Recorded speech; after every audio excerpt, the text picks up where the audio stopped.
Chapter 869. Demonic Lion Legion. It was very lively inside the large Bayan city with people all over the place. Cultivators from all kinds of sects were present. They pondered how to enter the buildings present. Others were also finding treasures while some had ideas about the carved statues. They wanted to bring these statues out of the city. Despite their aspirations, many of them found out after personally experiencing it that obtaining a fortune here was far more difficult than they had ever imagined. More than half of the cultivators could enter the buildings in the other villages and cities. As for whether they could make it back alive with a fortune, this would depend on their own luck. However, things were different at Bayan City. Entering these buildings was far more difficult compared to the locations outside. Moreover, it didn't have much to do with strength and more to do with one's fate and talents. No more than 10 were able to enter a building inside the city. They were either geniuses or grasped the exact right time. Without great perception, one wouldn't be able to understand the seals from the buildings no matter how strong they might be. Even though there were millions of buildings here, the sects and experts that had sufficient strength focused on the master mansion. There was no lack of masters and brilliant geniuses here. All of them wanted to open the gate and enter the master mansion. This was because of the legend stating that there was an incredible fortune inside. It was the reason why the beast realm was able to reign supreme for several generations. However, no matter how hard they tried, they couldn't open these gates. One talented genius after another tried to connect and understand the gate ahead, but there was no reaction at all. Someone exasperatedly said, "I clearly saw Li Qie go in." They kept on trying again and again, but all of their attempts ended in failure. This fierce Li Qie is truly unfathomable. His talents must be at an extraordinary level. It is easy to tell just by looking at his achievements in the Tao of Alchemy. Sweeping through the 4 prodigies and defeating all the other alchemists. Only celestial being Yi Qingqing and Imperial Edge Mei Aonan can compare to his talent. A sect master said with a tinge of emotion. He couldn't have been feeling good when there was a mountain of treasures right in front of him, just out of his reach. Not necessarily. Humph, Li Qie has the Bayan Immortal Rod in his hands. It is not strange that he could enter. One genius was unconvinced and scowled. While the cultivators were wondering how they could enter these buildings, a thunderous rumble echoed in the sky. The earth started to spin as a demonic energy as great as a flood rushed forth and engulfed the entire city. Bang, bang, bang. A very domineering army rushed into the city in a bullish manner. It drove all the other cultivators away from the streets. This was a supercilious rampage with wanton disregard for others. The army consisted of powerful demonic lions, a legion that had a majestic aura capable of looking down on the world, allowing them to run amok as they wished. The demonic legion of the ancient lion kingdom. Many were alarmed at the sight of this legion. Even if the legion wasn't chasing people away, they would still quickly retreat to make way for them. The leader of the legion was the 9-head lion emperor, the eldest sworn brother of Yi Qingqing. He and his legion were extremely famous in the stone medicine world. Not only was he a renowned genius, but his kingdom also claimed to be the strongest demon race outside of imperial lineages. In the last few years, the legion under his command had many illustrious victories and even destroyed a few lineages. Their lion formation had actually trapped and killed a virtuous paragon. The lion emperor came to support Yi Qingqing, but now he suddenly appeared here. This made everyone wonder if Yi Qingqing had come back victorious.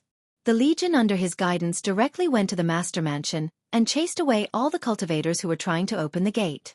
On what basis is your kingdom chasing us away? Bayan City isn't your home. This was met with dissatisfaction and opposition right away, especially from a few powerful great powers. Although they considered themselves to be number 1, this didn't mean other great powers didn't dare to oppose them.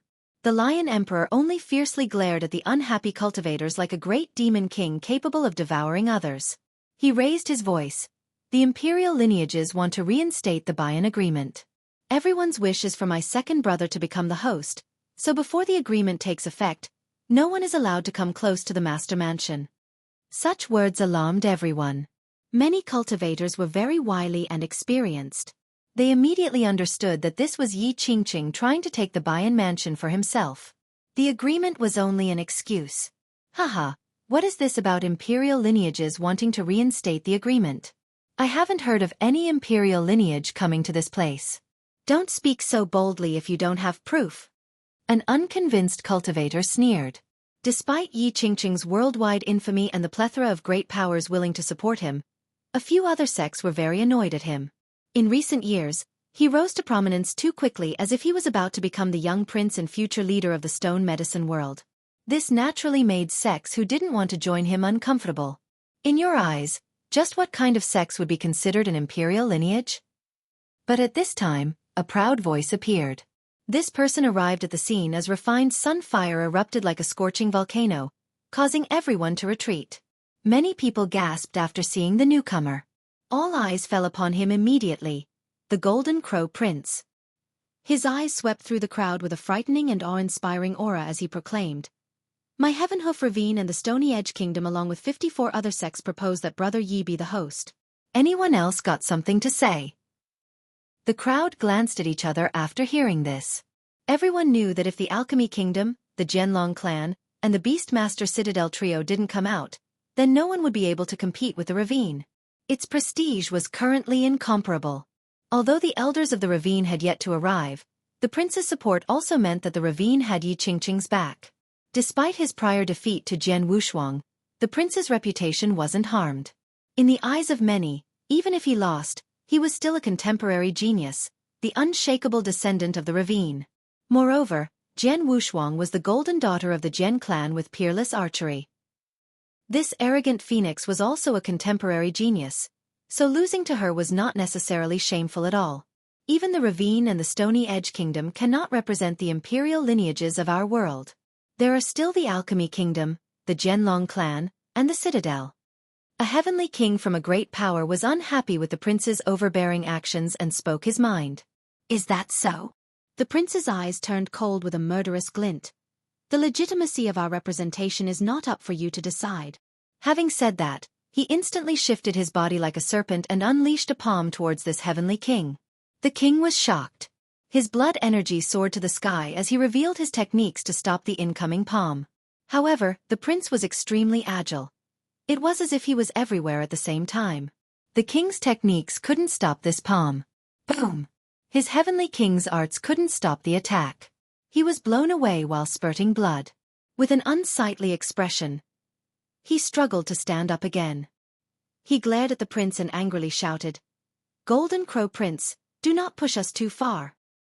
He was the ruler of a country, yet he was wounded by a junior in front of everyone present. How was he going to show his face again? "Push you too far?" The prince arrogantly sneered. "So what if I push you too far?" Losing to Jian Wushuang left a simmering fury in his heart. Right now, he needed to kill in order to feel better. Such words annoyed many people. They were too overbearing and bullish.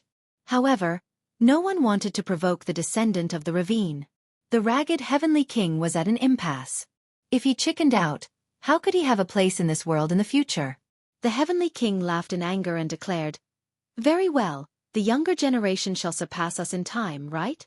Let me witness the emperor laws of an imperial lineage to see just how powerful they are." Chapter 870. Golden Crow Regalia. The masses stared at this king. Everyone knew that going against the Ravine was very unwise.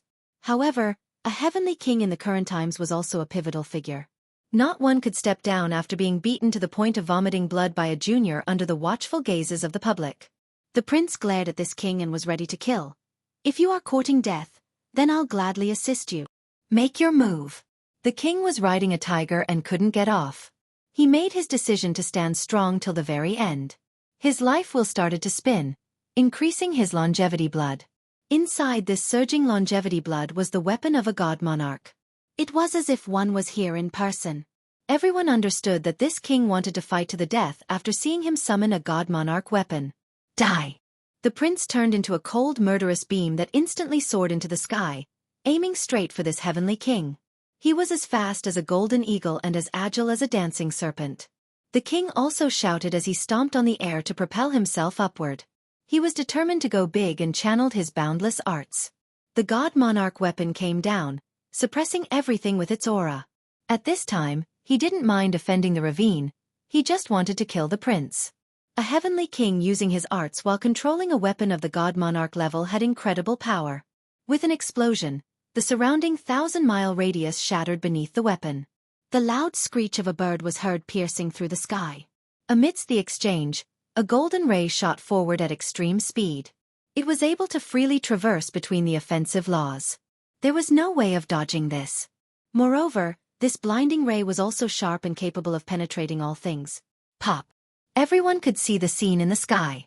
This golden ray pierced the god monarch weapon. With a miserable scream, blood stained the blue sky.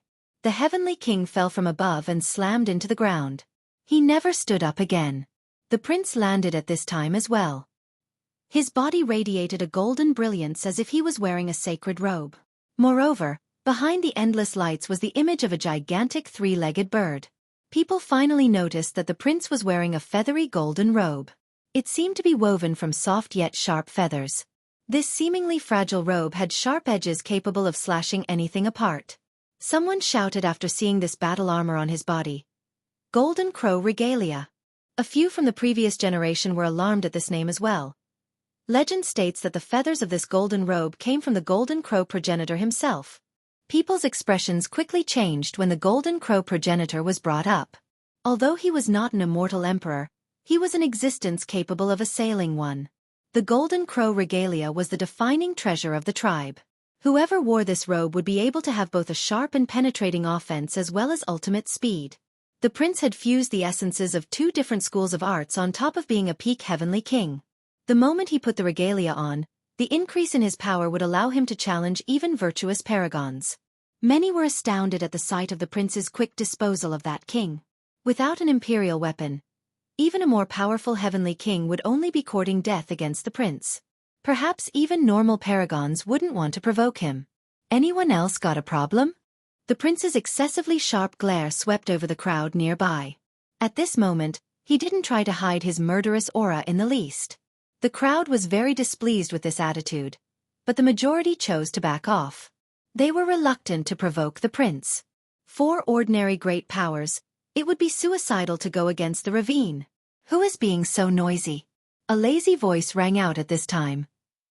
A young man could be found outside of the mansion's gate, seemingly appearing out of nowhere. Li Qie. The crowd erupted after seeing the young man standing there. All eyes gathered on him. Many people suddenly saw a ray of hope.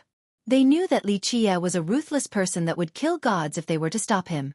They only wished for him to fight against the prince. Li Qie lazily stared at the Lion Emperor and his demonic legion for a bit before speaking. What's going on? Surrounding this place like this, are you trying to move the master mansion back to your home or something? The Lion Emperor glared at him and coldly uttered. The imperial lineages are reinstating the buy-in agreement with my second brother as its host. Therefore, before my second brother arrives, no one is allowed claim the mansion. What imperial lineages? Get the hell out of my way. Li Qie waved his hand dismissively. Buy-in City is under my jurisdiction. I will decide who gets the spots. This buy-in agreement, in my eyes, isn't worth shit. Such words left the Lion Emperor with an extremely unsightly expression. He leered at Li Qie and deepened his tone. Li Qie, do you really want to go against imperial lineages? Since when have I, Li Qie, been afraid of imperial lineages? Scram or I'll kill all of you. Li Qie looked at him with one eye and spoke without a care. Damn, that felt good. So domineering, fierce is indeed fierce. Someone couldn't help but applaud. Even those who didn't like Li Qie before found him to be cute at this moment. At the very least, he was much more likable than Yi Qingqing's group. Li Qie. A furious scream reverberated through the sky. The prince rushed forward at this time with an aggressive momentum and an unstoppable murderous intent. Li Qie only looked at the enraged prince with disdain. Oh? Isn't this the chicken that ran for its life? What's going on now? Wu Shuang spared you last time, but you still chose to come here to act like a clown. This was poking the prince's sensitive spot. His eyes instantly spewed out flames of anger after hearing this. Haha, this is just the way I like it. Someone was especially happy after seeing Li Qie making fun of the prince's weak spot and laughed deviously. Li, come out here, I want to fight you. The prince gritted his teeth and issued his challenge with a shout. He wanted nothing more than to skin Li Qie alive and taste his flesh and blood. It seems that you are quite confident about killing me. Don't forget the mistakes of the past. Li Qie smiled and leisurely quipped. You managed to escape out of sheer fortune last time.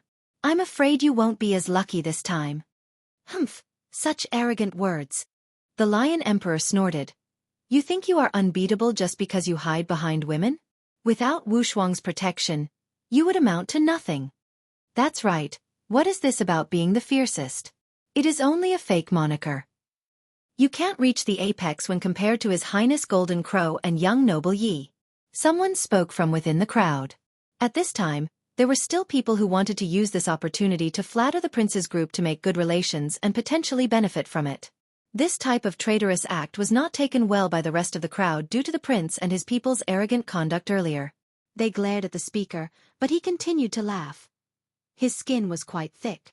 Li Qie, come out and fight if you are courageous. There is nothing skillful about hiding beneath the skirts of women. The prince pointed at Li Qie and shouted, Don't tell me you don't dare to fight since there are no women around you? Are you actually a cowardly turtle? The prince's pride was crushed after the previous defeat, so he needed to regain it by defeating Li Qie. He would reclaim his glory from Li Qie and use his blood to wash away the disgrace. Haha, if you are afraid, it isn't too late to surrender. The prince showed an evil grin. His handsome face became a bit twisted as he sneered. Crawl under my crotch and I'll forgive you. The spectators couldn't help but glance at each other after hearing this. They understood that the prince wanted to fight to the death against Li Qie. Really? Li Qie wasn't angered by the prince's provocation. He remained nonchalant and carefree as he spoke. Since you are so full of confidence, I'll spar with you for a bit. If I don't actually make a move, people will start to think that I am just a cowardly turtle. Don't worry, I won't kill you. The prince gave a cold smile and had a touch of cruelty in his ferocious eyes. I'll let you experience a fate worse than death after beating you. I'll lock you up in chains and treat you like a dog. Brother Golden Crow's idea is too awesome. A human dog. How incredible. At that time, why don't you give it a name?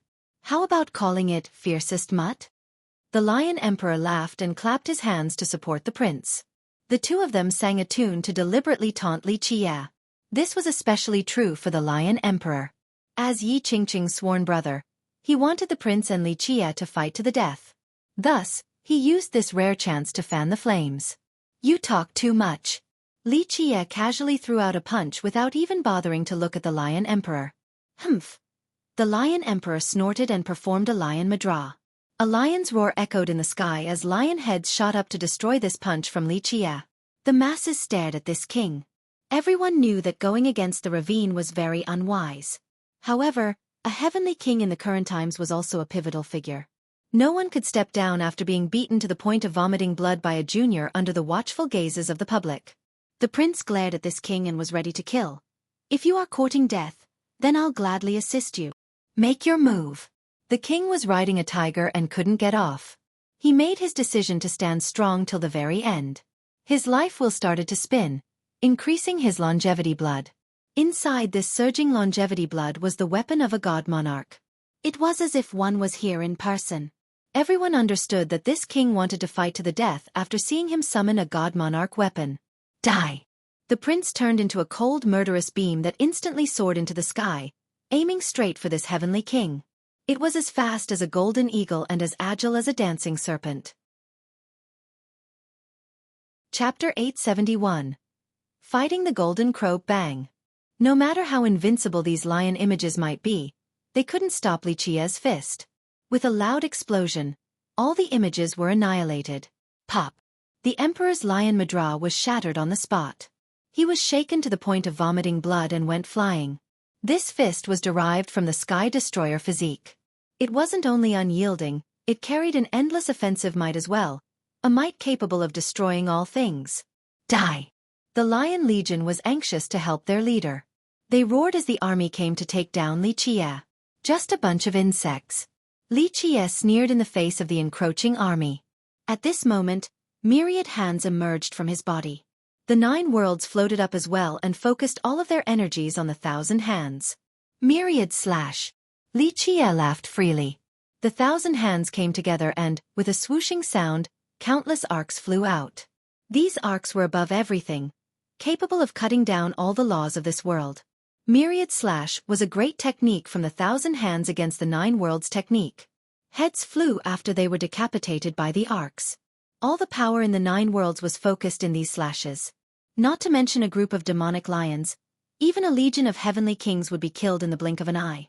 As heads fell down to the ground, the headless necks finally began to spray out columns of blood. Crashing sounds ensued as the countless bodies without heads fell to the ground, dyeing the land red. This legion that was the pride of the Lion Emperor didn't even have the chance to summon their strongest formation. All were massacred under one move from Xueqi. The stench of blood assaulted the senses of many, causing them to be creeped out. They quickly retreated and one even murmured, "Fiercest is really brutal. This is so crazy. Halt your assault." The prince screamed after seeing Xueqi destroy the Lion Legion. In the blink of an eye, he turned into a golden ray that had unbelievable speed and toughness. Others couldn't even see his trajectory as he tried to kill Xueqi. Even a paragon would be alarmed by this scene. Even someone with a protective treasure ready would have a hard time surviving such sharpness and agility. However, space fluttered as Xueqi's chest lit up. The hell-suppressing, soaring, void imperfection, and sky destroyer physiques all activated simultaneously. It seemed that time grew stagnant as all actions slowed down. By the time people realized, Xueqi had already disappeared. Even paragons wouldn't be able to see through his level of speed. The prince with his regalia also slowed. It wasn't a stretch to say his speed was as slow as a snail compared to Xueqi. It wasn't enough to reach the apex. Bon! A monstrous blast dragged everyone back from the stagnation of time. No one clearly saw what had just happened. However, they noticed the prince being smacked up high with blood splattering everywhere. Even the golden crow regalia couldn't save him. The hell-suppressing physique had matchless weight capable of crushing all things. The soaring immortal physique had extreme speed that surpassed all else. The void imperfection physique was unstoppable and caused all laws to retreat. The sky destroyer physique had an untouchable sharpness alongside infinite force. The combination of these 4 physiques held unthinkable power. Even the regalia failed to protect the prince. Remember that the sky destroyer physique held the most destructive force. It had even penetrated imperial weapons before. The prince continued to vomit blood as he was blown upward. Time stopped once more. The speed that the Golden Crow tribe was so proud of was nothing before the soaring immortal physique at minor completion. The increased agility from the regalia was not enough to offset the disparity either. Bang! Time began to flow again. Everyone saw an unforgettable scene where Xueqi up high heavily stomped down onto the prince's body. Countless feathers and laws from the tribe emerged from the regalia, but they still failed to block this stomp. The sounds of bones cracking appeared as the prince's body shattered all over. Eventually, with a loud blast, the prince fell down from up high and slammed into the ground, creating a huge pit. The scene became silent. Everyone knew just how powerful the prince was. Among the younger generation, no one could oppose him outside of Yi Qingqing and Mei Aonan. His regalia made it so that he could even challenge ordinary paragons. However, in front of Xueqi, the prince was like a training dummy. His dual arts were nothing before Xueqi's peerless speed and power. The regalia was no longer worth mentioning. This scene was too shocking and caused many to think back about how Mei Aonan defeated the 18 young celestials with her shield alone. However, Xueqi seemed to be even more domineering than her. At this time, the prince was lying there as his blood stained the regalia. He couldn't believe or accept this truth. To him, losing to Jian Wushuang was only because he underestimated the enemy and didn't bring along a powerful weapon. But now, he came wearing the regalia, thus he couldn't accept this result. He simply didn't have the power to fight back against Xueqi, and could only accept the beating. The speed that he was so proud of was meaningless against this mighty foe. I only let Jian Wushuang fight back then to hone her battle experience. Xueqi stared at the prince lying on the ground and said, "You alone are not qualified to be my opponent. Someone at your level still dares to claim to be the #1 genius of the ravine? This only shows that your ravine has declined and can't even find a decent descendant." These words were outrageous. No one in the younger generation would dare to state such an unbridled critique of the ravine. However, no one dared to utter a word. "Ah!" The prince screamed out. His eyes were full of unwillingness and a desire to continue to fight. Pluff! His body suddenly broke apart and his true fate actually combusted. A series of universal laws emerged. He was expending all of his longevity blood in order to reach an atavistic state. An ancient aura soared into the sky. The blood-stained regalia became radiant as each drop of ruby-like blood merged with it. Screech! The cry of a golden crow appeared. The regalia flew into the sky and turned into a three-legged golden crow that opened its wings, blotting out the world. With a loud buzz, it shouldered endless suns with their extremely refined fire ravaging the 9 heavens and the stars above. Even those in the upper layer of the firmament were instantly burnt into ashes. Is that the golden crow progenitor? Some people directly kneeled on the ground after seeing such a world-destroying development. The crow's suppression of the world caused the weaker ones to prostrate uncontrollably since they couldn't withstand such power. What's going on here? Even heavenly kings were aghast before the crow. Someone said in shock, "This is the primal blood of the golden crow tribe." The prince used a secret technique to utilize his blood to its limit in order to summon the power of the progenitor from the regalia. Legend states that the golden crow progenitor had fought against an immortal emperor before. He called himself a supreme true god, a being on par with emperors. Whoosh! The crow spouted a torrential sunfire, wanting to annihilate all things. The cultivators in Bayan City were scared out of their minds when they saw the incoming sea of fire. "Mommy!" An expert screamed out and wanted to escape from the city. However, it was all too late. Even paragons might be incinerated in the face of such terrifying refined sunfire. Baz! In this instant, Li Qie summoned the heaven-sealing pentagate. It flew to the sky and quickly sealed this location. With a series of explosions, the pentagate blocked the descending sunfire. The endless sunfire resembled meteors from space and slammed into the gates over and over again. Unfortunately, it couldn't break through this line of defense.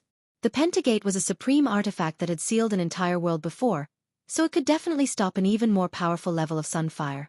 A mere firebird dares to call itself a supreme true god? Know your own limits. Li Qie sneered. Another buzz resounded as the yin-yang sea of blood engulfed the sky. Li Qie's longevity blood was currently boundless. He used this incredible blood energy to empower the pentagate. Each of the doors on the pentagate had a particular pattern. At this moment, these patterns came to life as one mysterious and ancient creature rushed out from each door. Bang! Bang! Bang! The 5 creatures jumped out, causing the earth to tremble. All of them were accompanied by ancient laws as they emitted terrifying auras like rulers of the old eras. Sun-consuming bird, moon-eating wolf, star-devouring ant, heaven-shrouding eagle, and earth-sealing rat. These were the creatures inside the pentagate's patterns. Chapter 872. Slaying the Golden Crow Prince and the Lion Emperor, the 5 ancient creatures quickly pounced on the 3-legged golden crow. The crow screeched and flapped its wings that could cut down the stars in the 9 heavens. The sunfire blazed for millions of feet to burn the space above. At this moment, it seemed to be a supreme true god capable of slaughtering millions with just a single move. This bird was a powerful and ancient divine beast. In the distant past, it had swept through a heavenly realm before. However, the creatures inside the pentagate were even older than the golden crow and had a much more incredible origin. Just one was enough to deal with the crow, let alone all 5 at the same time. Rip! The 5 ancient creatures were unbelievably savage. They tore apart the sky and destroyed the fabric of time as they lunged forward. In a short period of time, they dismembered the crow despite its futile resistance. It became food for the 5 creatures. This was a shocking scene with blood raining down from the sky. A dying golden crow was vainly struggling and being eaten alive. This astounded everyone present. No. The prince who used his primal blood to summon his progenitor's power was also annihilated the moment the crow was killed. He screamed indignantly before his demise. In his mind, this secret law with the primal blood should have been able to fight even a god monarch. However, he lost completely as the crow became a meal and even paid with his own life. Everyone present felt insecure. Just how overbearing was this matter? Anyone would feel a cold chill right now. Li Qie recalled the pentagate and insipidly said, "It would have been more interesting if you brought along a mortal Emperor Jin Shi's fate weapon. You merely brought a weapon in the physical form of a fake god. Can't reach the apex." The prince died with his eyes still open. Despite having the regalia, he still lost to Li Qie. In a final act of desperation, he burned his true fate to summon the golden crow as he was willing to pay any price to kill Li Qie. However, he didn't expect to be annihilated in this manner and was still unwilling in his last moments. Perhaps his final thought was wishing that he had brought along the Emperor's fate weapon. then he might have had the chance to kill Li Qie by using the combination of the Emperor's supreme arts. The entire city became completely silent. Everyone was staring at Li Qie in amazement. Prior to this, they had only heard of rumors about him. Shaking the alchemy kingdom and destroying 3 sects with one phrase. These were both fierce and brutal records. However, rumors were still only rumors. Without seeing it for themselves, words would amount to nothing. However, his actions today had shaken everyone's hearts. The Lion Emperor wanted to secretly escape since he was terrified as well. Although he was confident that he was not weaker than the prince that was adorned with the regalia still died pitifully even after he summoned the Golden Crow. Thus, he wanted to use this opportunity to escape from the city. Unfortunately, his trivial speed was incomparable to Li Qie's. Li Qie blocked his path and stared at him while lazily speaking with a smirk. Still want to run after you're already here? The crowd shifted their attention to the emperor. He had an extremely unsightly expression since he was at a dead end. Earlier, he was extremely overbearing for a very simple reason. He had both strength and the Lion Legion. This gave him confidence that he was definitely capable of sweeping through a great power. Moreover, he had the Ravine and the Stony Edge Kingdom as his backings. With the imperial lineages behind him, on the condition that the 3 behemoths didn't come out, no one would dare to oppose him. However, his Lion Legion was massacred and the prince that supported him was killed by Li Qie. He had no other means to fight at this moment. He was a big character as well as a genius. Today, he tried to run but was caught by Li Qie. This was the complete ruination of his fame. However, he took a deep breath and maintained the style of an expert as well as a genius. He slowly said, Taoistly, the verdant mountains are still there and the pure springs continue to flow. Learn to forgive and forget, don't go too far, you are mistaken. In my eyes, the verdant mountains and pure springs shall be destroyed if they oppose me. Forgive and forget. These words are mere nonsense to me. Li Qie smiled and shook his head. You have chosen to oppose me, so prepare for death. The emperor took a deep breath and arched his chest forward to proclaim. Taoistly, there are 3,000 grand Tao and the emperor's path is endless, there is no avoiding each other. My second brother has millions of elites backed by hundreds of sects. Okay, don't try to scare me with your backing. Li Qie interrupted him. Yi Qingqing is nothing to me. Even the ravine is not worth mentioning in my eyes, let alone Yi Qingqing. If you attack now, at least you can die an honorable death. Otherwise, I'll peel your skin and pull out your tendons to let you experience a horrific end. The Lion Emperor tried to calm down. He knew that there was no other option, so he stared at Li Qie and slowly said, I want to fight with you barehanded. Will you accept this challenge? The smart lion knew that Li Qie had supreme treasures, so he picked this option. At least this way he would have a glimmer of hope of survival. Of course you can begin. Li Qie smiled while posing with both hands behind his back in a leisured manner. The lion had a newfound confidence. He was a genius after all, so he was very sure of himself. He let out a lion roar that echoed across the sky. Open! In the blink of an eye, he turned into a golden lion. It was even more gigantic than a mountain. Its foot could crush a hill as he pounced forward, destroying all in his path. The earth shook as this giant golden lion turned into countless other lions. It became a sea of lions that was ready to devour all things. Just how terrorizing was this scene of ferocious lions? Perhaps this massive amount of lions could even take down a divine beast. Myriad Lion Era. This is the supreme technique of the ancient lion kingdom. Someone paled at the countless lions pouncing towards Li Qie with an unstoppable momentum. This pack was capable of slaying both gods and devils. Li Qie continued to stand there in his cool pose while the lions were swiftly approaching. He eventually reached out with his right hand that tightened into a fist. In this split second, the endless time and boundless space were within his grasp. When he unleashed this fist, a terrifying black hole appeared. Bang! Bang! Bang! The countless murderous lions were immediately swallowed by this terrifying black hole and instantly shattered inside. No! The Lion Emperor let out a shrill scream. His golden lion body disappeared as his flesh was torn apart by the black hole. He was instantly decimated without leaving behind a single trace. This fist was derived from the heaven-devouring evil physique, one of the 12 immortal physiques. It was capable of engulfing all things. None could escape its power. Li Qie destroyed the 9-head Lion Emperor with one fist and nonchalantly spoke. A mere sick lion dares to proclaim himself an emperor. The lion didn't know that no one was Li Qia's match in hand-to-hand combat. His myriad Dao fist could suppress all enemies while his Heaven Supresian fist was even more unbeatable. As for his immortal physiques, they could simply sweep through anything and everything. The city grew quiet once more. The crowd's gazes towards Li Qia began to fill with fear. After witnessing his ability to slaughter, they finally understood that his notoriety was not limited to tales alone. This was definitely a lawless brute who would destroy anyone who provoked him.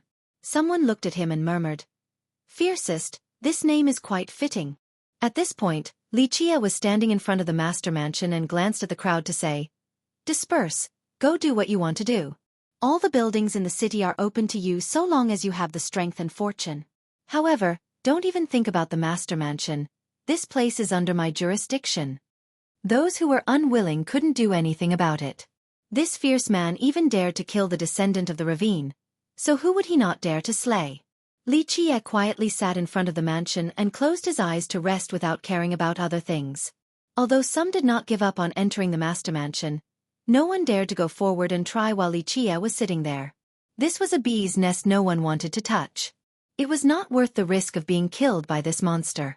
Eventually, as Li Qia sat there waiting, a carriage entered Bayan City. This was a common carriage that was not very eye-catching. However, the woman that stepped down from it instantly attracted the attention of countless cultivators in the city. Many were immediately swooned and marveled at her sight. Chapter 873. Entering the swamp, the woman in the carriage was peerless, as if she was a fairy lost in the mortal realm, unstained by its mundanity. No matter how beautiful a girl might be, she would appear inelegant in this woman's presence. Fairy Ming. Someone recognized this woman and their mind fluttered after seeing her supreme beauty and unmatched elegance. The #1 beauty of the stone medicine world. Another marveled at her sight. The new arrival was Ming Yeshue, the Alchemy Kingdom's descendant. She attracted countless eyes and enchanted many souls. Ming Yeshue came down from her carriage in the spotlight and went before Li Qia to speak softly. "I'm late." She was always elegant and charming no matter the occasion. In terms of features, Long Jingxian was no worse than her. However, Long Jingxian would always seem to be missing something in comparison.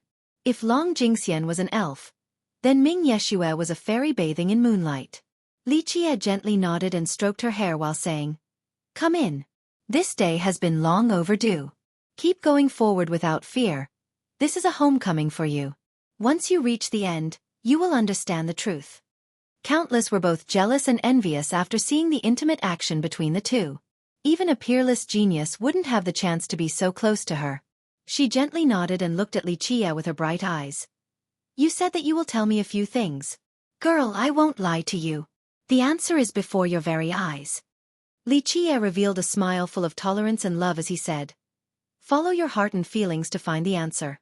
She took a deep breath before nodding her head with decisiveness. Then she started to head towards the master mansion.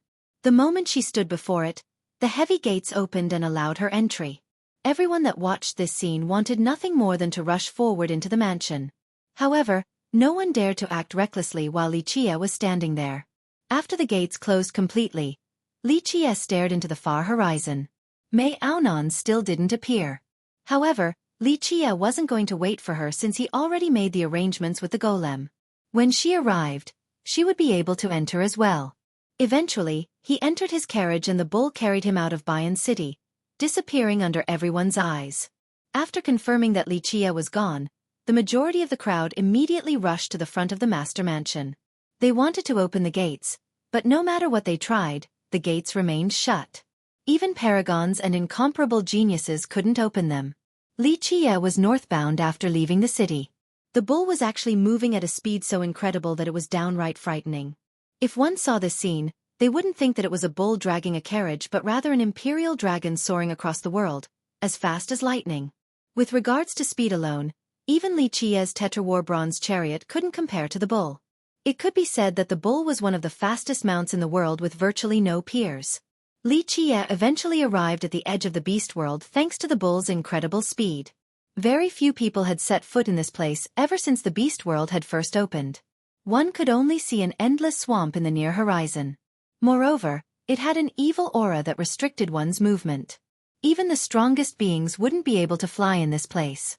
Moreover, they would be infected by this evil energy and might die at any given moment. Without access to flight, one would also be vulnerable to drowning in this horrible swamp. Like quicksand, they would be unable to escape from it. This was a dangerous location in the beast world. Li Qie had undergone an adventure in this place a very long time ago. Back then, when Mei Aonan's master lost his position, he was also exiled here. He had two choices at that time. Either leave the beast world forever or accept being exiled to this place. For a golem from Bayan City, leaving the beast world was akin to seeking death. In the end, her master chose to be exiled. Later on, Li Qie brought the young immortal Emperor Tun Ri to this place. At that moment, Mei Aonan's master attempted to bewitch the young emperor, so Li Qie nailed him into this swamp. It wasn't until later when immortal Emperor Tun Ri interceded on the golem's behalf that Li Qie released him, allowing him to live. This swamp was extremely dangerous. Even a god king wouldn't recklessly come to this place. However, Li Qie rushed inside on his carriage without any hesitation and disappeared into the thick and evil aura in the blink of an eye. The bull was not only fast but also adept in risky adventures. It was able to avoid dangers and remove poisons as well as predict future ominous events. Because of this, it was the best mount to enter any ominous ground and also the reason why Li Qie went to the celestial peak to find it again. In a distant era, the Tetra Chariot was Li Qie's war vehicle while the bull was the mount he rode to enter the forbidden grounds and other ominous locations. Why did this happen? When the news of the prince's death in battle arrived at the ravine, the whole place was sent into turmoil. For instance, a scream echoed across the place right at this moment.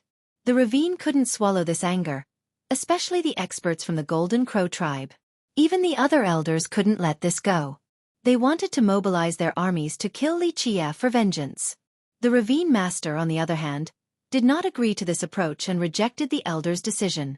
Thus, the meeting became quite interesting. Under the anger of the elders, the entire ravine seemed to be shaking, causing many disciples to be frightened. I agree with Miao Chan's logic. We have been too arrogant in the past few generations. Golden Crow took the vanguard for Yi Qingqing and represented the world to reinstate the Bayan Agreement. This made many people angry. Even though we are a sect with two emperors, above us are behemoths like the Alchemy Kingdom and the Jianlong clan. When we mobilize against others, what will these sects think of us? The master did not want to mobilize their troops. Meanwhile, some elders and high elders and even a few ancestors, especially the big shots from the Golden Crow tribe, swore to seek revenge.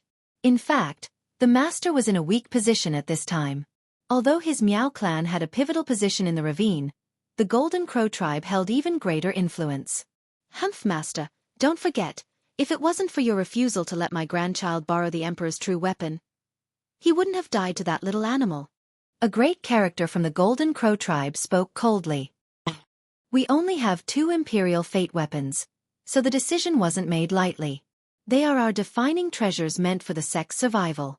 If we lose an imperial fate weapon during my reign, then I will become a sinner of the ravine, a sinner towards our forefathers. The master raised his voice. In fact, the master had no affection for the prince. In the beginning, he actually wanted him to marry his daughter, but towards the end, he no longer held such thoughts. Regardless of what happened, our descendant definitely cannot die in vain. If we don't mobilize and kill Li Qie, how can we intimidate the world? How can we establish our eternal prestige? One ancestor uttered in all seriousness. Although the master had a high-ranking position and was well respected, the majority of the high elders and even ancestors were in support of the Golden Crow's branch. The meeting became very rowdy. Some supported the master's decision, but more approved of the Golden Crow tribe's choice. On a peak inside the ravine, Miao Chan could be found seated there, stupefied. The tears in the corners of her eyes had yet to dry from her quiet weeping. As a character that had made decisions for the ravine, she had never missed a meeting before. But today, she did not participate. At this moment, everything became meaningless in her eyes. Everything she did was for the prince, but he was now dead, so everything vanished like smoke. Strength and strategies were no longer important in her mind. She sat there in silence with no one around to help shoulder her grief. Her expression carried a tinge of coldness and sadness. After some time, the ravine master came along and sat down next to her. It was obvious that he was furious. Miao Chan composed herself after a long period and looked at her father to softly ask, "Are we mobilizing?" "Ignore them." The master was clearly livid. He struggled to suppress his anger and looked at his daughter. He couldn't help but feel hurt as he gently placed his hand on her shoulder. "Child, do you want to get revenge for that bastard as well?" "Revenge?" Miao Chan bitterly smiled with a touch of helplessness, disappointment, and some despair. "Against whom? Li Qie? Or perhaps Yi Qingqing?" Although Li Qie killed him, he died playing in Yi Qingqing's palm. The ravine master indignantly stated, "Humph, that bastard didn't listen to good advice. Look at him now, he threw his life away. But that doesn't matter. What's most unforgivable is that he made my daughter suffer as well." The woman in the carriage was peerless, as if she was a fairy lost in the mortal realm, unstained by its mundanity. No matter how beautiful a girl might be, she would appear inelegant before this woman's presence. Fairy Ming. Someone recognized this woman and their mind fluttered after seeing her supreme beauty and unmatched elegance. The #1 beauty of the stone medicine world. Another marveled at her sight. The new arrival was Ming Yeshue, the Alchemy Kingdom's descendant. She attracted countless eyes and enchanted many souls. Ming Yeshue came down from her carriage in the spotlight and went before Li Qie to speak softly. "I'm late." Chapter 874. Yi Qingqing's might. After a good while, Miao Chan closed her eyes with teary lashes and softly spoke. "Father, revenge to me no longer has any meaning. He is already dead, so what can we do?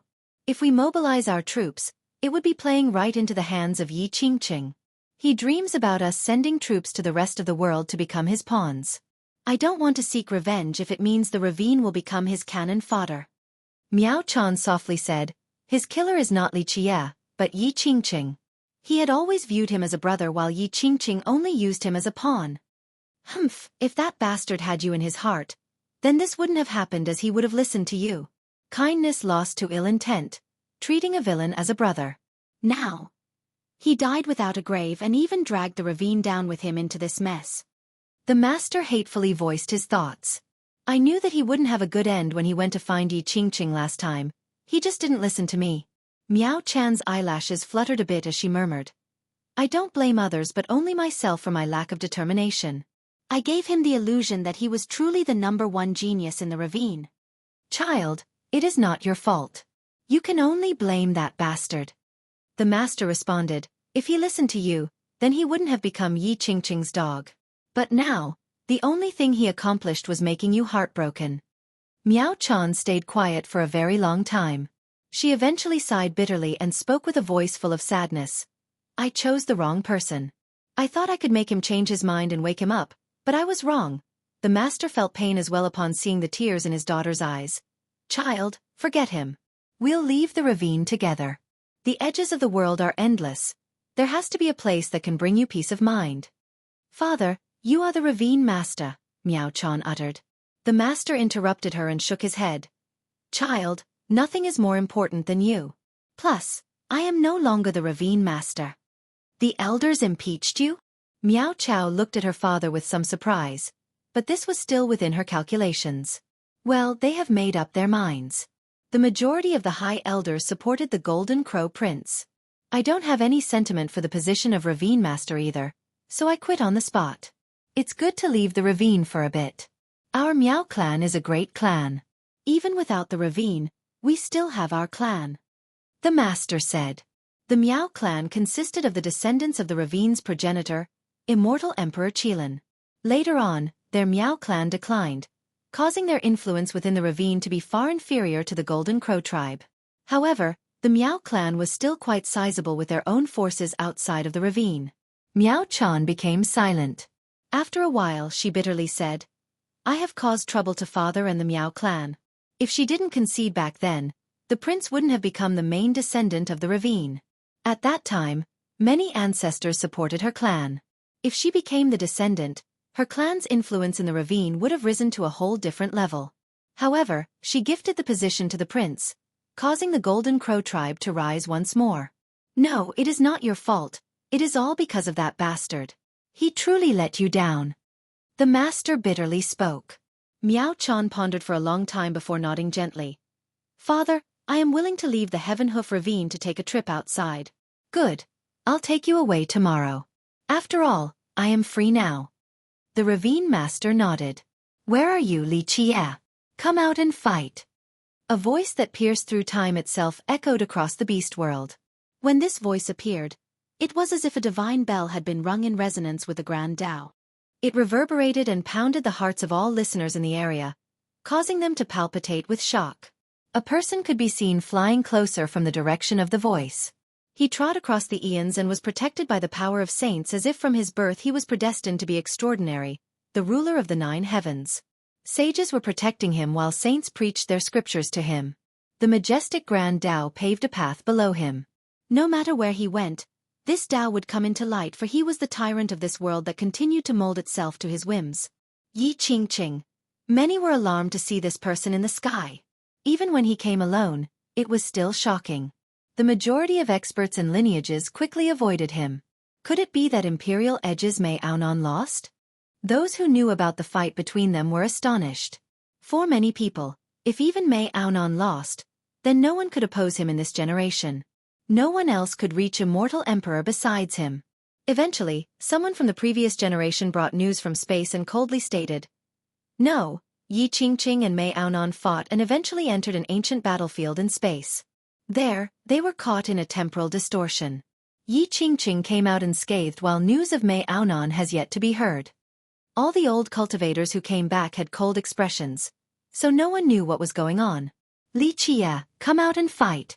Yi Qingqing quickly arrived and floated above Bayan City. His profound glare swept by as if he could see through all of it. However, Li Qie had already left. No one would come out to answer his challenge. Li Qie, listen well. You have slain my brothers and massacred my friends. I will continue to seek vengeance until one of us dies. No matter where you may be, this world is only big enough for one of us. Yi Qingqing stood up high and heroically proclaimed before everyone. He swore to have revenge for the dead Lion Emperor and Golden Crow Prince. To have a good friend like this, one cannot ask for more in life. Someone said with emotions after listening to these grand words. The younger generation was especially moved. They were enchanted by the brotherhood. To jump into fire and die for a friend without fear of tyrants, there would be no more regrets in life if they had such sworn brothers. Of course, there were also those indifferent to such a grand rhetoric, especially the wily old generation. They didn't comment on his proclamation. The lack of response from Li Qie to Yi Qingqing's challenge made some cultivators who liked Yi Qingqing to sneer. Humph, Li Qie only picks on the weak. Before the celestial being, isn't he just running with his tail tucked between his legs? He doesn't even dare to let out a fart. Naturally, there were some experts who liked Li Qie as well. One of them stood out and defended him. Since when is Fiercest afraid of anyone? He doesn't care for Yi Qingqing since he even dared to shake the alchemy kingdom and killed god monarchs. Someone like that would be afraid of Yi Qingqing? Humph, that was because he had the phoenix as his backing. The bird isn't here now, so he can only obediently run away like a dog. Yi Qingqing's supporter immediately cursed. After seeing no response from Li Qie, Yi Qingqing landed before the master mansion to stare at the gates that had been shut for a while. At this time, countless eyes fell on him as people watched with bated breaths. Outside of Li Qie opening the gates and Ming Yeshue going inside, no one else was able to open them. Even the powerful ancestors and brilliant geniuses failed to do so. So now, everyone wanted to see if Yi Qingqing could open the gates. The entire stone medicine world knew that his talents were supreme. He was the #1 of the younger generation. If even he couldn't do it, then others could only despair. Yi Qingqing placed his palm on the gates and chanted a mantra. He derived new laws and in this very instant, his entire body lit up as various grand Tao emerged around him. However, no matter what kind of amazing law he created or what mantra he chanted, the gates remained motionless. He did not give up and continued to create extremely mysterious Tao. The appearance of these laws resulted in a golden dragon coiling around his body with phoenixes flying above. All kinds of strange images emerged. As his laws became more abstruse, the visual phenomena became more stunning. Wise sages began to knock on the gates as saints communicated with the Tao. There were even immortals descending with divine beasts emitting their auras. A terrifyingly invincible aura engulfed the entire city as it was affected by Yi Qingqing's supreme grand Tao. The worldly power of the city erupted as its own laws emerged with Tao hymns. One could faintly hear the sighs of the Tao while the great deities were listening quietly. The entire city lit up and many doors from the buildings here fluctuated. Without a doubt, Yi Qingqing was opening many doors at this moment. He was free to enter any of them. So powerful, worthy of being the unbeatable genius of our time. Such a supreme aptitude has no equal. Both old and young were shocked to see the entire city being affected. Even the most arrogant genius would have to bow their head before Yi Qingqing's means and unparalleled talents. However, as he derived myriad laws with boundless images coming together, the gates remained shut without any signs of opening. This can't be real. Many didn't believe this scene. All assumed that he would be able to open the main gates, but they hadn't moved in the least. No one would believe such a thing. He was number one. There was nothing he couldn't do. In fact, ever since he showed himself to the world, he had never failed before. It seemed that the goddess of victory was always on his side. But now, he was defeated by Bayan City. This was tasting defeat for the first time since his debut. Someone from the previous generation murmured in disbelief. This is so irrational. The celestial being has incredible talents and his supreme Tao is enough to shake the entire city. But the main gates are still closed. This is impossible. This is nothing like the legends. A few happily thought to themselves as well. Fiercest is still the most amazing, opening the door like eating a meal. Haha, even the number one loses sometimes. Yi Qingqing had a cold expression, but he simply sat on the roof of the master mansion. A plethora of phenomena continued to emerge and, in a short amount of time, Tao runes belonging to him filled the entire city. Chapter 875. Bloodhand Butcher. A never-dispersing evil aura lingered in the deepest parts of the swamp located in the farthest region of the beast world. Li Qie rode his carriage while it emitted an ancient law to prevent the aura from invading the space around him. As for the bull, it was able to tread steadily even in the most dangerous locations. It continued to carry Li Qie to his destination. Eventually, the carriage stopped. This was a swamp that had no distinct characteristics compared to other places. Li Qie slowly walked forward and left behind one footprint after another as if he was measuring something. Moreover, they were not simple footprints. They were marks from the runes of the Tao.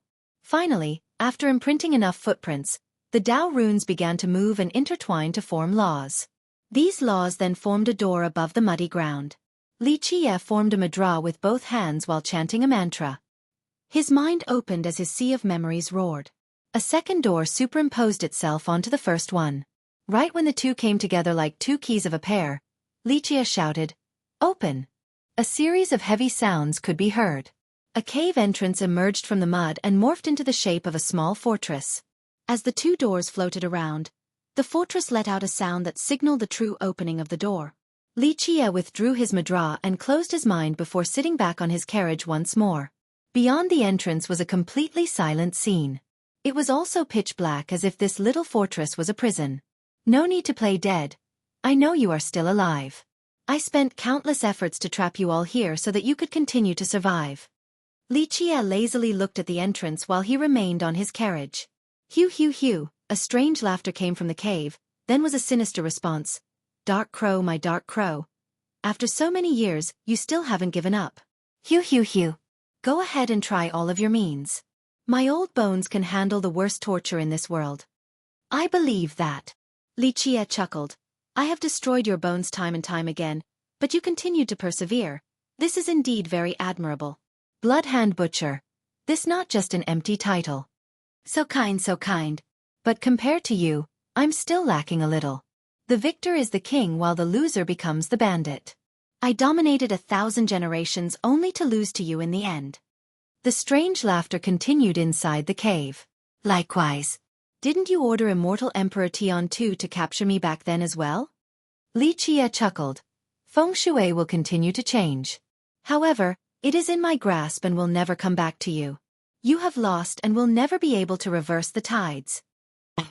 Those who have died in my clutches are too numerous to count. The myriad races in the 9 worlds have all lost loved ones due to me. In fact, they amount to no less than the number of the ancient Ming I've massacred. However, I have never shown mercy just because of their races. In the past, some fools thought that they could change your ancient Ming, Some idiots thought that they could befriend you and take advantage of each other to rule the era. It was these fools who led the wolves into their home, resulting in darkness spreading across the 9 worlds to forever exile the light. Li Qie coldly smiled at this point. Hew. No matter what, Dark Crow, even if you keep on torturing me and grinding my bones, I will still agree with these words. The strange voice responded. I can only blame some fools from my clan who showed mercy, some idiots who gained emotions from intermarrying. They actually thought that they became human or something, even forgetting that they are forever ancient Ming with an eternal evil flowing through their blood. The fools made that stupid decision. Hew. What is this about enslaving other races? This is simply a ludicrous choice.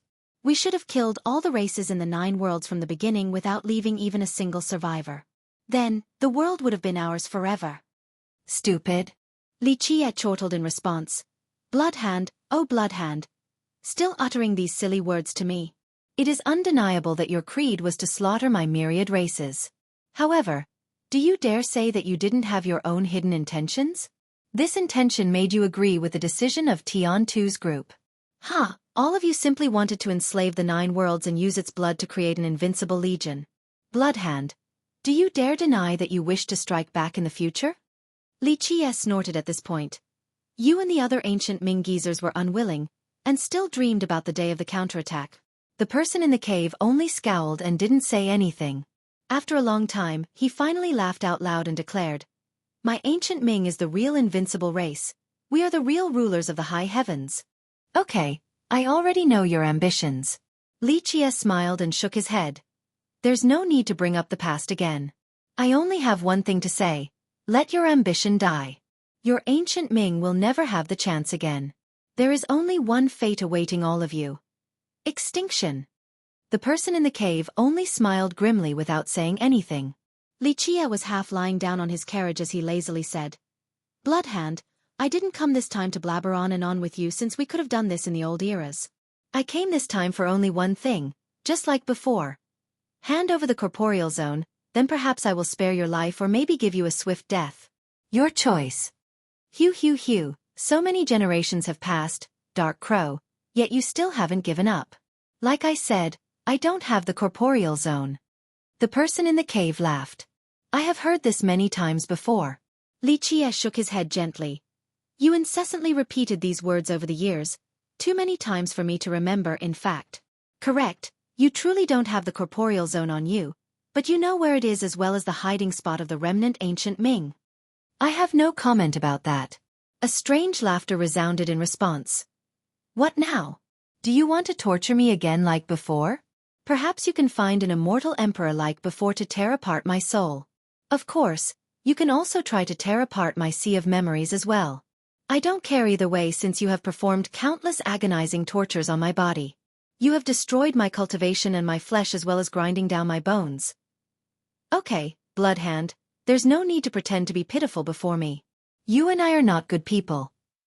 If you want to act pitifully and curse me for being vicious, then you should first think about those who died at your hands in the past.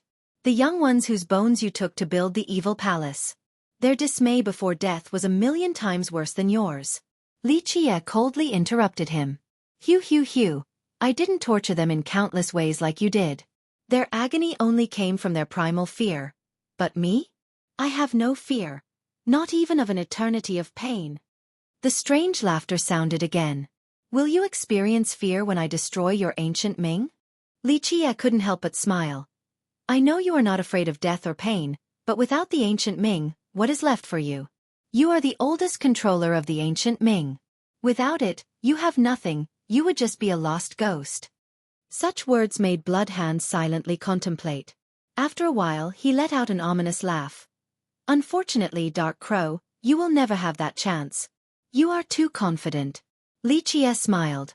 There are very few things across the eons that I cannot do. Don't forget, I have patience and plenty of time. I will find them one day. I'm afraid you will never have that chance. Just let this idea die, Dark Crow.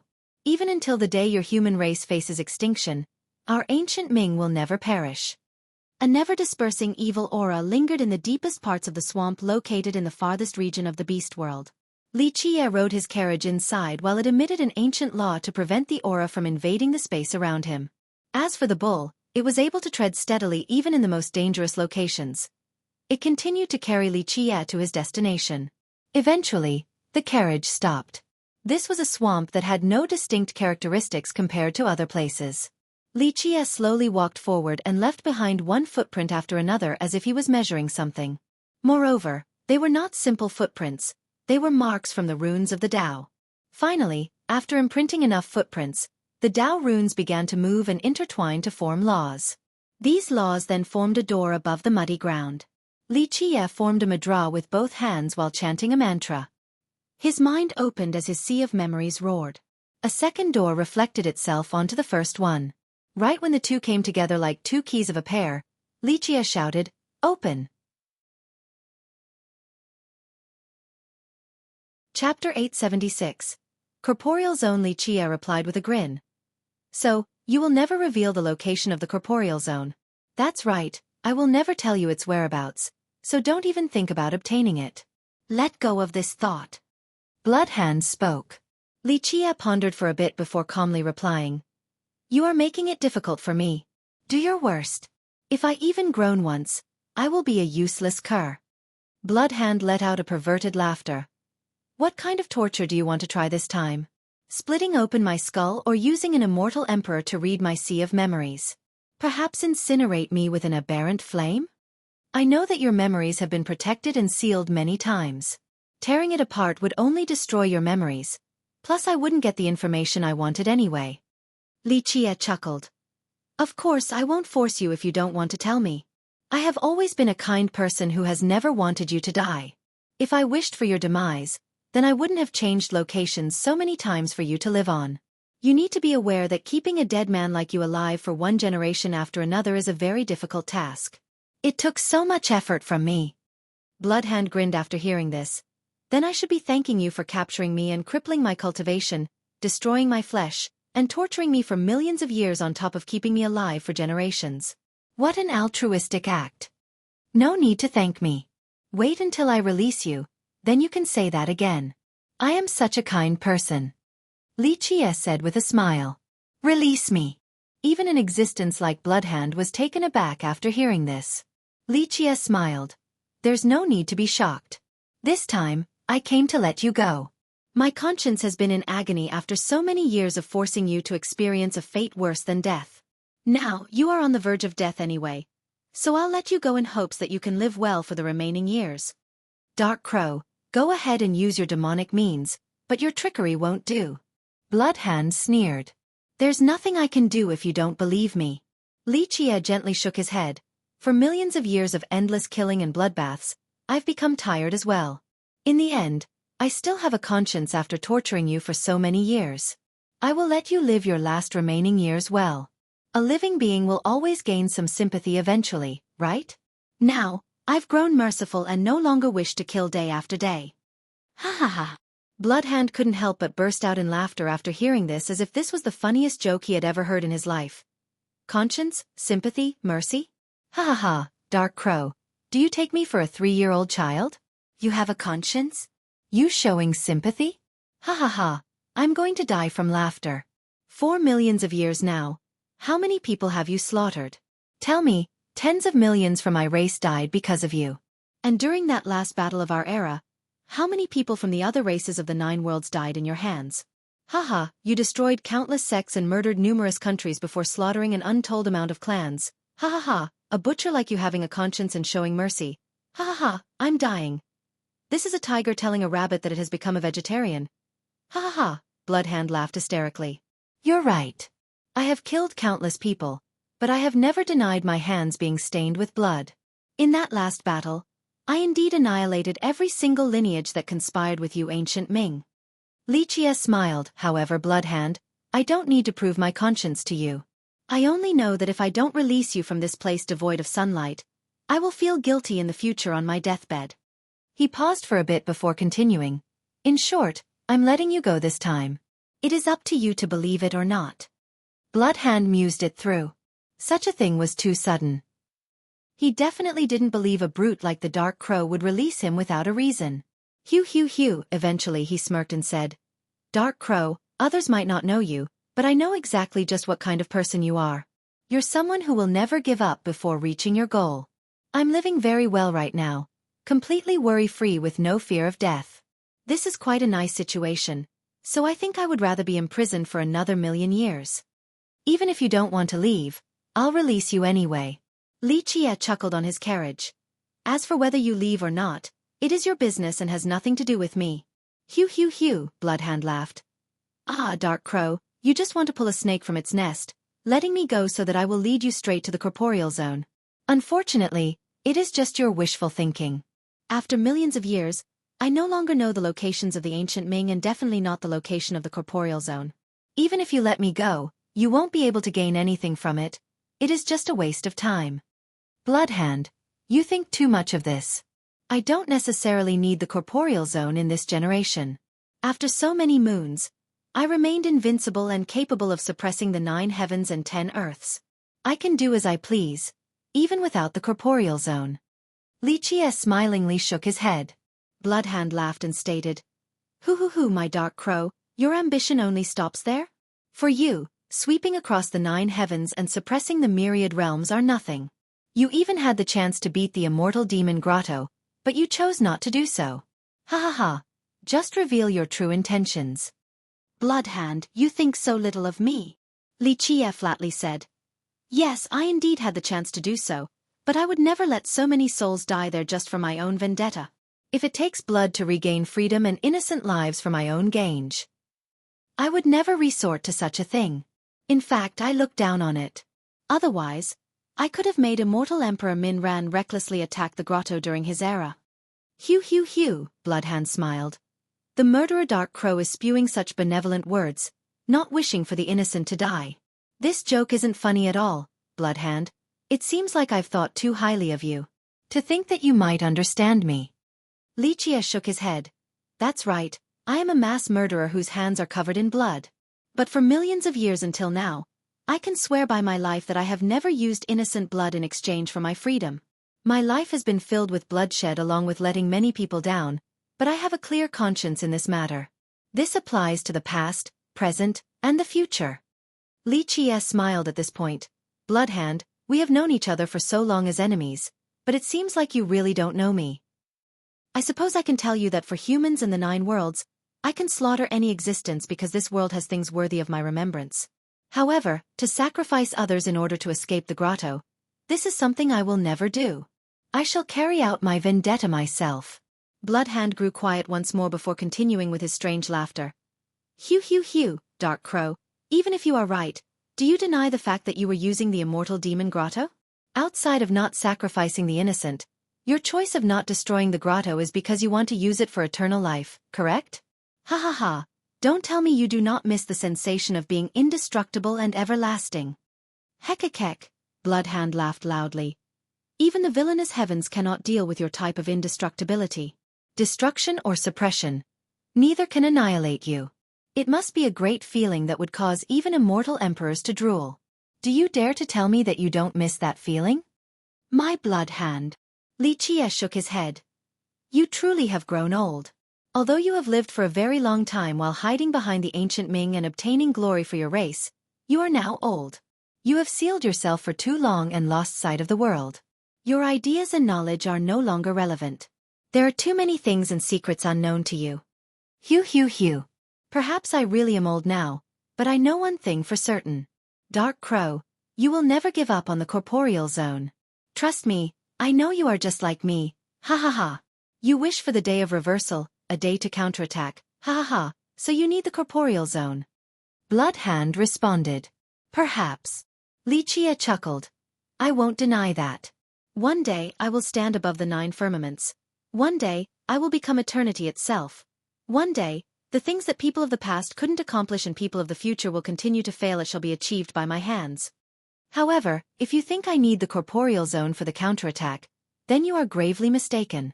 Xueqi continued. Nothing would be better than having the corporeal zone. However, if this is not meant to be, I trust that I can find a backup plan, something else to replace the zone. You should know that since the very beginning, the things that I could not manage are too few and far in between. Chapter 877. Plan culminated from millions of years. Bloodhand thought about Li Qie's words. He was once the Dark Crow's greatest opponent, so he knew that no matter what, the Dark Crow would never give up before succeeding. It was just like he had said, there were very few things he couldn't do. It doesn't matter if you believe me or not, I don't necessarily need the corporeal zone. Li Qie lightly smiled. To tell the truth, I'm getting tired of thinking about how to get you to open your mouth each generation, thinking about what kinds of torture would make you spill. Such devious acts are not pleasant for anyone. Basically, all shall end in this generation, so I'll let you go even if you don't talk. Of course, nothing would be better if you are willing to speak. Hew hew hew, Bloodhand responded with a creepy laughter. Dark Crow, I have never believed your words before. If you truly have the desire for a counterattack, to pierce through the 9 firmaments once you stand above them, then there is another option, and that is to work together with me. You should know full well that I can pave the way for you, allowing you to become even more powerful to show off your might. Bloodhand, I'll repeat myself again. You really think too little of me. Li Qie smiled. No matter the era or circumstance, I will not work together with an ancient Ming. Ha ha ha, it was precisely due to such idiotic thoughts that the fools in the past trapped the 9 worlds in darkness. Humph, you will regret it. Bloodhand snorted. Without the corporeal zone, even if you are as strong as an immortal emperor or even more powerful, your end will still be very miserable. I actually don't believe that. Li Qie smiled. I have experienced the worst of things and I don't care about even death. What is there that can make me worry? Bloodhand only smiled coldly, unwilling to speak further. Eventually, Li Qie spoke. Okay, our conversation ends here. It doesn't matter if you believe it or not. You are now free. Bloodhand smiled in an awkward manner. Dark Crow, if you are as benevolent as you are claiming to be, then give me relief and kill me. If I have awareness below the 9 springs, I will appreciate it. I would rather die to avoid being nervous and cautious of you all day long after being released by you. No, Li Qie shook his head. If you want to die, then you can commit suicide. I won't kill you. In my eyes, it is too cruel to kill a dying old man. I do not wish to shoulder this sin, so kill yourself if you wish to die. Okay, I will send you off. From now on, you are free. Li Qie opened his mind. A heavenly word flew out and imprinted itself on this cave-like fortress. One could hear an unlocking sound right afterward. A loud blast occurred. This fortress that trapped the Bloodhand Butcher rose up and flew at an unbelievable speed out of the beast world to a very distant location. Eventually, it stopped and landed on the outskirts of a certain area. A shadow eventually emerged a long time later. This shadow did not stop at all as it left this location. It continued to travel far away from any location that had traces of the Dark Crow.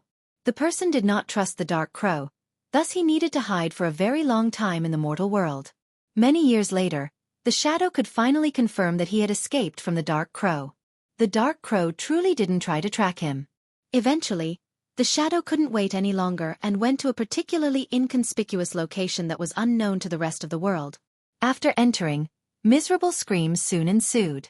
Their agonizing suffering was apparent from these shrill screams. A long time later, a single person came out, a true living being just like a common mortal. This person would not attract any attention no matter where he went. Haha, from now on, Bloodhand Butcher is no more. I want to see just how you will try and find me now. The person laughed deviously before disappearing into the crowd. In just a moment, he disappeared from the world without a trace. In the end, even the peerlessly brilliant Yi Qingqing had to give up. His expression became cold and was no longer as free and nonchalant as before. Prior to this, he always maintained a charismatic and unrivaled grace, but now, he was not looking as good. He couldn't be blamed for this. This was his first taste of failure since his debut. No matter the occasion or danger he faced in the past, he was able to easily deal with it. Even when encountering the most powerful of enemies, he was able to emerge safely because he was a peerless genius. He was plenty capable, and nothing in the world was difficult for him. However, he failed completely this time despite his countless attempts. This made him lose his temper completely. This was natural to someone who had complete confidence in themselves. He thought that opening the gates would be as easy as flipping over his palm. It could even be said that he didn't understand how he failed because he felt that he could easily open the gates of the mansion. His derivation of the Tao resonated with the entire city. It could even be said that he was free to come and go as he wished. However, the main gates did not welcome him, which greatly perplexed him. Logically speaking, if the entire city was in harmony, then opening the gates should have been simple. However, reality left him thoroughly at a loss. Of course, he didn't know that the mansion's gate wouldn't open without Li Qiye's permission. The Bayan city guard commander didn't want to offend Li Qiye. Otherwise, if Li Qiye entered that place again like he had in the past, he would flip this whole place over once more. Yi Qingqing seized his hand, stopping the strange phenomena, and took a deep breath before opening his eyes. It seemed that the world became a shade of black and white, and his profound and all-encompassing glare could see through the entire city. Li Qiye, where are you? Do you dare to come and fight to the death? His voice was in harmony with the grand Tao and myriad laws as it echoed across the city. Each word was full of power and stirred the hearts of the masses. Chapter 878. Gathering of Heroes. Yi Qingqing challenged Li Qiye once more. His voice reverberated across the entire city, causing many listeners to hold their breaths.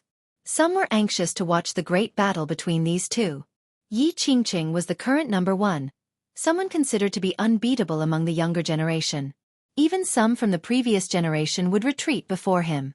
Meanwhile, Li Qiye's fame was at its zenith. He seemed to be untouchable as well. Shaking the alchemy kingdom, destroying 3 sects, massacring a legion, and slaying Golden Crow. Any of these battle records would be enough to shock the world.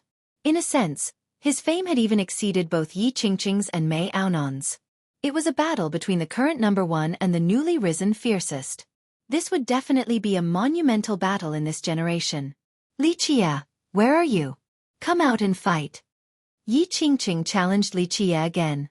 His profound glare and oppressive aura caused the area to fluctuate. He was in control of the entire city at this point as he stood above the master mansion, seeming to be one with the area. This was his peak condition. Not to mention commoners, even gods and devils would give way before him. Perhaps even paragons wouldn't want to provoke him in this situation. Bah, only a little pebble, acting all arrogant my ass. A voice filled with disdain came in response to this challenge. Many people were stunned after hearing these words since no one in the younger generation would dare to mock Yi Qingqing like this. They followed the voice and saw 2 girls entering the city. Both were charming beauties with endless grace. They would be the center of attention no matter where they went. The Jian clan's golden daughter.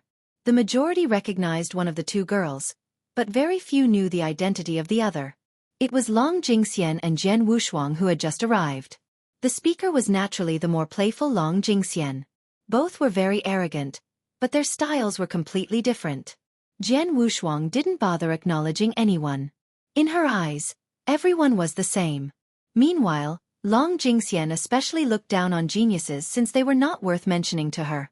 Very few knew Long Jingxian's origin and were at a loss for words after seeing her disdainful attitude towards Yi Qingqing.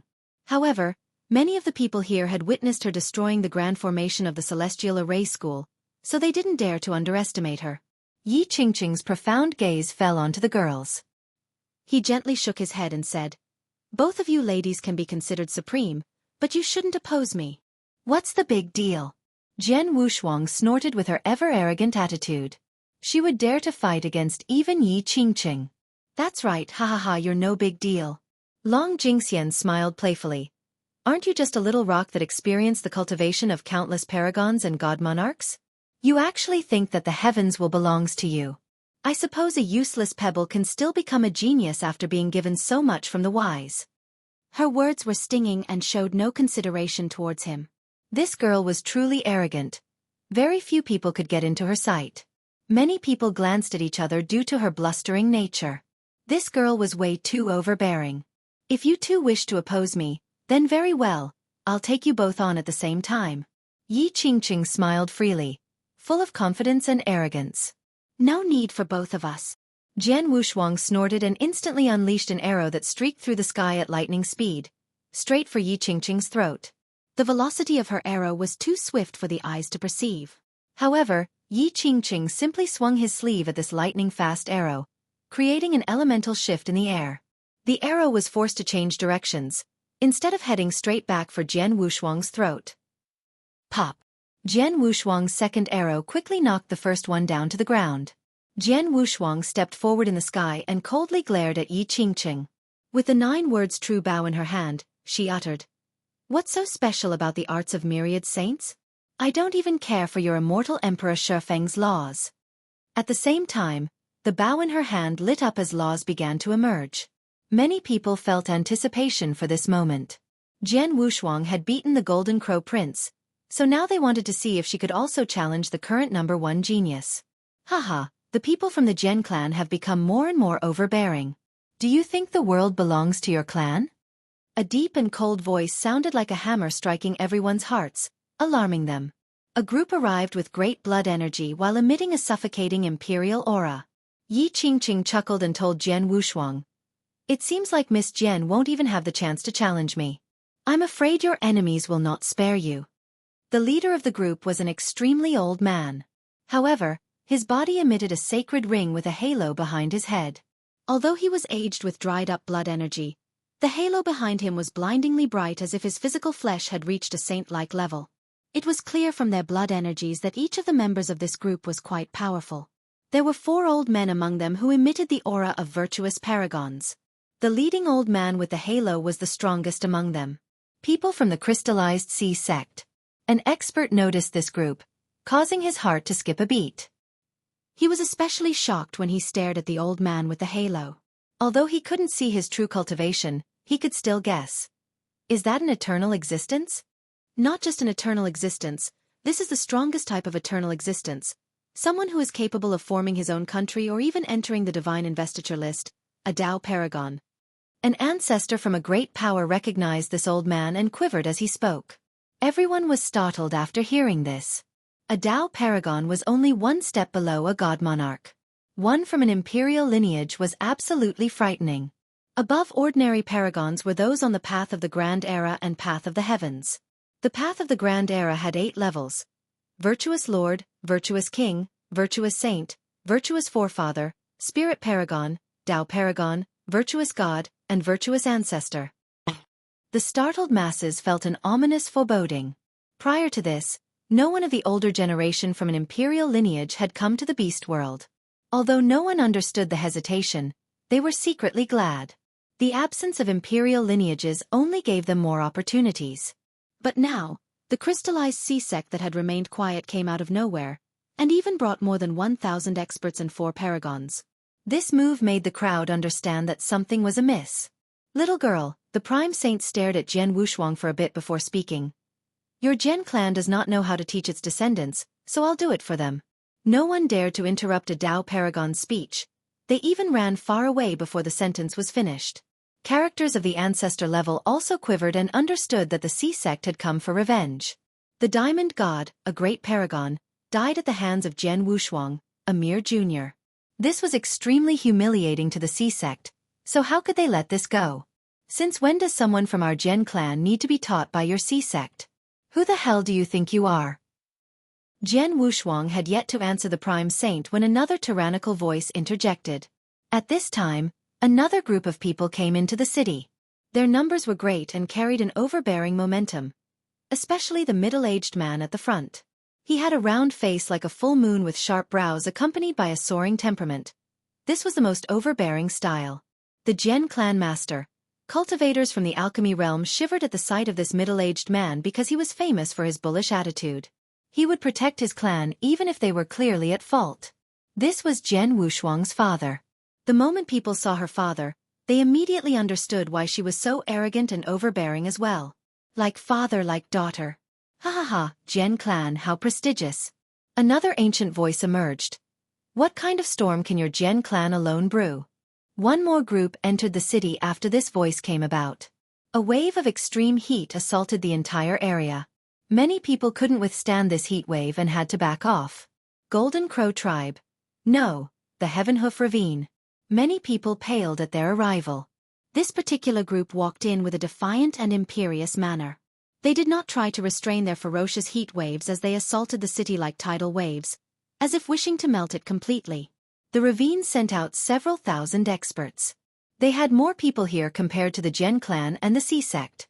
What was even more terrifying was that they had 9 paragons in the group. The worst part was the old man leading them. He had a human's body and a bird's head and was adorned with a feathery robe. His eagle-like eyes were very intimidating as his stare seemed to pierce the hearts of those in his path. Yi Qingqing challenged Li Qie once more. His voice reverberated across the entire city, causing many listeners to hold their breaths. Some were anxious to watch the great battle between these two. Yi Qingqing was the current number one, someone considered to be unbeatable among the younger generation. Even some from the previous generation would retreat before him. Meanwhile, Li Qie's fame was at its zenith. He seemed to be untouchable as well. Shaking the alchemy kingdom, destroying 3 sects, massacring a legion, and slaying Golden Crow. Any of these battle records would be enough to shock the world. In a sense, his fame had even exceeded both Yi Qingqing's and Mei Aonan's. It was a battle between the current number one and the newly risen fiercest.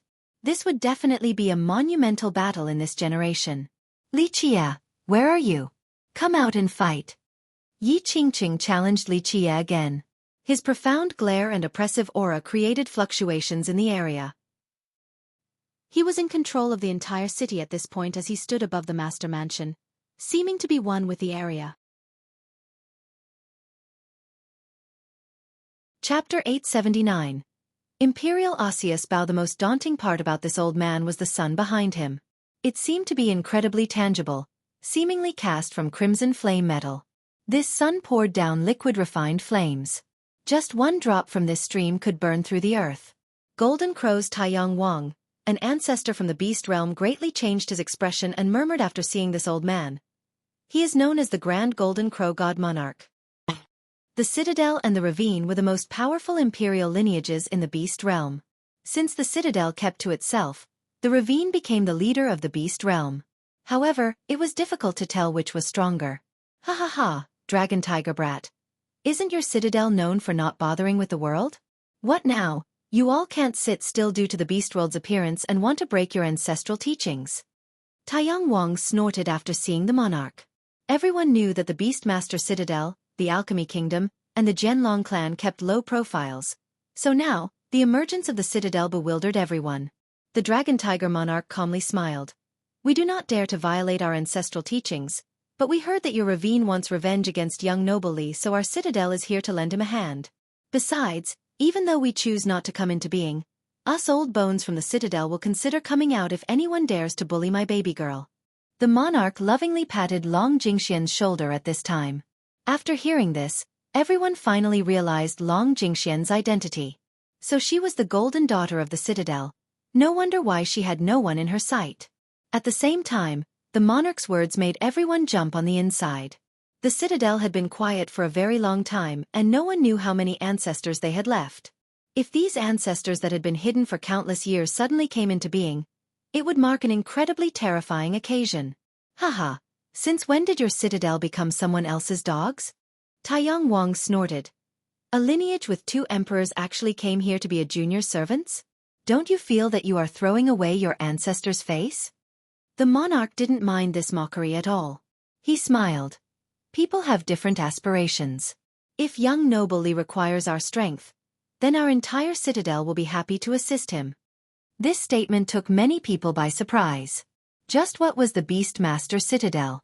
A dual emperor lineage with unfathomable strength wanted to show its loyalty to Li Qie? How unbelievable was this?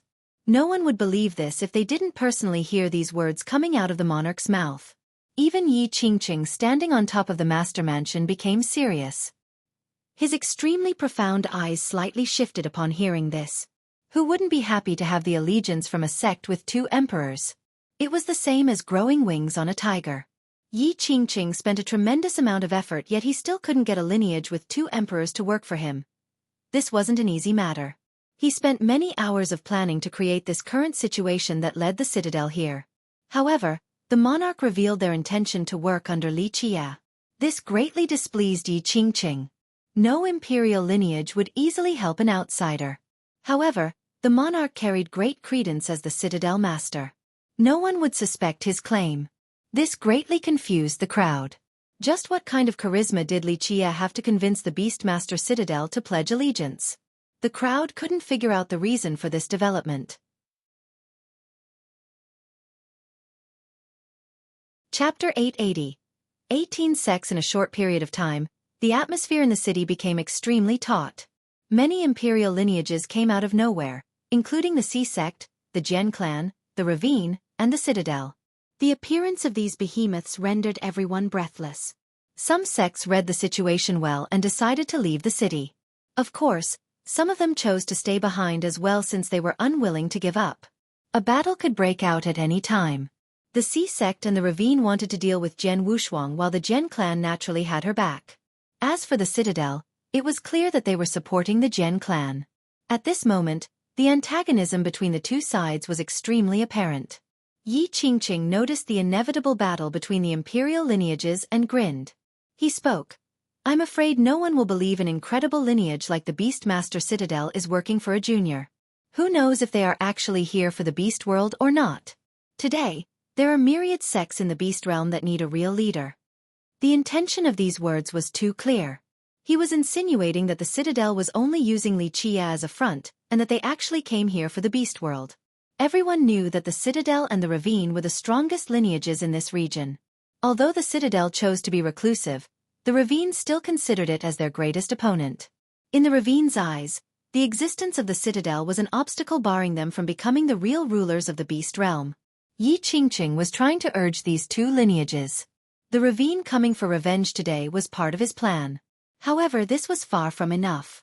It would be much preferable to have the Ravine and the Citadel slaughter each other. The Citadel master was not angry at this attempt to egg them on. He looked at Yi Qingqing and smiled. This so-called title of number one is only this much, just a name. You are only a frog at the bottom of a well with incredibly narrow eyesight. You have seen too little of the endless grand Tao across the eons. His words made it sound like Yi Qingqing's title of being number one was not worth a single coin. Yi Qingqing's expression sank after hearing this. However, he remained cool with a confident smile. Of course he was unhappy with such an evaluation. Who didn't admire his title of number one? I don't mind Monarch's evaluation because I know you verbally attacked me since you didn't like hearing what I had to say. Yi Qingqing said with a smile as if he didn't care about the evaluation. Humph. Taiyang Wang snorted as well. His Ravine didn't want a simple revenge. They mobilized under the name of vengeance, but in truth, they had ambitions for the beast world. The Dragon Tiger Monarch gave a pitiful glance at Yi Qingqing and shook his head. Just an ignorant child. You still dare to call yourself number one in this world? The monarch naturally was not here for the beast world since it was essentially not important to them. The only important matter was Li Qie. Such a comment was definitely a thorn in Yi Qingqing's heart. The words caused his expression to change, but he managed to remain nonchalant and smile right afterward. He spoke. I will keep Monarch's evaluation of me in mind. However, everyone has gathered here and it is clear as day to all that the beast world has not come out for many generations. We all know that back then, the divine beast realm being able to control the beast world was due to the Bian immortal rod. You claim to be working for Li Qie when he has the immortal rod. This is no secret to anyone.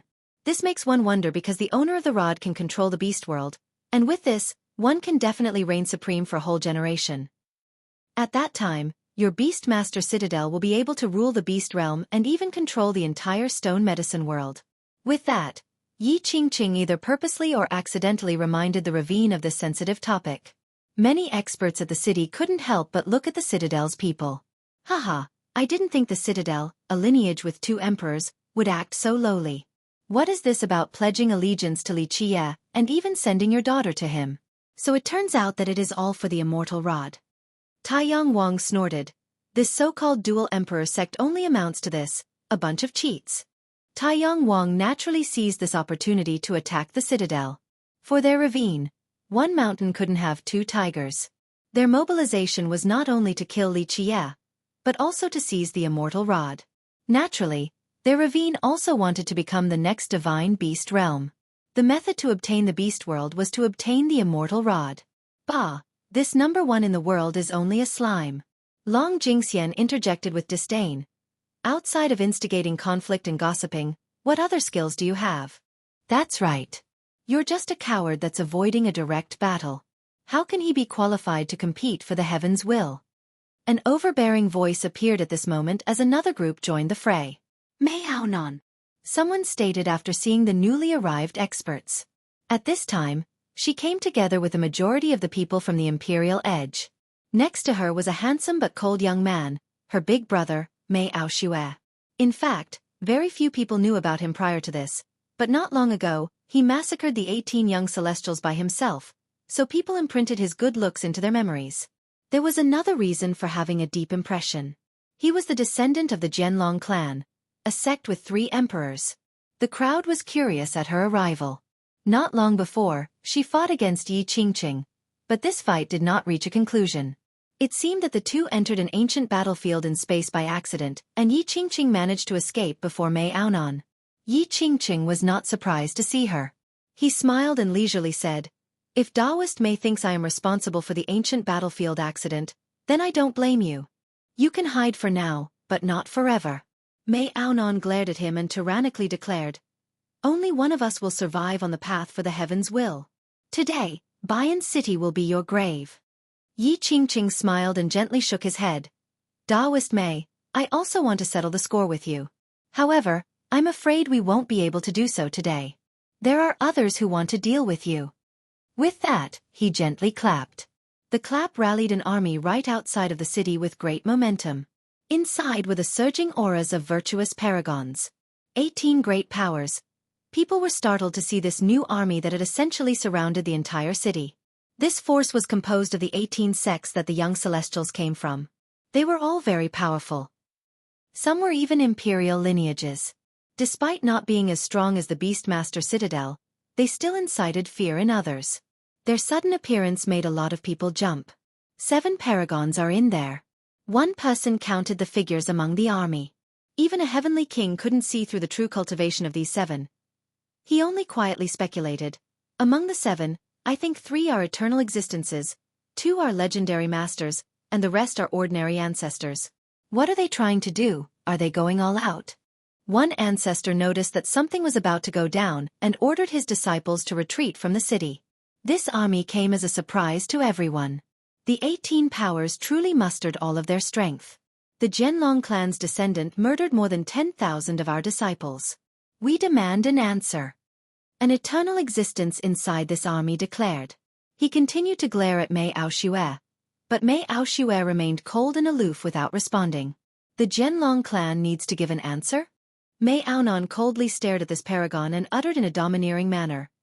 "Yes, we did kill these 18 young celestials, but that has nothing to do with the Jianlong clan. This is a feud between your 18 sects and my imperial edge. If you want revenge, then come at me." Her aggressive style remained unchanging even when facing the great army from the 18 sections.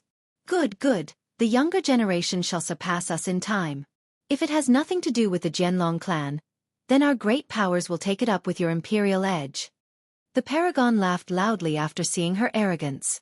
They mustered all of their strength not only to seek justice for their dead disciples, but also because Yi Qingqing had promised them that once he took control of the beast world, they could pick anything they wanted.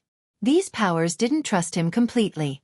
However, after seeing Yi Qingqing being able to open all the doors to the buildings inside while his grand Tao resonated with the entire city, they believed that he could control the beast world.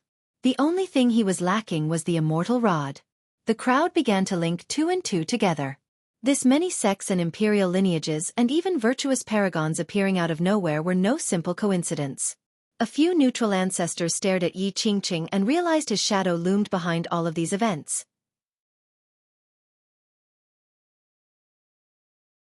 Chapter 881. War is here. The Dragon Tiger Monarch looked at the immediate situation and couldn't help but smile. What an amazing coincidence.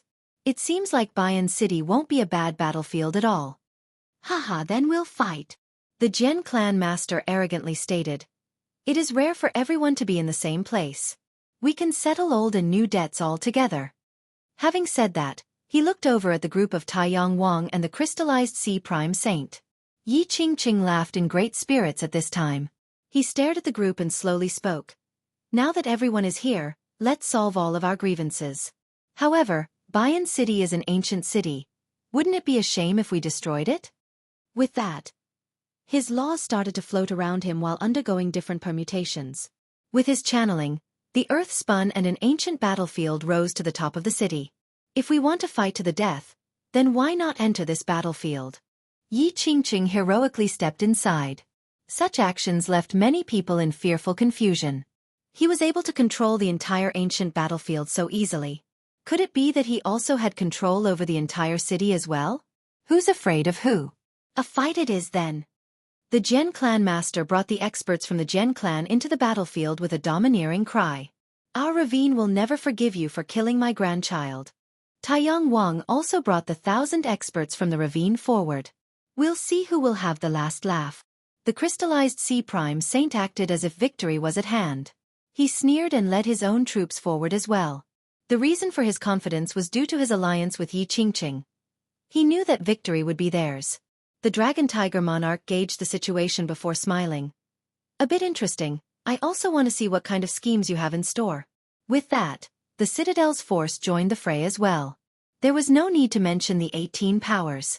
They had been on Yi Qingqing's side for a long time, so their armies also rushed in. Universal laws floated around this ancient battlefield that had an air of death. No one knew who created this battlefield, but it was definitely capable of withstanding attacks from virtuous paragons. In an instant, two sides formed on this battlefield. The Sea sect and the Ravine had grievances against the Gen clan, so they were naturally together. Yi Qingqing smirked. He had complete confidence in controlling the situation today. This time, both the Gen clan and the Imperial Edge needs to answer for their crimes. Yi Qingqing uttered slowly. The Golden Crow Prince was my sworn brother, yet Miss Gen hurt him, then ordered Li Chia to kill him. The 18 young Celestials had deep ties with me, but the Imperial Edge murdered them. I will not let these go. The Gen clan master smilingly asked. Bold words, but can you take charge of this situation? Yi Qingqing didn't care as he answered with beaming confidence. Gen clan master, I am confident that I have the strength to do so. If the Gen clan remains unrepentant, then I will support the Sea sect and the Ravine in their quest for justice. It seems like you are certain of victory. What about the Heaven Hoof Ravine? The Dragon Tiger Monarch smiled at Yi Qingqing. Taiyang Wang snorted in response. Haha, even if your Beastmaster Citadel wants to get involved, we shall be together with the Sea sect. Nothing could be better than young noble Yi being on our side. The Gen clan must answer for their crimes. The Ravine and Yi Qingqing had past ties already. And now that he showed that he was capable of controlling the ancient battlefield of Bayan City, the Ravine was more than happy to join hands with him on top of their previous negotiations. The Ravine yearned for the beast world while Yi Qingqing had the ability to help them. Thus, the Ravine must make good use of Yi Qingqing in order to obtain their goal. A paragon from the 18 great sects coldly uttered. The Imperial Edge killed our disciples, so they need to answer for this as well. In terms of numbers, Yi Qingqing's camp definitely had the advantage with the Ravine, the Sea sect, the 18 great powers, and his own forces. Monarch, it is not too late for your Beastmaster Citadel to leave. Yi Qingqing showed off his alliance and was sure of victory. Moreover, he still had hidden aces left. In his eyes, the only regret was how Li Chia was absent. Otherwise, he could deal with everything in one clean sweep. Is that so? The monarch smiled in response. So you are the decision-maker in this place right now? Of course not. Yi Qingqing smiled in a carefree manner. If Monarch is willing to leave and not get involved with the beast world, then I'm sure Taiyang Wang's camp won't make it difficult for you. Ha! Taiyang Wang laughed and added. I can indeed consider virtuous nephew's suggestion. If your citadel leaves now, we can go on as if nothing had happened. What great confidence! The Gen clan master sneered before the monarch could respond. Yi Qingqing, do you really think you are in charge and can do as you please? No. Yi Qingqing said with a smile. Of course, if Gen clan master requires my mediation, then I'll try my best. Keep in mind that Miss Gen killed the Diamond God and ordered Li Chia to murder Brother Golden Crow. This will not be easy. Alas, the heavens always leaves a path for men. Despite Brother Golden Crow's death, if Miss Gen is willing to stay by his wake and marry him, then perhaps this could solve the grudge between the two sides. His words made him sound determined to resolve the grievance, but it was more of a deliberate attempt to cause even more trouble, to strengthen the resentment between the two sides until it eventually resulted in a battle to the death. Bullshit! Gen Wushuang immediately cried out.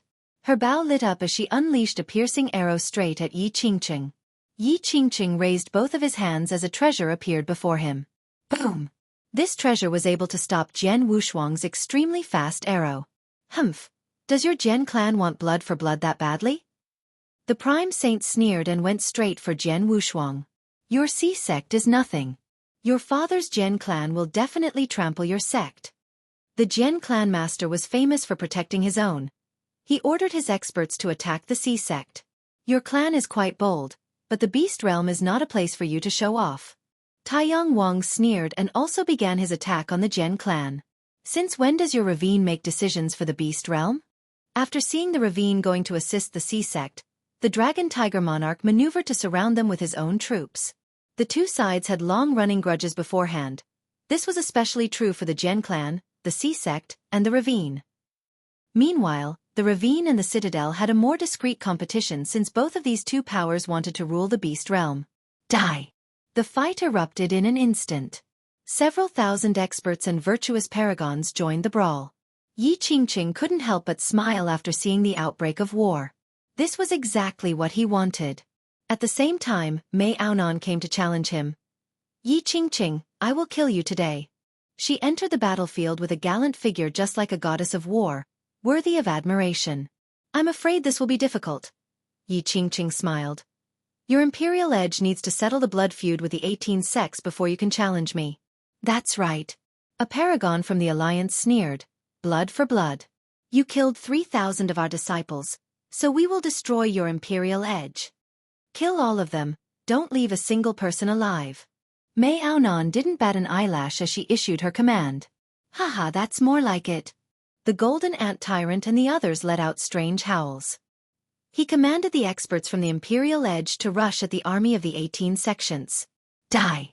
The Great Alliance also roared as their army flooded the Golden Ant Tyrant's troops.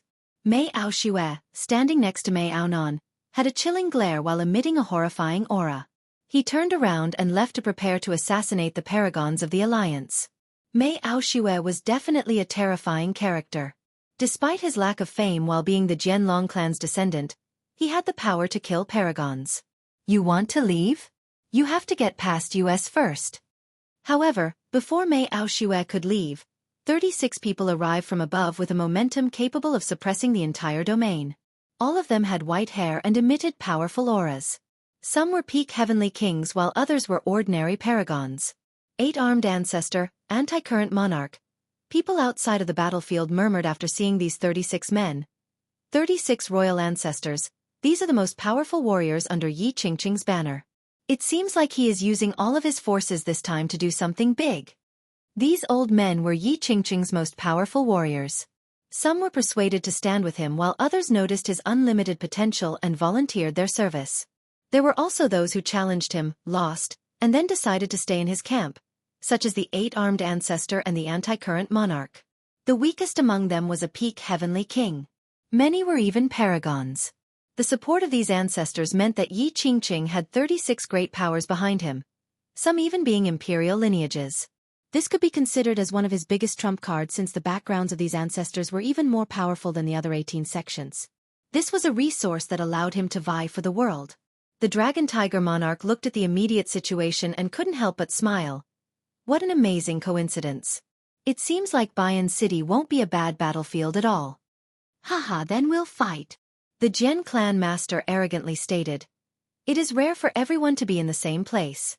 We can settle old and new debts all together.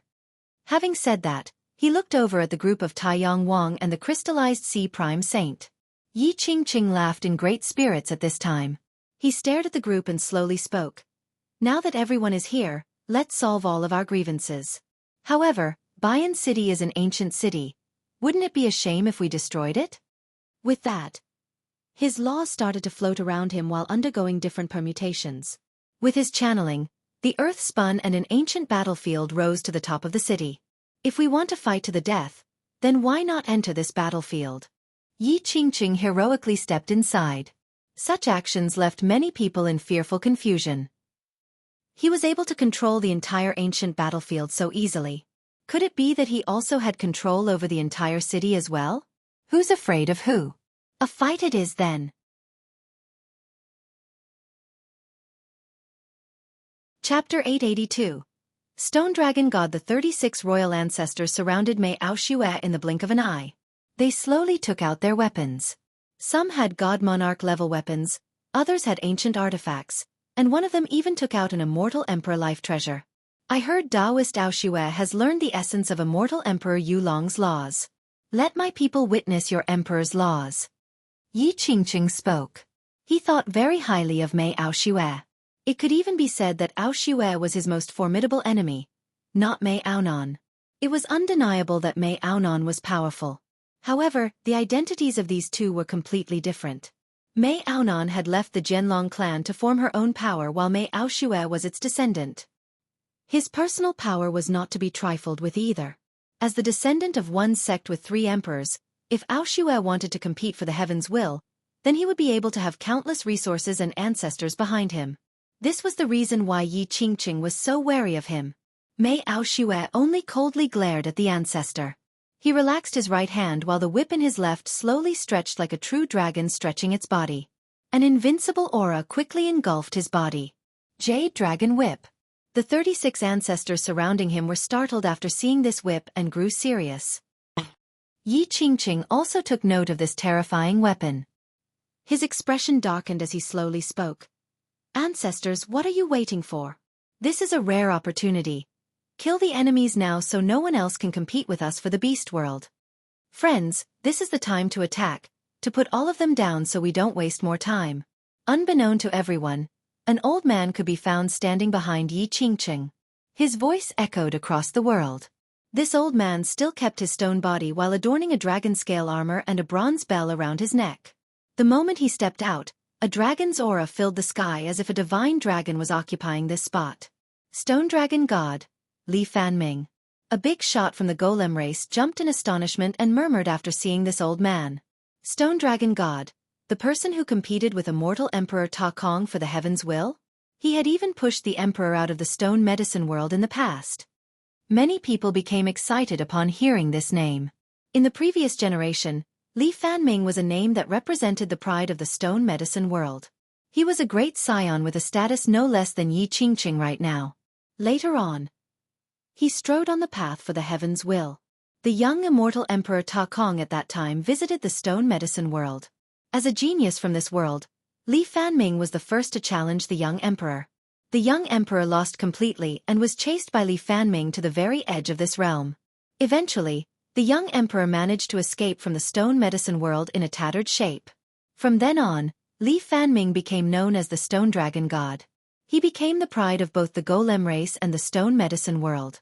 Many people held him in high regard and believed that he could become the immortal emperor. Unfortunately, he was defeated the next time he met the young Ta Kong. Later on, he challenged the young emperor again 3 times in a row, but all of his attempts ended in defeat. Afterward, he no longer dared to challenge the emperor and chose to live reclusively, especially after immortal Emperor Ta Kong ascended to the throne. No one had seen him again after that. When the world was on the verge of forgetting him completely, Li Fanming once again appeared to become Yi Qingqing's Dao protector. A few characters from back then became emotional after seeing Li Fanming again. The untouchable genius of the past had ultimately failed. However, him standing behind Yi Qingqing caused many people to be breathless. With his protection, Yi Qingqing indeed had the power to compete for the heaven's will. Bang! The osseous bow was unstoppable. Old Eight instantly forced Taiyang Wang and the Prime Saint back once more. Time to end this. Right when Old Eight was assuming an invincible position to end these two, a shadow descended from the sky and landed right in front of Old Eight. His descent created a huge shockwave, knocking away many experts to all 4 directions with wanton regard for friends and foes. This vacated a huge area at the center of the battlefield.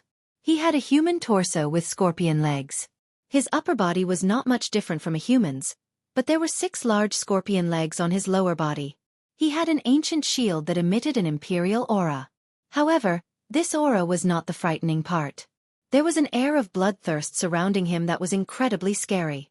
Countless combatants suddenly turned weak after this aura caught up to them. It was as if they had seen the devil as fear assaulted their minds.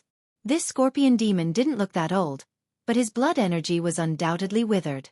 It was calculable that he was very ancient and that he must have been sealed for many generations. Who is this? Not too many people outside the city were able to guess his identity. However, this bloodthirsty aura frightened even the ancestors. Scorpion God, a general under immortal Emperor Jin Shi. Even the Dragon Tiger Monarch's expression sank after seeing this demon. He is actually still alive and broke out of his seal. Ha ha ha, this junior from the Beastmaster Citadel has keen eyesight. This old demon has been buried underground for so long, but you still recognize me. The scorpion laughed. He was pleased with his fame. The rumor is true, the ravine really did seal a general of an immortal emperor. A trusted one at that. An ancestor murmured at the outskirts of the battlefield. The scorpion god was one of the ravine's ace cards in this operation. Although he was not the greatest general under immortal Emperor Xueqi, he was adored by the emperor and was even bestowed an immortal emperor life treasure, the golden serpent shield. The 36 royal ancestors surrounded Mei Xueqi in the blink of an eye. They slowly took out their weapons. Some had god monarch level weapons, others had ancient artifacts, and one of them even took out an immortal emperor life treasure. I heard Taoist Xueqi has learned the essence of immortal emperor Yulong. Let my people witness your emperor's laws. Yi Qingqing spoke. He thought very highly of Mei Xueqi. It could even be said that Xueqi was his most formidable enemy, not Mei Aonan. It was undeniable that Mei Aonan was powerful. However, the identities of these two were completely different. Mei Aonan had left the Jianlong clan to form her own power while Mei Xueqi was its descendant. His personal power was not to be trifled with. As the descendant of one sect with 3 emperors, if Xueqi wanted to compete for the heaven's will, then he would be able to have countless resources and ancestors behind him. This was the reason why Yi Qingqing was so wary of him. Mei Xueqi only coldly glared at the ancestor. He relaxed his right hand while the whip in his left slowly stretched like a true dragon stretching its body. An invincible aura quickly engulfed his body. Jade Dragon Whip. The 36 ancestors surrounding him were startled after seeing this whip and grew serious.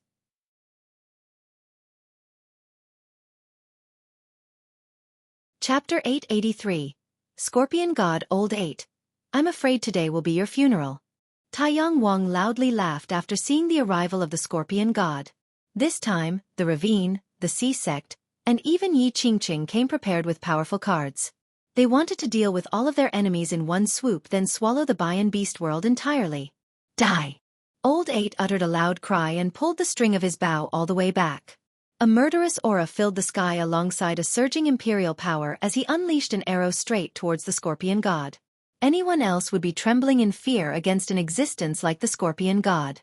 However, Old 8 was a domineering man that would even fight against someone this powerful. The scorpion god didn't dare to block an arrow from the osseous bow. The golden serpent shield in his hand emitted a blinding imperial light as vast as a sea. Inside this sea of light, a huge golden serpent leaped into the sky. Boom! Even the sky shattered. However, this serpent inside the shield was able to block the arrow. I would have instantly ran if it was immortal Emperor Dai Jian firing the bow. Unfortunately, your cultivation is too shallow. Even a more vicious weapon cannot exert its true power in your hands. The scorpion sneered and pounced towards Old 8 without using any techniques. He slammed his shield with lightning speed. This was a strike capable of shattering myriad realms, and it headed straight towards Old 8. Old 8 shot out countless arrows in response as his own murderous imperial aura erupted. Boom! Nevertheless, not even his strongest arrow was able to stop the impact of the golden shield. He was smashed flying while spurting blood. The sounds of bones breaking were very crisp. The osseous bow was indeed unbeatable. However, Old 8 and the scorpion god had too big of a gap in cultivation, especially when the scorpion had the golden serpent shield as well. Under such circumstances, Old 8 could only accept the beating. If it wasn't for the bow's protection, he might have been killed on the spot. The scorpion god's toughness alarmed both the dragon tiger monarch and the Jian clan master. Old 8 was not his match even with the osseous bow. Go, lend Old 8 a hand. At this moment, Mei Xueqi, who was fighting against the 36 royal ancestors, cried out. Upon his call, a popping noise resounded. One person stepped into the ancient battlefield. His pace caused the entire place to shake. However, it would be a mistake to think that this vibration was due to the person's enormous size. The newcomer was an old man as thin as a bamboo pole. It seemed that even a gust of wind could blow him away. The truth was that in terms of looks and aura, this old man was not eye-catching at all. Right when the scorpion was attempting to finish off Old 8 with his shield, this thin old man instantly blocked his path. He took out a war horn and blew on it, creating a sound that echoed across this domain. A loud tiger's roar rang out as a white tiger landed from the sky. This white tiger slowly entered the battlefield and became one with the old man. At this point, the tiger resembled a living divine beast, worshipped by all of its peers. Even the mountains trembled before its terrifying aura that permeated the battlefield. The white tiger raised its fangs to the sky and ferociously assaulted the incoming shield from the scorpion. Boom! A huge explosion resulted from their impact that shook the entire battlefield. Normally, even an eternal existence would be killed from one attack from the golden serpent shield. However, the white tiger managed to block this attack. Nevertheless, it still staggered backward from the blow. Eat this! Old Eight jumped into the sky in an instant while gathering energy in his osseous bow. The deity shivered before the incoming arrow. With its utmost tyrannical might, this arrow went straight for the scorpion. The scorpion wouldn't take an arrow from the osseous bow lightly. It used the shield for protection. Meanwhile, the white tiger pounced into the air then lunged towards the scorpion with its claws. In just a moment, Old Eight and the white tiger worked together to fight against the scorpion, causing the space around them to molder. The scorpion god was indeed a general below immortal Emperor Jin Shi. However, he was not the strongest one. In fact, he wasn't even a god king. Alas, one couldn't underestimate him because of this tiny detail. He fought by himself against Old Eight and the white tiger. Although these two were very powerful, they were still at a disadvantage. A prolonged fight would result in their defeat. I know who he is. A demon king from the stone realm finally murmured after seeing the skinny old man that had turned into a white tiger. His name is Xueqi, an enlightened white tiger with an innate bloodline from the tiger god. He is friends with the ancestors from the Jianlong clan. All of them were completely identical. What was even more terrifying was that her palaces instantly turned into a vast world with endless immortal energy. A world that resembled a land of immortals, a holy paradise. We can't let her live. Even the stone dragon god Li Fanming, standing next to Yi Qingqing, was dumbfounded before this terrifying scene concocted by Long Jingxian. Yi Qingqing's expression also turned extremely unsightly. Mei Aonan alone was already a great rival. But now, this Long Jingxian came out of nowhere with 11 palaces too. His position as number one was becoming tenuous. In a flash, Jian Wushuang prepared her archery formation. She turned into an endless sea of arrows. With a series of buzzes, the 9 words true bow created a law made from the entire 9-word mantra. Celestial soldiers and fighters, descend and arrange yourselves in front of me. This full mantra formed a complete universal law to craft all of her divine arrows, each embedded with the mantra's full power. At the same time, Long Jingxian controlled this sea of arrows. The two working together caused even the blue sky and the yellow spring to be overshadowed by the divine bow. Immortal, mastering the universe. Archery, Tao at the apex. Omni-extermination. Long Jingxian's crisp laughter resounded like a bell. With another buzz, the divine bow turned into a full moon with an arrow readied. Apex archery. Omni-extermination. Formation arrow. She cried out again and finally unleashed this arrow straight at their enemies. This arrow descended and quickly turned into a formation that created a rain of arrows. In the blink of an eye, more than 1,000 experts from the Alliance were massacred. Even heavenly kings from the imperial lineages couldn't stop this onslaught with their emperor laws. This was an arrow crafted by all 9 words, so it was countless times stronger than Jian Wushuang's old formation arrow. Even peak heavenly kings would be instantly killed with no chance to escape. Immortal mastering the universe, archery Tao at the apex. Omni-extermination. This was the invincible art they created inside the divine temple. They were trapped in a trial back then with no way out. On the brink of life and death, Long Jingxian's immortal fate suddenly lit up to create this peerless art. It utilized Jian Wushuang's archery as the foundation and Long Jingxian's immortal fate as the Tao source with the 9-word true bows as the outline. These three together created an untouchable weapon on the battlefield. More than 1,000 experts of the 3 imperial lineages were instantly killed. Such tyrannical might left everyone aghast. Kill them. Taiyang Wang and the Prime Saint were confounded after seeing this. This type of technique was too terrifying. Next, 3 paragons crossed the sky, making their way towards the 2 girls. They channeled their emperor laws with billowing auras. Apex archery. Omni-extermination. Soldier arrow. Another arrow was created with all 9 words. This soldier arrow gathered not only the worldly energy nearby, but also the power of the Tao from myriad realms. All of this energy came together at once. Boom!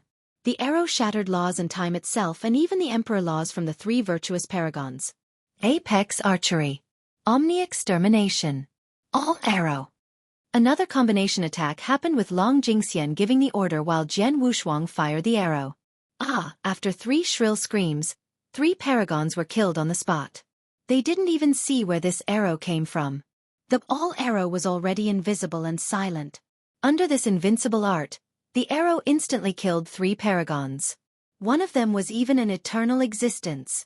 Such a scene frightened people to the point where their expressions became twisted.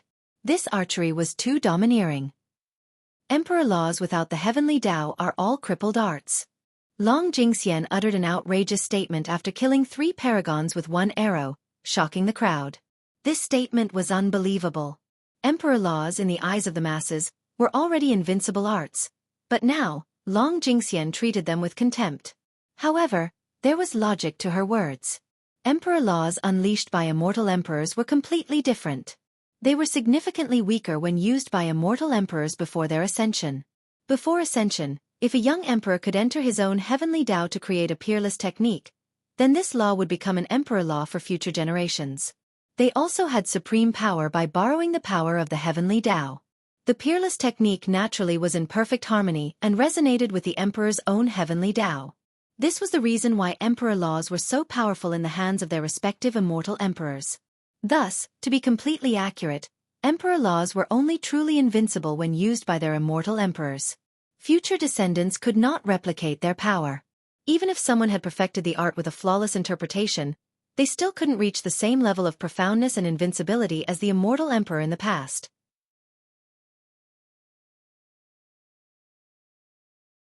Chapter 884.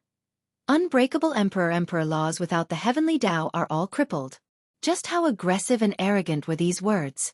Through the ages, very few people dared to look down on emperor laws. At this moment, Jian Wushuang's divine arrow had locked onto Taiyang Wang and the Prime Saint. Open! Both Taiyang Wang and the Prime Saint changed their expressions and instantly summoned their imperial weapons that exuded powerful auras. Apex archery. Omni-extermination. Celestial arrow. Long Jingxian cried out with a surging immortal aura. This endless force poured into Jian Wushuang's Tao of archery. Pluff! Pluff! 2 arrows shot out and instantly sent the 2 flying. Even with the protection of imperial weapons, they were still knocked away by the impact. These arrows from all 9 words were too powerful, completely incomparable to their own imperial weapons. Kill them! Taiyang Wang and the Prime Saint initiated a counter-offensive. They used their weapons' power and went straight for the 2 girls, aiming to kill. However, Long Jingxian and Jian Wushuang were not afraid of them at all.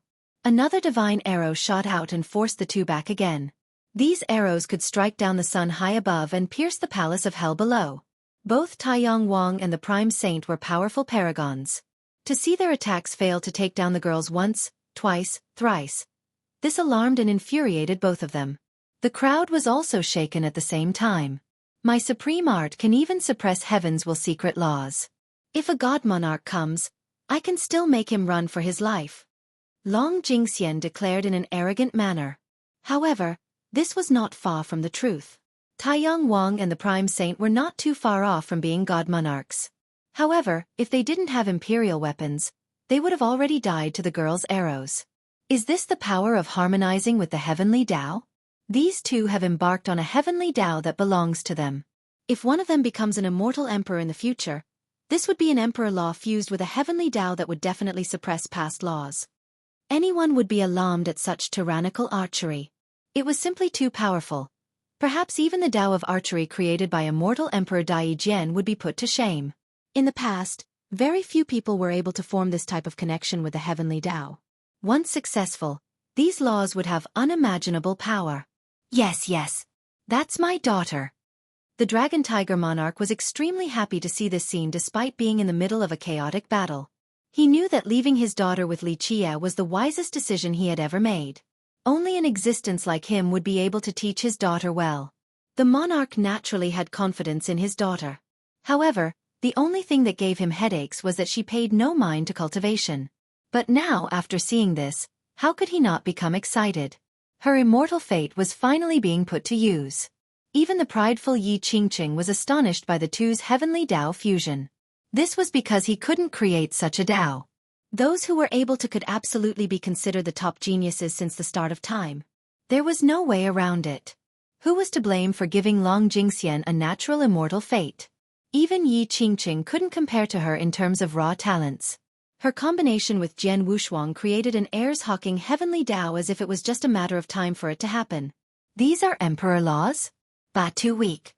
The haughty Long Jingxian laughed mockingly when Taiyang Wang and the Prime Saint's offensive was shattered by their arrows.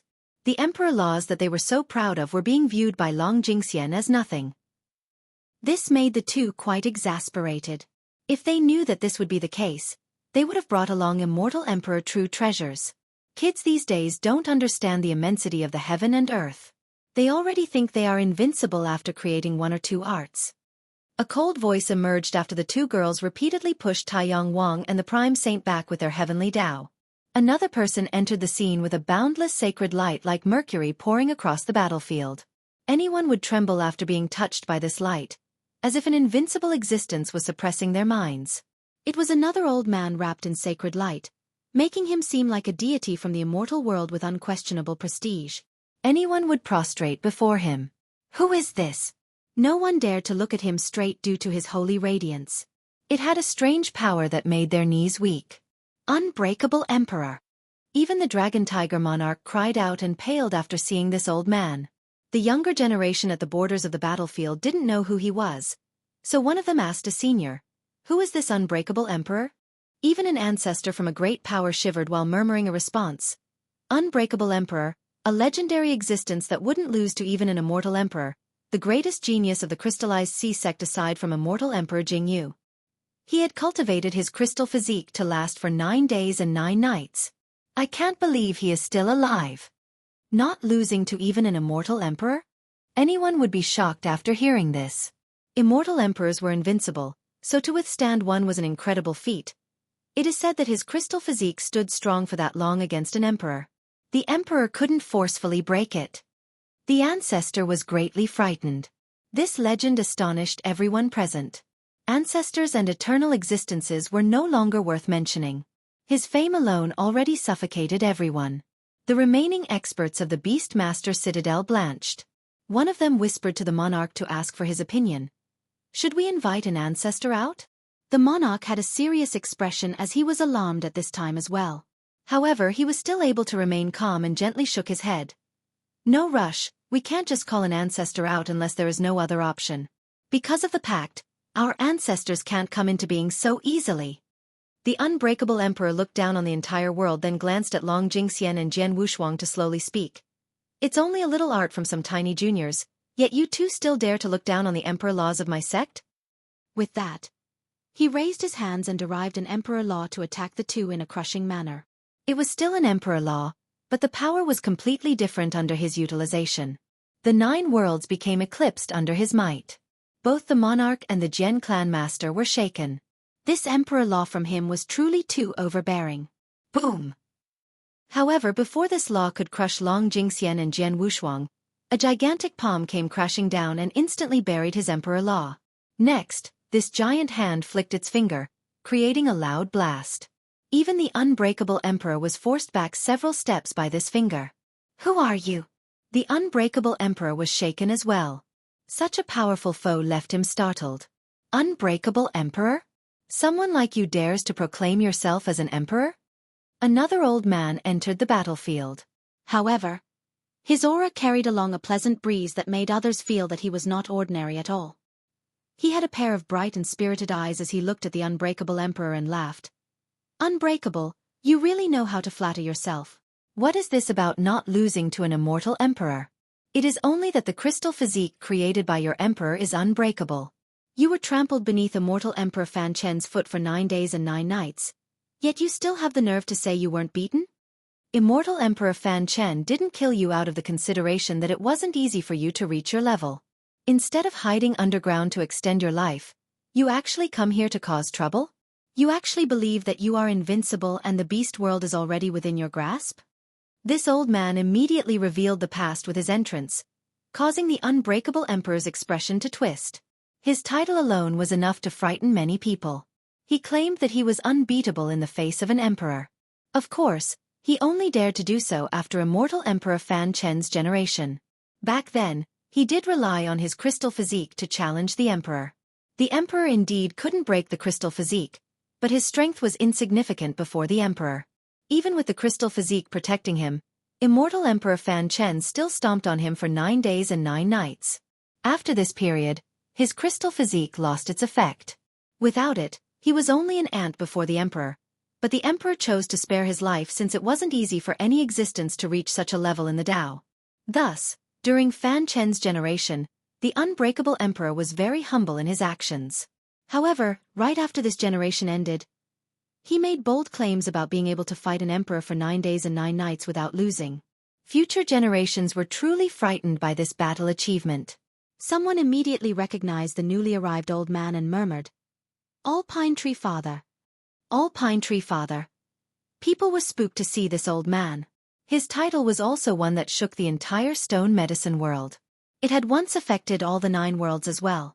The stone medicine world had 2 great demon forefathers.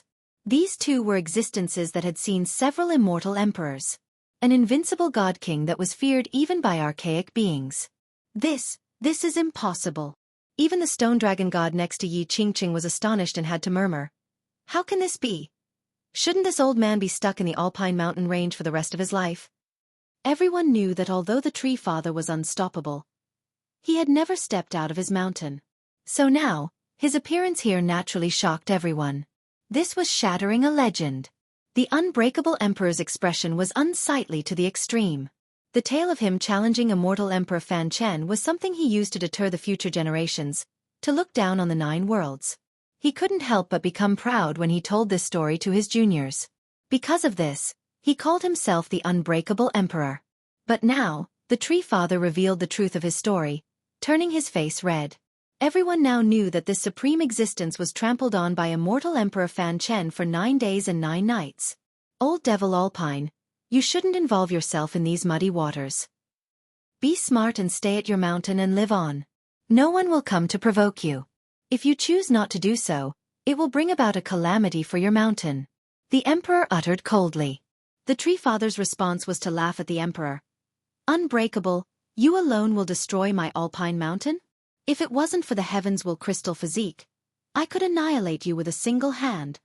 The emperor's expression became even worse. His unbeatable prestige was being held in disdain by the Tree Father. This was a great humiliation to him.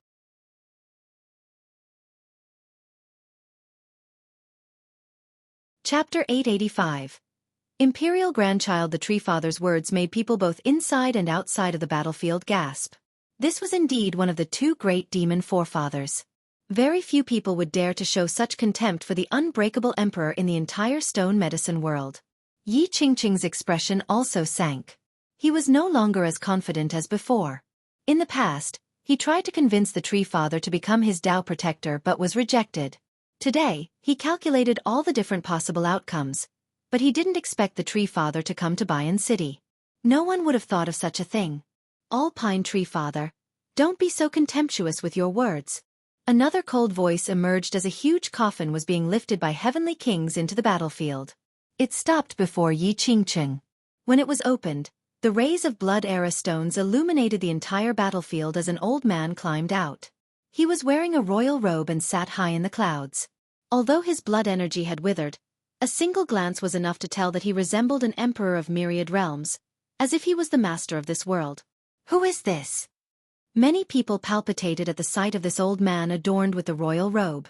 It seemed as if he was born to be king. His aura had no need for posturing since it was so natural. I know who he is. Others call him the Imperial Grandchild. A stone king from the stone realm eventually recognized him and exclaimed, Immortal Emperor Shifeng's grandson. Immortal Emperor Shifeng's grandson. Anyone would feel their scalp tingling after hearing this. An emperor's grandson. This was enough to prove his noble identity. It was beyond description. He was born to be a matchless king. Imperial Grandchild. The Alpine Tree Father only smiled when faced with such a character. He had seen immortal emperors before, and not just one, so a grandson of an emperor wasn't much to him. He smilingly said, "You shouldn't have climbed up here. If you didn't do so, you could have at least lived for a little longer. Since you're already here, I'm afraid you won't be able to return this time." Who would dare to look down on an emperor's descendant? However, the Alpine Tree Father paid him no heed. He was determined to cause a storm after leaving Alpine Mountain this generation. It would be a golden age without any dullness. Alpine Tree Father, everyone respects you and calls you a demon forefather. The Imperial Grandchild slowly spoke. However, if you want to take control of the beast world by going against the rest of the world by yourself, then you are simply being overconfident. You think you can fight everyone here? There are more god kings in the stone medicine world than just you. Although you are strong, you are not necessarily a match for a god king from an imperial lineage. The beast world. The Tree Father looked at the grandchild and smiled. What a waste of you being a mortal Emperor Shifeng's grandchild. Your sight stopped on mere treasures. I didn't come here for the beast world. It is because all of you shouldn't have attacked young noble Li's people. I am his Tao protector, so if you move against his people, it is the same as opposing me. The Imperial Grandchild's eyes turned cold as he slowly asked, "Young noble Li? That Li Qie?" The Tree Father smiled. "That's right, just scram from the beast world and I won't attack. The same goes for you." The Tree Father shifted his gaze towards Yi Qingqing. Yi Qingqing was usually handsome and carefree, but his expression was quite unsightly at this moment. The Tree Father denied his request and actually became Li Qie's Tao protector instead. Many people were surprised as well after hearing his words. Although there had been rumors long ago about Li Qie having close ties with the Tree Father, he neither confirmed nor denied these claims. Moreover, Li Qie had been in many crises and the Tree Father had never showed up before. Right when everyone was about to forget about it, the Tree Father personally confirmed himself being Li Qie's Tao protector. How could people not be surprised? Moreover, Li Qie also had a connection to the giant bamboo country. This simply meant that both the demon forefathers of this world were there for him. With them as his backings, it wasn't hard to be as arrogant as he was. The unbreakable emperor stood up and drily said, "Alpine, you are too conceited. Do you think you are the only god king?" The Alpine Tree Father looked at him with one eye and replied, "A self-titled god king like you is unworthy of being in my sight. If you all want to fight, then don't be so reserved. You and you too, all three of you can come together." The Tree Father pointed at the unbreakable emperor, the stone dragon god Li Fanming, and the Imperial Grandchild. He wanted to fight all three by himself. Everyone was dumbfounded to hear such words. This was too domineering. Fighting against these three alone? Not many people in the entire world would dare to do so. The three glanced at each other briefly. In a one-on-one fight, they were definitely not the Tree Father's match. Being one of the only two demon forefathers in the stone medicine world was not an empty title. The Dragonstone God floated to the sky and spoke. "Haha, very well. Then the three of us will have to see your supreme arts." In the blink of an eye, the four of them were up high above the masses as all things were illuminated by their divine radiances. Each of their steps resonated with the Grand Tao. Universal laws surged from the sky like waterfalls, causing the celestials to tremble.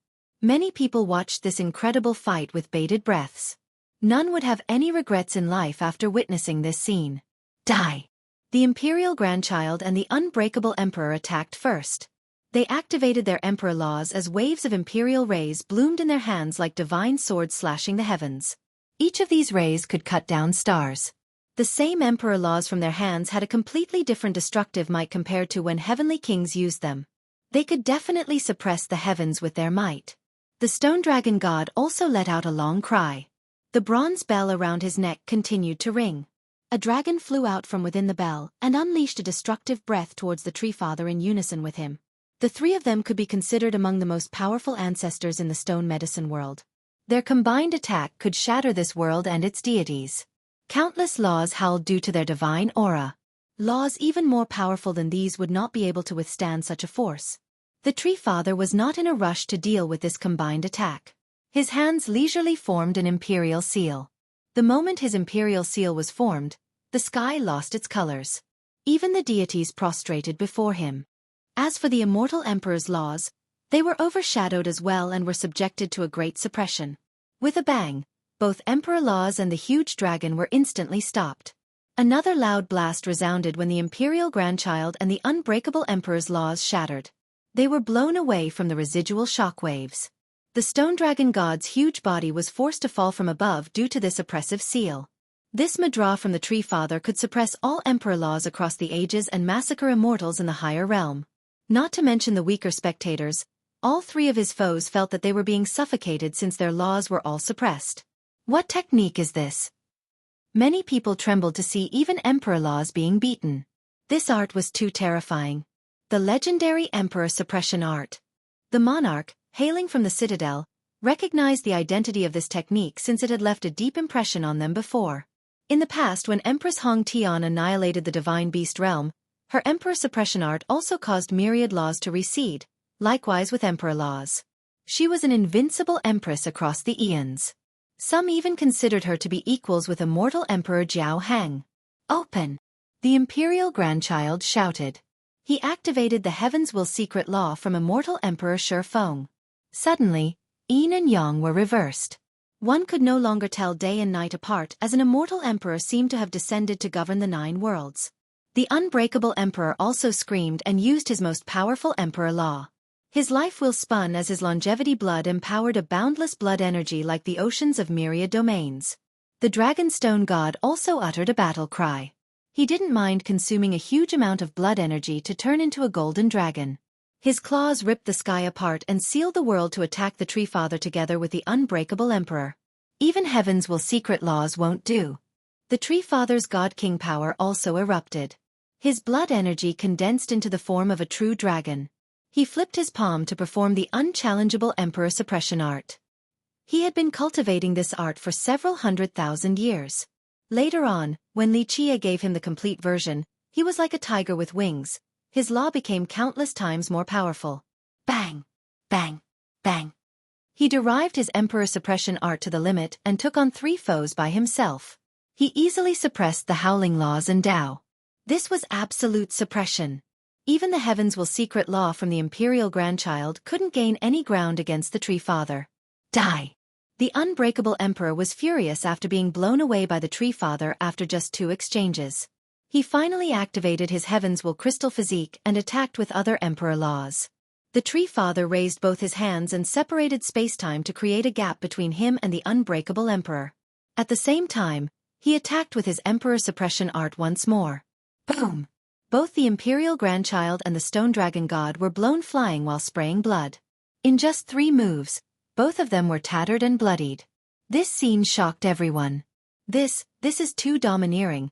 Can anyone actually go up against him? Many people shivered when they saw the Tree Father's might. Activate! Both the imperial grandchild and the unbreakable emperor no longer hid anything. They both summoned their imperial weapons. In an instant, stately imperial auras burst towards the Tree Father. The Tree Father's words made people both inside and outside of the battlefield gasp. This was indeed one of the 2 great demon forefathers. Very few people would dare to show such contempt for the unbreakable emperor in the entire stone medicine world. Yi Qingqing's expression also sank. He was no longer as confident as before. In the past, he tried to convince the Tree Father to become his Tao protector but was denied. Today, he calculated all the different possible outcomes, but he didn't expect for the Tree Father to come to Bayan City. No one would have thought of such a thing. All Pine Tree Father, don't be so contemptuous with your words. Another cold voice emerged as a huge coffin was being lifted by heavenly kings into the battlefield. It stopped before Yi Qingqing. When it was opened, the rays of blood era stones illuminated the entire battlefield as an old man climbed out. He was wearing a royal robe and sat high in the clouds. Although his blood energy had withered, a single glance was enough to tell that he resembled an emperor of myriad realms, as if he was the master of this world. Who is this? Many people palpitated before this old man adorned with the royal robe. It seemed as if he was born to be king. His aura had no need for posturing since it was so natural. I know who he is. Others call him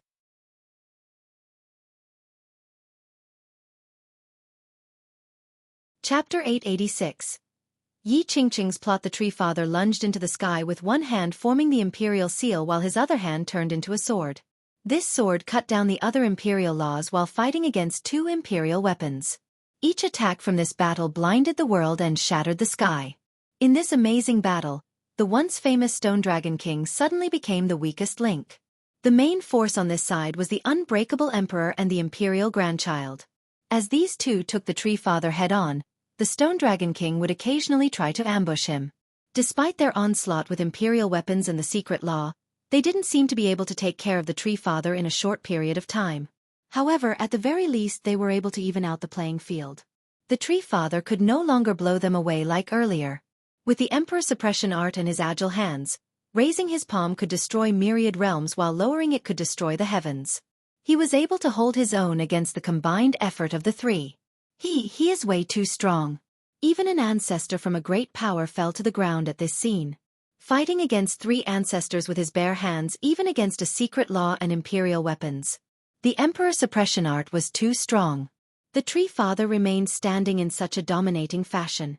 If the Tree Father had an imperial weapon, would he be able to challenge immortal emperors? A matchless existence saw this scene and felt a chill inside. The Tree Father was strong to the point where he could instill fear in everyone. Alpine Tree Father, this is one of the two great demon forefathers of our world. Someone couldn't help but murmur at this time. In just a moment, the name Alpine Tree Father became an unsurpassable existence in everyone's minds. It was as if he was a gigantic mountain that no one could climb. Prior to this, everyone knew that the Alpine Tree Father had lived for a very long time and met many immortal emperors. However, the world rarely saw him take action. But today, his offensive methods made myriad worlds tremble in fear. Boom! A dragon roar resounded in the sky. An invincible true dragon soared up high and slammed down with its head, destroying all things in its path. Its overbearing imperial aura swept across all enemies in this world. Xueqi had used his longevity blood to empower the Jade Dragon Whip to unleash an unstoppable attack against the 36 royal ancestors. Weapons shattered one after another as the 36 ancestors were blown away. A few of them were even killed on the spot, rendered into a bloody mist. Is that a heavenly annihilation? Everyone exclaimed after seeing Xueqi's terrifying attack. A virtuous paragon with an imperial weapon on the other side still couldn't stop him and was drenched in blood as well. Almost a heavenly annihilation. The descendant of the Jianlong clan is unbelievable. To almost be able to unleash a heavenly annihilation. Anyone would be creeped out after seeing him almost being able to use a heavenly annihilation with his Jade Dragon Whip. Not just anyone could unleash such a blow, even if they had an imperial true treasure. Even a virtuous paragon wouldn't necessarily be able to. To a large extent, one would need the recognition of the weapon on top of having supreme talents before being able to accomplish such a feat. Break for me. Xueqi was raging at this time as well. Her 11 palaces floated to the sky as she erupted into a terrifying state. Her palaces turned into a kingdom and trapped 3 virtuous paragons inside. Pluff, pluff, bang. Even if these 3 were stronger, they would still have had to withstand the suppression inside her kingdom. In a split second, Xueqi killed 2 of them with her shield and decapitated the last one with her sword. Without an imperial weapon or emperor law, Xueqi slew Yi Qingqing's 3 paragon avatars. Yi Qingqing was also alarmed because he couldn't recover quickly after his one Dao forming 3 paragons art was destroyed. The destruction of his avatars also seriously injured him. Your turn. With a valiant pose, Xueqi pointed her sword at Yi Qingqing while looking down on the world. Yi Qingqing stood there and smiled in a carefree manner before answering. Is that so? Taoist Mei, you are too confident. It is time for me to end all of this. Having said that, a boundless light rushed out from his body. His grand Dao carried ceaseless Dao runes with him as the center. These runes quickly spread out across the battlefield. Zzz. After accepting the resonance from Yi Qingqing's grand Dao, countless universal laws inside Bayan City also rushed to the sky and into the battlefield in an instant. These laws and Dao runes inside the battlefield quickly turned into a supreme chapter. The battlefield illuminated the entire city as if it was imprinted inside. Seal! Yi Qingqing shouted and formed a supreme mudra with both hands. Boom! A huge seal appeared in the middle of the battlefield. Once the seal appeared, all the experts from the Beastmaster Citadel and Jian clan were affected. No matter if it was the Dragon Tiger Monarch, Old Eight, Mei Aonan, or Jian Wushuang. Even the Tree Father, who was powerful to the extent of being invincible, was greatly affected. All of them felt a powerful suppression in the form of mighty chains coiling around their bodies. They became much slower and weaker. In the blink of an eye, screams resounded as many of the experts on this side were instantly cut down by the enemies. Die! Mei Aonan uttered a battle cry. Her world-shattering shield and star-slashing sword attacked at the same time, aiming straight for Yi Qingqing's head. Baz! However, a huge seal appeared before Yi Qingqing and instantly stopped her attack. Give me a hand. Use all of your blood energy to maintain this seal. Yi Qingqing screamed a command to all the experts from the ravine, the Sea Sect, and the 18 powers. After hearing this order, the experts' blood energy rushed into the seal above the battlefield without any hesitation. Rumble! The heaven and earth began to spin. After receiving a huge amount of blood energy, Yi Qingqing instantly communicated with Bayan City. It seemed that the city was awakening, and its endless power poured into the battlefield to strengthen the seal to an indescribable level. Pop! Many experts at this time couldn't bear such a powerful suppression and dropped straight down to the ground. We have to work together. The Dragon Tiger Monarch immediately realized that they must work together after seeing the seal receiving an influx of blood energy on the other side. In just a second, the blood energy from all the experts on his side also condensed to stop the suppression of the invincible seal. At the same time, the Alpine Tree Father in the sky was greatly affected. This powerful seal was strong not because of the people from the ravine or Yi Qingqing, but because it had the support of the entire Bayan City. Boom! Boom! Boom! Right when the Tree Father was weakened, the unbreakable Emperor and his allies crazily bombarded him. In just a moment, even the Tree Father was in a bad spot and could only defend himself. Evacuate a group first. The Dragon Tiger Monarch commanded. Their combined effort was able to weaken the power of the seal. Those with weaker cultivations from the Citadel, the Jian clan, and the Imperial Edge retreated from the ancient battlefield. If they lingered any longer, they would eventually be locked completely and be at the mercy of others. However, the moment these disciples left the battlefield, they were instantly killed as their blood splashed everywhere. A group of golems from the city was standing right outside. The moment anyone left the battlefield, these golems would start killing. Moreover, the amount of golems continued to increase, as if they were about to surround the entire city. Bang! Bang! Bang! The suppression from the seal became more powerful. Even the Dragon Tiger Monarchs group couldn't move at this moment. They had lost their best chance to escape. There was still a chance if they chose to run away in the beginning. However, elders like them couldn't flee ahead of time and abandon their disciples. Do we invite our ancestors now? The Beastmaster Citadel's group couldn't handle this suppressive force any longer. One elder quietly asked the monarch, but the monarch remained quiet and couldn't send the order right away. It's time to end all of this. Yi Qingqing looked at the Tree Father in the sky and noticed that he couldn't break this suppressive force in a short period of time, so he slowly uttered, I am the master of Bayan City, the one with complete control. You all underestimated me and thought that I could only open the battlefield. I can communicate with the entire city. Its strength is my strength. No, even the entire beast world is within my grasp. A rare gloating look could be found on his face in contrast to his usual cool demeanor. He had planned for this to happen for a very long time. Prior to this, he was able to communicate with the city's Grand Dao to resonate with his own, allowing him to control the entire city's power. When the battlefield was opened, although he didn't enter the battle, he continued to derive these universal laws to move the city's power in order to create an extremely powerful seal. He intended to capture all of his enemies in one fell swoop by sealing them inside. Once the Dragon Tiger Monarchs group was sealed, he would have the final say.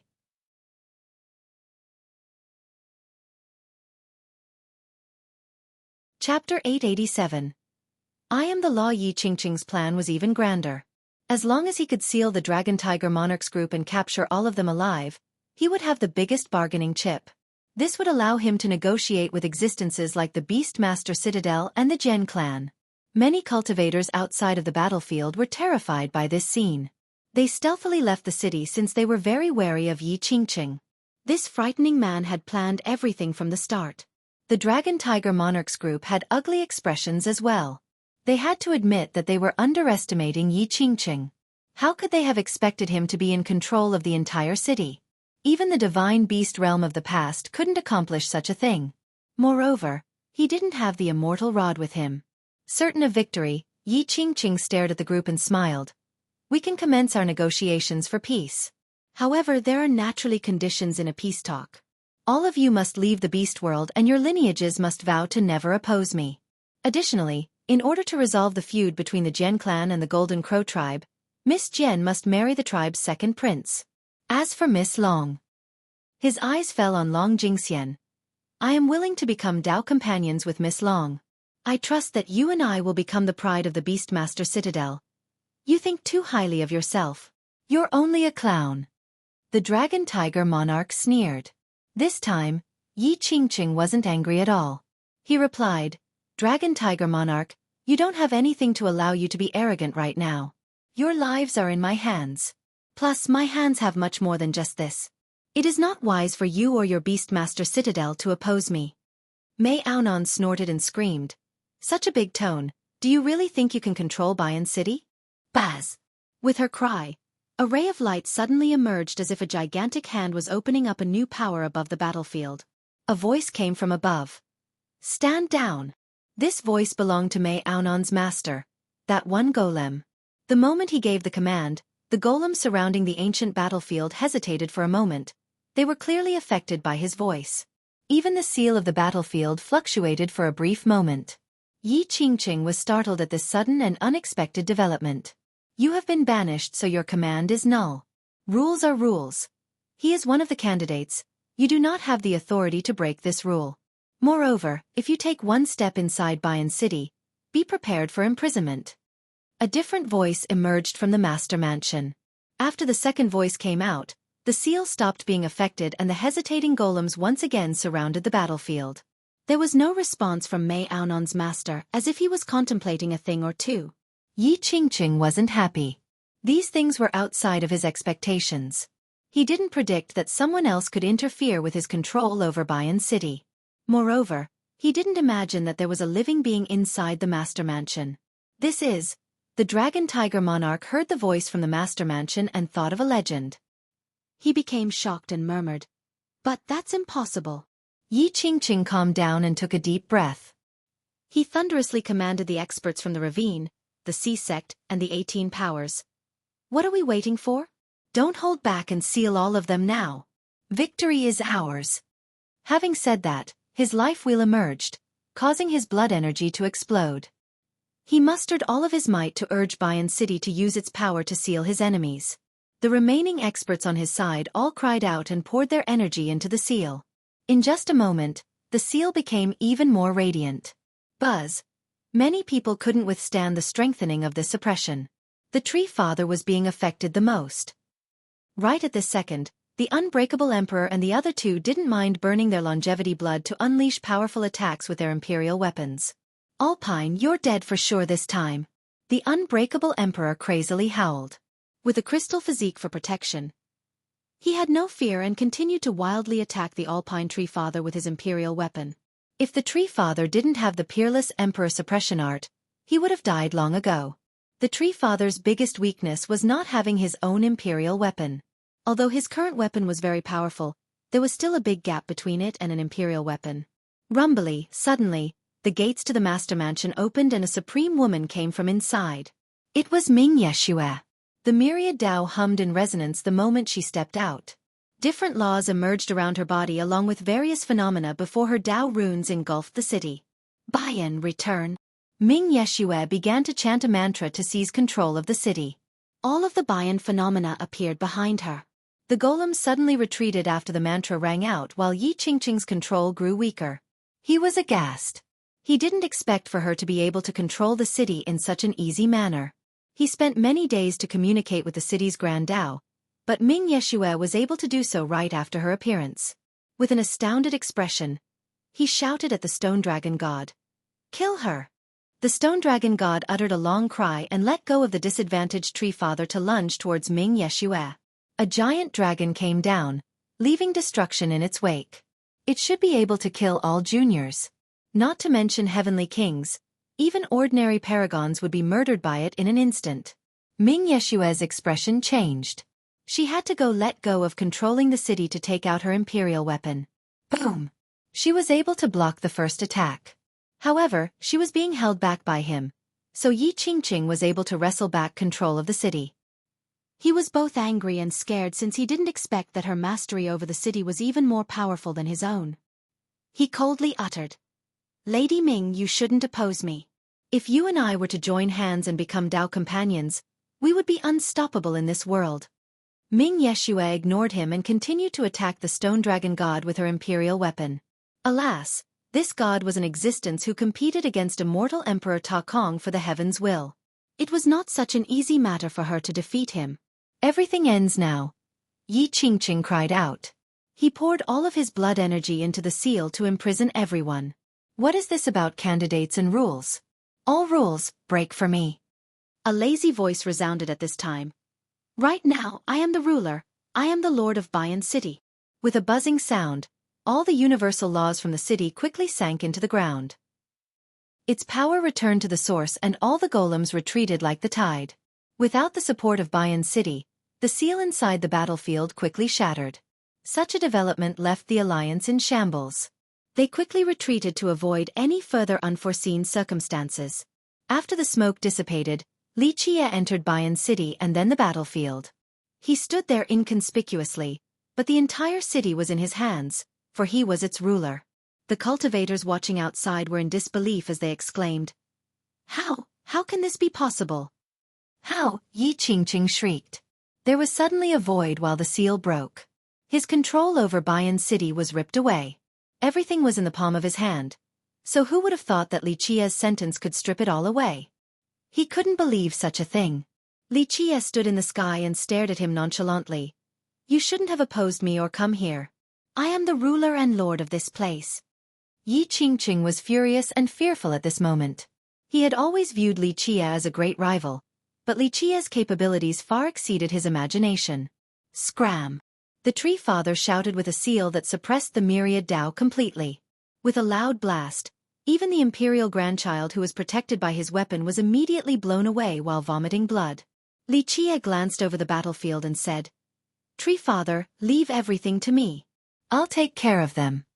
The tree father looked at the unbreakable emperor protected by the heaven's will crystal physique, then turned back to stand to the side. Li Qie glared at the remaining enemies and slowly uttered, "Kneel and surrender, then cripple your own cultivations. If you do so, I shall spare your sex from a massacre." "Ha ha ha, such a big tone. You alone dare to say these words, little beast? I will chop off your dog head and get revenge for my descendant." Taiyang Wang howled at Li Qie. "Junior, I'll have your head right now." However, before Taiyang Wang could attack, the unbreakable emperor couldn't handle Li Qie's arrogant tone and aimed straight at him with his imperial weapon. Zzz. A clear radiance emerged from Li Qie's body right when the emperor attacked. Even the impact of his imperial weapon couldn't harm Li Qie in the slightest. Heaven's will crystal physique. Even the emperor staggered back in dumbfoundedness after seeing this clear light. Everyone stared at Li Qie in amazement. Even Yi Qingqing cried out in shock while looking at Li Qie's physique. He had always wanted this physique from the Sea sect, but he had not been successful. And now, this physique appeared on Li Qie. How can you cultivate my Sea sect's crystal physique?" The emperor was in disbelief because their secret law was never released to outsiders. "Unbreakable, a cowardly nobody like yourself dares to come out now? Are you not afraid that I will destroy your Sea sect?" Li Qie stared at the emperor insipidly. "Little animal, even if you have the crystal physique, you still won't escape death today." The imperial grandchild solemnly said, "Brother Unbreakable, we'll behead this little animal together." The imperial grandchild immediately knew that Yi Qingqing had met a terrifying enemy the moment Li Qie appeared. There was no chance for Yi Qingqing to become emperor if they didn't destroy Li Qie. "Yes, all of us together with an ultimate attack. It will definitely be able to defeat Li Qie." Yi Qingqing also shouted the order and encouraged the entire alliance. "Kill him." In the blink of an eye, the unbreakable emperor, the imperial grandchild, and even Taiyang Wang all came attacking. Even the stone dragon god ignored Ming Yeshue to go straight for Li Qie. In their eyes, they had no hope of winning if they didn't destroy Li Qie. Bang! Bang! Bang! All kinds of attacks fell on Li Qie's body, but they were all nullified. Emperor laws and imperial weapons were all ignored. As for the group of Mei Aonan, they were forgotten on the sidelines and became spectators. The group could only foolishly watch this scene of experts bombarding Li Qie. Heaven's will crystal physique. Even the Tree Father commented with a tinge of emotion while watching. Even when he fought the unbreakable emperor just now, he couldn't break the crystal physique and had to maintain his distance the entire time.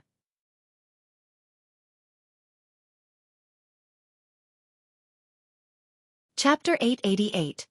Heavenly Annihilation. Many weapons crazily unleashed a barrage of attacks on Li Qie. An ordinary god king wouldn't be able to handle this kind of onslaught. However, the crystal physique was completely untouched. No laws and weapons were able to hurt Li Qie. Eventually, the unbreakable emperor was the first to stop while the others quickly followed suit. The emperor was considered the person who knew the physique the best besides immortal Emperor Jingyu. He understood very well that nothing could harm the crystal physique outside of the suppression of an immortal emperor. The only other option was to expel or maintain a gap with the user. However, even expulsion and suppression couldn't kill the user until the crystal physique went beyond its time limit. In the beginning, the emperor had an optimistic mindset and hoped that Li Qie only knew the elementary basics. However, after attempting to break through with attacks, he knew that Li Qie had cultivated the complete version and grasped its essence. Heaven's will crystal physique. Li Qie sighed with emotion. Truly worthy of being a secret law comparable to the indestructible diamond physique. Fear, anger, envy. All kinds of emotions could be found on the faces of the onlookers right now, including even Li Qie's enemies. Countless people wanted the crystal physique from the Sea sect, but none had been successful. Very few within the sect itself had the qualifications to learn it. The unbreakable emperor furiously shouted with sparks in his eyes. Little animal, where did you get the crystal physique from? Outside of himself, no more than 3 people had the crystal physique manual in his sect. Moreover, the manual itself was hidden in an unknown location that couldn't be opened by anyone. However, Li Qie was using it right now. This was truly unbelievable. Yi Qingqing was more jealous than anyone. He had dreamed about this physique as he was an unparalleled divine stone. If he had this physique, then he was completely confident that he would be able to cultivate it to the highest level and might even be able to reach the level of immortal Emperor Jingyu of the past. He spent a tremendous amount of effort to please young noble Pei Yu back then, but he was ultimately unsuccessful. Now, not only did Li Qie have it, he had also successfully cultivated it. Yi Qingqing knew very well that this physique meant that its user could reach an unbeatable state. Li Qie glanced at the group and smilingly said, "All of you must be tired, it's my turn now." The unbreakable emperor snorted. "So what if you're going to attack? You are just an ant." The emperor didn't care for a junior like him. He also had the crystal physique that would last for 9 days and 9 nights. No one would be able to kill him. "Is that so?" Li Qie chuckled. With that, one fate palace opened and the world seal flew out from within. This was his true fate weapon. Boom! The world seal lit up and instantly turned into a bamboo basket that slowly opened. Impossible! The scorpion god who had been saving his strength was aghast at the sight of this basket. He didn't have the leisure to care for anything else and instantly teleported to escape. Others were still lost, not know what was going on. Bang! An endless imperial aura came crashing down. In the blink of an eye, this basket seemed to be sucking in the 9 heavens as well as the immortal realms. Run! Even powerful existences like the imperial grandchild, the stone dragon god, and the unbreakable emperor knew that a disaster was about to befall them. However, no one was able to escape. The moment the basket opened, it sucked everyone in from the outside, including the unbreakable emperor, the stone dragon god, the imperial grandchild as well as the troops of the ravine, the Sea sect and the 18 powers. More than 10,000 experts were trapped within. Yi Qingqing was the only one who remained untouched. In fact, he couldn't have escaped either. It was just that Li Qie didn't want to seal him. The only escapee was the scorpion god who managed to run at the perfect time before the heavenly annihilation was unleashed. Was that a heavenly annihilation? Many cultivators prostrated on the ground from the pressure of the imperial aura that leaked outside of the battlefield. Heavenly annihilation. Even Mei Aonan was astonished as she murmured, "This is the heavenly annihilation of the Alchemy Kingdom's dragon subduing basket. Immortal plucking." Having said that, she couldn't help but look over at Ming Yeshue. Ming Yeshue only stood there calmly with her transcendent aura as if she had expected all of this. So powerful. Legend states that when immortal Emperor Yao Zu personally unleashed an immortal plucking annihilation from this basket, he could even capture an immortal alive and do as he pleased. The Alpine Tree Father emotionally commented as well. Just what is that treasure? Even Long Jingxian was astonished to see the bamboo basket floating above Li Qiye's head. Without a doubt, that item was not the actual dragon-subduing basket. The world didn't know that Li Qiye's world seal was the greatest destiny stone in this world, unique across all eons. After it automatically refined itself into the world seal, it was able to replicate anything. Whether it was mountains and rivers, birds and beasts, or even invincible techniques, the world seal was able to copy them all. This applied to heavenly annihilations as well. However, this process was very difficult and required a high level of finesse. This was the reason why Li Qiye made the repenting god monarchs back at the Alchemy Kingdom participate. They worked together to unleash heavenly annihilations from their emperor's true treasures. Li Qiye then spent a lot of effort to imprint these attacks into his seal. The replicated annihilations were weaker than the real versions. However, an annihilation was still an annihilation after all. Just because it was a bit weaker didn't mean that it couldn't massacre powerful existences. There was also an advantage to his personal versions despite being weaker in power. His world seal could unleash them practically on end. Cultivators were able to use their true fate weapons with very little consumption of blood energy. Conversely, using an immortal emperor true treasure was extremely exhaustive. Even a god king couldn't unleash a second heavenly annihilation right away. They would need time to recharge. However, Li Qiye's world seal could use them one after another without any need for rest. Heavenly annihilation. Immortal plucking. Many people dropped down to the ground, flat on their rears after seeing the bamboo basket above his head. Even existences more powerful than the ones present wouldn't be able to escape from this type of annihilation. They would definitely be captured alive. Worthy of being the tyrant across the eons, the dragon tiger monarch paled in veneration. He was the only one who could hear his own murmurs. Li Qiye recalled the bamboo basket floating above the battlefield as well as his crystal physique. He stared at the unsettled Yi Qingqing and spoke. Do you know why I didn't capture you? It is to give you a chance. Since you challenged me, so be it, here is your chance. Yi Qingqing was still a genius after all. He took a deep breath and gravely said, Good, I shall fight you. Do you dare to fight bare-handed? He understood very clearly that with regards to weapons, he was absolutely not a match for Li Qiye, so he relied on a direct physical confrontation. A bare-handed battle? Li Qiye couldn't help but laugh. Why do people keep thinking that they can actually fight me bare-handed? Fine, since you have the confidence to do so, I'll entertain you. Everyone eagerly waited for the upcoming fight with bated breaths. Yi Qingqing had the title of number 1, but Li Qiye the Fierce had far exceeded his fame. Everyone understood that if this was a fight with weapons, Li Qiye's heavenly annihilation would instantly destroy Yi Qingqing. An unarmed battle made this worth watching. Yi Qingqing had swept through the younger generation before without any weapons. It was known that he was adept at unarmed combat, so everyone wanted to see if he could fight Li Qiye given the current circumstances. Among the crowd, only Zhen Wushuang sneered with disdain. She was the only one who understood that one should never fight against Li Qiye in an unarmed battle. Baz! Various phenomena appeared one after another around Yi Qingqing. Ancient paragons appeared, including god-kings and time-worn demons.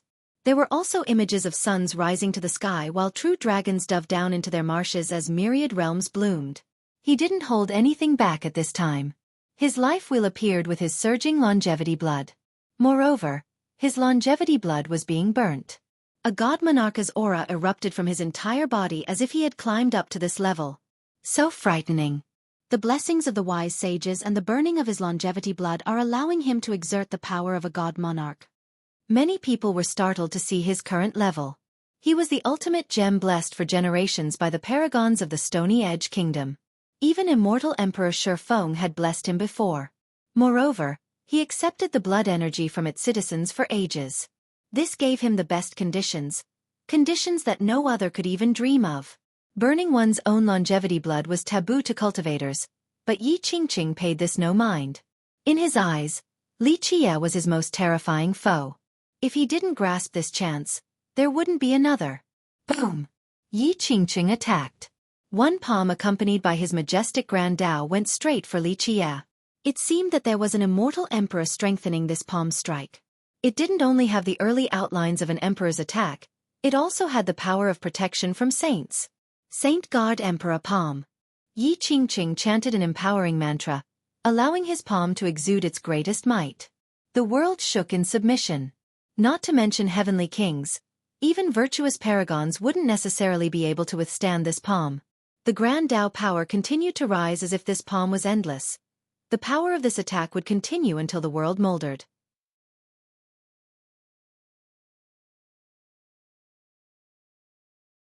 Chapter 889. One fist shattering Yi Qingqing. This was Yi Qingqing's Dao, the most powerful palm attack he had created. He once said that after becoming an emperor, this technique would definitely sweep through the 9 worlds. It is a heavenly Dao. Even the Dragon Tiger monarch, a genius from the previous generation, was moved by this palm strike. Yi Qingqing had embarked on his own heavenly Dao. Such talent was quite astonishing. Li Qie blinked once as Yi Qingqing's invincible palm quickly approached him. Boom! 13 palaces instantly soared to the sky. Li Qie lunged forward and unleashed a fist of his own. This formless fist carried no transformations. The 13 palaces lit up as the vessel of life floated inside. The high heavens above and 9 hells below, along with their boundless laws across myriad ages, were all sealed inside this one fist. The high heavens quivered in the face of this unbeatable fist. Countless people were instantly suppressed the moment this fist appeared. They felt their own Dao howl, for they had lost their strength. Before they knew it, they felt an eternal existence instill fear in their hearts. Heaven Suppression Fist. Jian Wushuang called out its name and still paled despite already having seen this fist before. It had left an inerasable mark despite having seen it just once. The strongest punch across all the eons could at best only be this terrifying. Bang! Yi Qingqing's Saint Guard Emperor palm was instantly shattered against this fist. The majority of his phenomena and the heavenly Dao were also destroyed. His flesh splashed everywhere due to this attack. He couldn't even scream. Splash! Eventually, his blood stained the battlefield. The remnants of his body slammed into the upper region of the ancient battlefield. The Heaven Suppression Fist didn't only destroy Yi Qingqing's phenomena and his palm technique, it also pulverized his body. His body shattered into countless pieces with mangled bits flying everywhere. However, Yi Qingqing didn't die from this attack. His true fate inside his fleshy pulp emerged. Of course, it had dimmed due to his grave injuries. The strongest punch across all the eons. The aghast Dragon Tiger monarch murmured after seeing the Heaven Suppression Fist. Impossible. The confident Mei Aonan also retreated 3 thumping steps back after seeing the 13 palaces floating above Li Qie. She didn't dare to believe her own eyes. Her 11 palaces was already a miracle across the ages. Because of this, she was able to look down on someone with the title of number 1 like Yi Qingqing. However, Li Qie had 13 palaces right now. This type of existence suffocated her completely. How can this be? All were shaken to see the 13 palaces. They had never heard of such a thing before. This sight was beyond their acceptance. Yi Qingqing's true fate slowly floated up from the pool of blood. Even though he survived, he was still frightened while looking at Li Qie. He was proud his whole life, but Li Qie had shattered this pride into a million pieces, scattering it all over the ground. I'm thinking about whether or not to end you after your repeated transgressions and schemes against me. Li Qie looked at Yi Qingqing's broken body and slowly uttered, "You are not very smart. A luminous mirror stone can illuminate the past and present, yet you never used it to look at your own reflection. I gave you everything, yet you dared to disrespect me. How deplorable." "What are you talking about?" Yi Qingqing was confused since he wasn't clear on the meaning of what Li Qie had just said. How sad. What a waste of a luminous mirror stone. Your bright heart was blinded by your own arrogance. Li Qie gently shook his head. Immortal Emperor Bai Shi was much wiser than you in this regard. Yi Qingqing was both afraid and full of speculations. These words sent his mind into utter chaos. Although he was not privy to the details, he knew that Li Qie was talking about his origin. Out of all the people here, only Ming Yeshue understood a bit. She tilted her head to recall a few scenes from a distant era. Images appeared in her mind as if it had all happened yesterday. There was a dark crow that had turned into a young man, carrying a small pebble across the 9 worlds. Despite being the defining stone of the kingdom, Yi Qingqing actually didn't know everything about his origin. He only faintly sensed a thing or two. He didn't know that in that distant era, Li Qie had entered the painting inside the master mansion. In that place, he shook the heaven and earth. Eventually, 3 divine stones fell from inside. The moment these 3 stones fell down, they wanted to fly away. Li Qie, as the dark crow, instantly grabbed the seemingly smartest stone right away. The other 2 successfully escaped from Bayan City and rushed out of the beast world. One of them was taken by the Alchemy Kingdom. Later on, Immortal Emperor Shifeng obtained the other one. The Alchemy Kingdom eventually groomed the first one into Immortal Emperor by Shi. As for the other stone, it eventually became the Stony Edge Kingdom's defining stone, the present Yi Qingqing. As for the Dark Crow's stone, he continued to bring it along with him. He used the best worldly energy and immortal spring water available to cultivate it. He was aiming to turn it into the most peerless being in all of eternity. Later on, a quarrel broke out between him and Empress Hong Tian, prompting his decision to hibernate for a long time. At this time, the 100-life Alchemy Emperor came with a request. His kingdom was willing to use the entire country's power as well as the best spirit medicines and energy from the alchemy vein to cultivate this divine stone. The Dark Crow accepted the Emperor's sincere request due to Li Qie's trust in him. The Emperor stayed true to his word. At the very least, this was something Li Qie truly liked about the Emperor.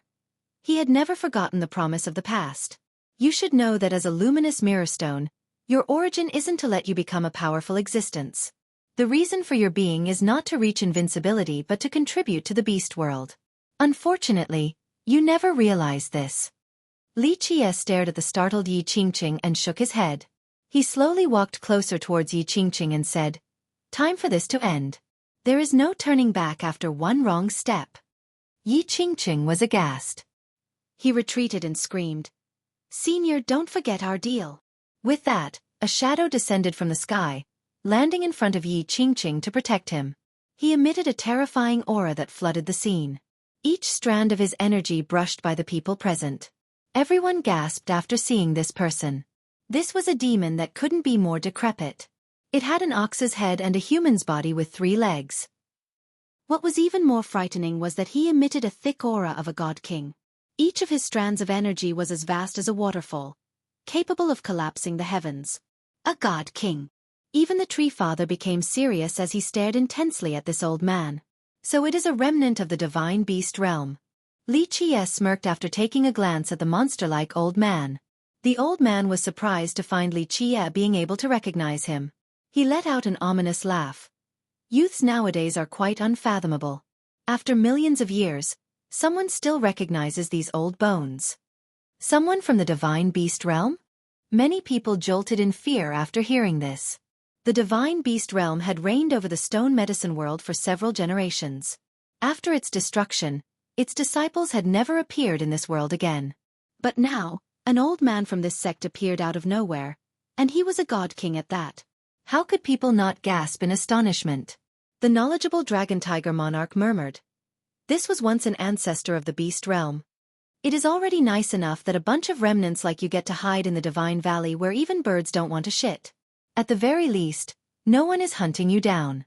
But now, you old bones are crawling out. This is not a good idea. Li Qie looked at the old man and smiled. This is our divine valley's business. There's no need for you to worry. The old man gravely said, "Junior, let's make a deal. This brat is very important to us, so I want to take him away. In return, we shall promise not to interfere with your path in the future." To be able to force a god king to negotiate was incredible. In fact, this god king was also afraid of Li Qie.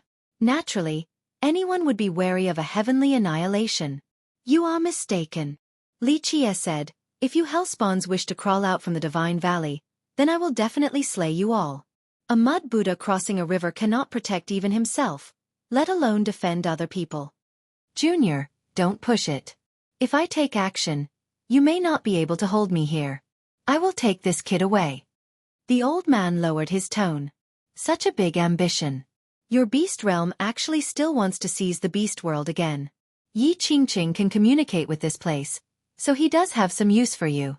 Alas, this is but a pipe dream. You should let go of this thought. Li Qie sneered. Go. In an instant, the old man summoned a banner that released unending dragon roars. There was a lively golden dragon embroidered on this flag seemingly about to fly out. Coiling dragon banner. Li Qie's eyes lit up as he focused his gaze on it right away. Die. The old man spat out a little bit of longevity blood onto the flag. An imperial aura surged in an instant. Ew! A howling golden dragon flew out and directly flew towards Li Qie. This golden dragon did not seem like an image, it was more like the real deal. This dragon was absolutely incredible. Go! After doing so, the old man shouted at Yi Qingqing. He intended to retreat as he didn't want to fight a long battle against Li Qie.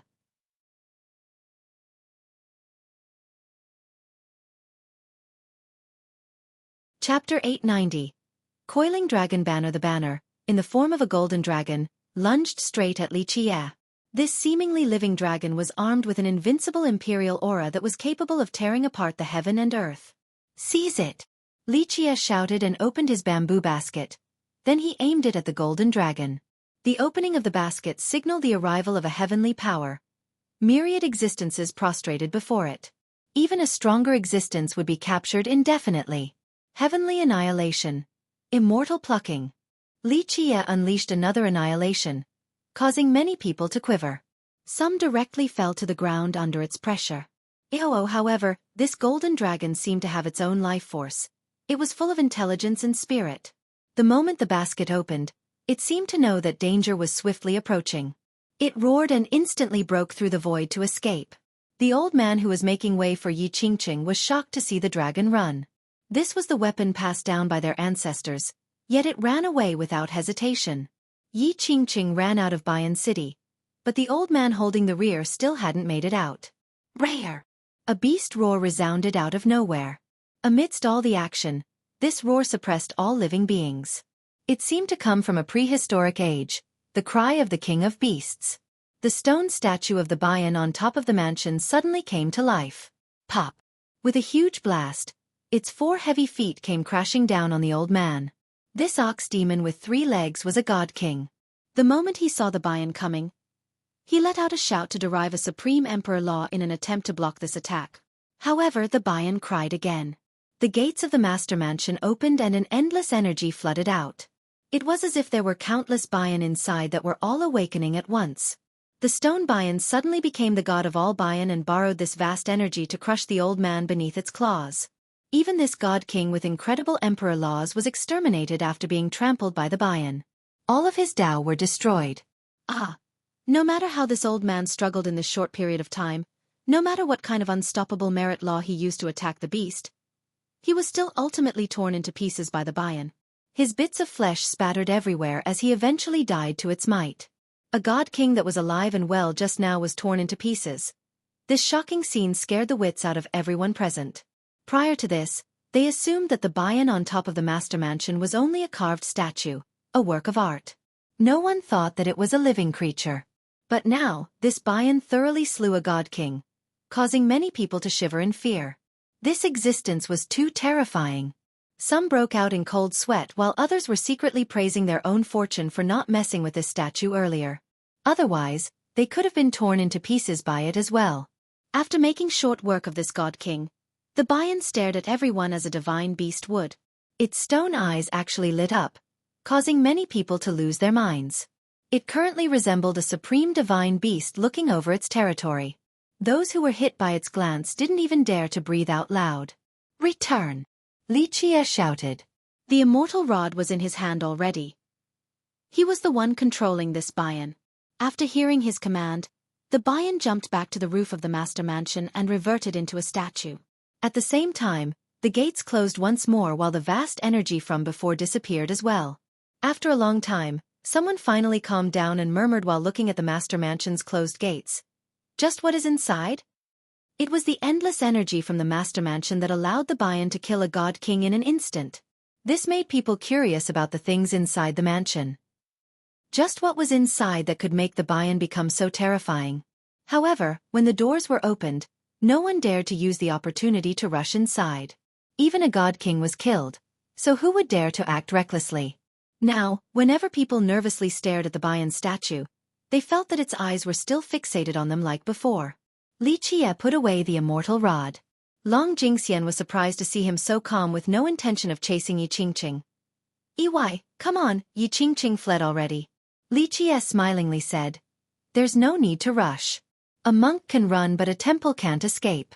It won't be difficult to kill him later, so let him live the next couple of days in fear. We'll deal with him after settling some matters here." Having said that, he opened the bamboo basket and gently shook it. In the blink of an eye, countless bodies fell onto the battlefield, issuing thumping sounds each time a body hit the earth. These were all experts from the alliance that he captured earlier. All of them had been killed, including Taiyang Wang and the crystallized Sea Prime Saint. Everyone took a deep breath after seeing these corpses piling into mountains. This was a massacre. Annihilating an army with just one move. Buzz! The basket opened again as 3 more fell down. The Stone Dragon God, the Imperial Grandchild, and the Unbreakable Emperor were all hanging there while completely immobilized. However, they were at least alive compared to the others. Nevertheless, their fate was up for others to decide after being struck by immortal plucking. Even people more powerful than them couldn't escape this fate. This heavenly annihilation is extraordinary. The Alpine Tree Father himself was amazed by the dragon-subduing basket's power. The dragon-subduing basket was the true fate weapon of the first emperor of the Alchemy Kingdom, Immortal Emperor Yao Zhu. The emperor had an alchemy root, thus he was both an alchemy emperor and an immortal emperor. His true fate weapon was unorthodox since it took the form of a bamboo basket. It was believed to be able to even contain true dragons and phoenixes. Li Qie looked at the 3 hanging there and asked with a smile, "Do you know why I haven't killed you 3 yet? I am unkillable. You will never break my crystal physique." The unbreakable emperor screamed with indignation. Li Qie smiled and leisurely responded, "Oh? Do I need to break your physique? I just need to sit here and wait for your crystal physique to go away. Unless you can use it forever, you are merely a fish on the chopping platter, waiting for me to do as I please." The emperor seemed to have a bun stuffed in his throat after hearing this retort. He couldn't find anything to say. "Do as you please. If you are so capable, then give me a swift death." The Stone Dragon God, on the other hand, did not struggle needlessly. He knew that everything was decided the moment he was captured by the immortal plucking annihilation. At least you are someone that has the courage to face death." Li Qie nodded. "Don't worry, I'll execute all of you so that the people in the stone medicine world will know the fate of those who oppose me." The 3 had very unsightly expressions. They were unstoppable powerhouses in their respective generations, but they had now been caught alive by a junior. They were hanging there as Li Qie wanted to make a lesson out of them in front of the crowd. Meanwhile, Li Qie was just quietly sitting there in the sky. When all the experts near Bayan City saw the 3 of them, they felt a bit suffocated. The Imperial Grandchild, the Stone Dragon God, and the Unbreakable Emperor. Any of these existences would be able to make the world tremble. But today, they were on display for Li Qie to show to the world. As time passed, the Unbreakable Emperor's crystal physique finally disappeared. He couldn't use it again. In fact, outside of Immortal Emperor Jingyu, no one in the later generations could use it continuously. In fact, it was only a legend that the Emperor himself could use it continuously. "Very well, it's time to begin." Li Qie came down from the sky and glanced at the group with a smile. "Who will be the executioner?" Momentarily, the crowd glanced at each other back and forth. Many people were silent. Existences like the Tree Father wouldn't do such a thing, so this was left to the juniors. However, the younger generation didn't have many people who would dare to execute these 3. This was the same as inciting a blood feud against the Sea Sect and the Stony Edge Kingdom. "Me." Long Jingxian was the first to jump down. This girl would dare to do anything. She was more than ready as she rubbed her palms together. The crowd was speechless after seeing this, thinking that this girl was too wild. "There's no need for you to do this. Making a girl be an executioner is too much of a waste." Li Qie shook his head and rejected her offer. Long Jingxian snorted and snappily retorted, "Humph, what's the big deal? I won't do it then. I didn't want to anyway." The 3 prisoners almost vomited blood from anger. They were all great existences, yet they had to suffer this humiliation. "Haha, I'll do it." Someone else eventually came out. It was the four-eyed basilisk who decided to join the fun. His sister, Venerable Basilisk, immediately glared at his advance. Decapitating these three before so many people was the same as declaring war against their sections. However, the four-eyed basilisk mustered newfound courage out of nowhere and purposely ignored his sister. Gutsy. I do appreciate courageous people. Li Qie looked at the basilisk and nodded with a smile. Okay, go ahead.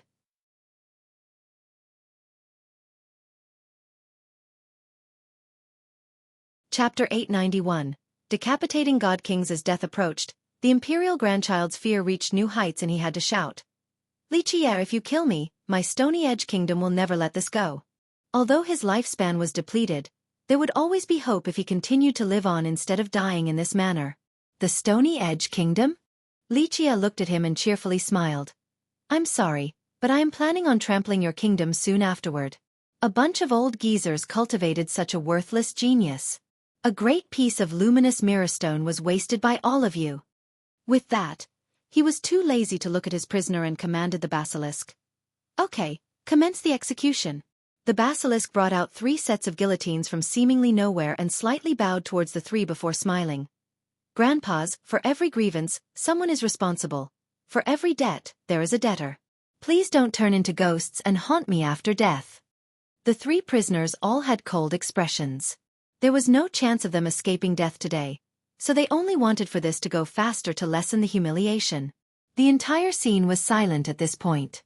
This situation was the epitome of shocking. 3 grand existences that were comparable to God Kings were captured alive and were about to be executed. Just how unbelievable was this? Some people here had seen countless things and weathered uncountable waves, but they were still left in awe of this scene. No one had ever seen God Monarch or God King level existences being decapitated before. Outside of immortal emperors, no one else could carry out such a terrifying act. The decapitation of 3 God King level characters was definitely something that would deter the world. In the future, anyone in the stone medicine world would take the long way around whenever they saw Li Qie. If he even dared to kill God Kings, what could he possibly be afraid of? At this time, the 3 prisoners were pushed into position under the guillotines. They held cold demeanors and remained silent. The stone dragon god didn't really mind. He was someone who could handle defeat, so he told the basilisk, "Hurry up, kid. Give me a swift end. I'll appreciate it even after becoming a ghost." I can rest assured now that Senior has said that. The basilisk released the blade. Pluff! The head of the stone dragon god rolled very far. A genius that had once competed against an immortal emperor was now dead. Next was the imperial grandchild. His head also rolled for quite a while. When it was the unbreakable emperor's turn, he unwillingly shouted, "No!" However, the blade still came down and his head still rolled. His eyes were wide open since he couldn't accept this ending. His title was unbreakable, unkillable even by immortal emperors. But now, a junior decapitated him in front of everyone. This was the biggest humiliation of his life. Everyone was silent at this moment. No matter how powerful and arrogant one might be, they wouldn't necessarily be stronger than the unbreakable emperor. But now, what was his end? He was still decapitated so that Li Qie could make a point. People have been challenging my authority until now. Very well, today, I will let everyone see the result of those who oppose me. Li Qie glanced at everyone around Bayan City and spoke. I welcome all challengers. But before challenging me, remember to bring a sharp executioner's sword so that we won't have to bother people to find us some guillotines. This was met with silence. No one dared to say anything as Li Qie's eyes swept through the crowd, causing them to tremble with fear. They knew they were nothing compared to the unbreakable emperor. The silent crowd all felt chills as they looked at Li Qie. His moniker, fiercest, would now terrorize the world. Very well, the punishment has been carried out. It is time for the rewards. Li Qie chuckled and opened his bamboo basket. Treasures and weapons fell out one after another. These items were all from the captured members of the Alliance. Among them was no shortage of virtuous paragon weapons. A few were even of the God Monarch level. Li Qie divided these weapons to the many experts from the Jian clan and the Beastmaster Citadel. I kill my enemies without showing mercy, but I never mistreat those who pledge loyalty to me. Both of these were imperial lineages. Their experts had no lack of treasures, But none of them could be like Li Qie, who had no room for even more. Many of these rewards were quite good. Moreover, if those from the older generation had no use for such treasures, they could still give them to their disciples. Hurry up and thank His Excellency. The smartest one here was still the Dragon Tiger Monarch. He was a sensible person, so he immediately told his sect to show their gratitude. Although the Jian clan master was a brute, he was not foolish and learned from the Dragon Tiger Monarch's actions. He also told his sect to thank Li Qie. The process of handing out the rewards made many cultivators outside drool in jealousy, especially when the God Monarch level weapons were bestowed. These were the defining treasures for a few great powers. But now, Li Qie was using them as mere rewards. Just how generous was he? Some of the spectators were full of regrets as well. If they knew that this would happen, they would have pledged allegiance to Li Qie. It would have been 100 times better than pledging allegiance to Yi Qingqing. Old Turtle. After rewarding the Jian clan and the citadel, Li Qie called for the old turtle who was hiding behind the four-eyed basilisk. Great Immortal, this lowly one is right here. The old turtle immediately came forward after hearing his name and prostrated straight on the ground while shivering in fear. Li Qie glanced at him and nodded. You did a good job as my driver for the last few days. Very well, I will allow you to return to the Quicksand River and also grant you one treasure. He shook his bamboo basket and a treasure fell down. It was the bronze bell that belonged to the stone dragon god. The old turtle didn't dare to believe his own eyes after this bell fell straight into his hands. This was the true fate weapon of the dragon god, an existence that had competed against immortal Emperor Ta Kong. He wouldn't even dream about this type of treasure before, but Li Qie actually gave him one today. This lowly one will never forget Great Immortal's generosity and will worship you for generations. The old turtle bowed his head 9 times and was moved to tears. He was forced to be Li Qie's driver, so he had never thought about a reward. He was happy enough that Li Qie chose to spare his life, so now this gift that was simply unimaginable made him feel grateful to the point of crying. The level of envy in the air was at an all-time high. The old turtle was only an ordinary little demon, but Li Qie gave him such an extraordinary treasure. He, boss, what about this lowly one? The four-eyed basilisk cheekily asked for a treasure. Don't be ridiculous. His sister couldn't help but yell at her brother. She was very wary of Li Qie at this moment. A monster like him was definitely an existence who could destroy a sect with the lift of a single finger. Your basilisk tribe has always been sensible, and since you followed me, I'm going to treat you well. Of course you will have a piece of the good stuff. Li Qie liked the guy, so he nodded his head in agreement. Having said that, he floated up to the battlefield. With a buzz, he instantly summoned the Pentagate and the 5 ancient creatures rushed out from within. Sun-consuming bird, moon-eating wolf, star-devouring ant, heaven-shrouding eagle, and earth-sealing rat. These ancient beasts sat there, sealing the entire domain as they waited. Under their empowerment, the battlefield was solidified and nothing could shake or destroy it. Right when everyone had no clue of what Li Qie was doing, Li Qie shook his basket and 4 immortal emperor life treasures fell out. These 4 life treasures were from Taiyang Wang, the crystallized sea prime saint, the imperial grandchild, and the unbreakable emperor. When they were captured, these 4 treasures were trapped by the immortal plucking annihilation as well. Compared to a true treasure like the coiling dragon banner, these 4 life treasures were much weaker. A true treasure like the banner had an even greater intelligence compared to them. Earlier when the basket opened, the banner knew that the situation was bleak and instantly fled. Conversely, these 4 treasures did not choose to escape. Bang! Bang! Bang! After being released, they thought about escaping as well and slammed into the Pentagate. However, they were only weapons. Without a user, their power was severely restricted. They couldn't exude their invincible imperial auras, thus they couldn't escape from the containment. Buzz! Li Qie's world seal changed again and took the shape of another Pentagate. Boom! A boundless light illuminated the sky. The same 5 ancient beasts came out from the world seal and emitted an immemorial beastly aura as if they were divine beasts that had reigned over an ancient age. At this moment, the 5 ancient beasts turned into 5 different supreme Grand Dao. As they resonated together with the surrounding area, the Grand Dao suppressed the entire battlefield. Under these 5 Grand Dao and the original Pentagate, the battlefield suddenly became indestructible. As death approached, the imperial grandchild's fear reached new heights and he had to shout, Li Qie, if you kill me, my Stony Edge Kingdom will never let this go. Although his lifespan was depleted, there would always be hope if he continued to live on instead of dying in this manner. The Stony Edge Kingdom? Lichia looked at him and cheerfully smiled. I'm sorry, but I am planning on trampling your kingdom soon afterward. A bunch of old geezers cultivated such a worthless genius. A great piece of luminous mirrorstone was wasted by all of you. With that, he was too lazy to look at his prisoner and commanded the basilisk. Okay, commence the execution.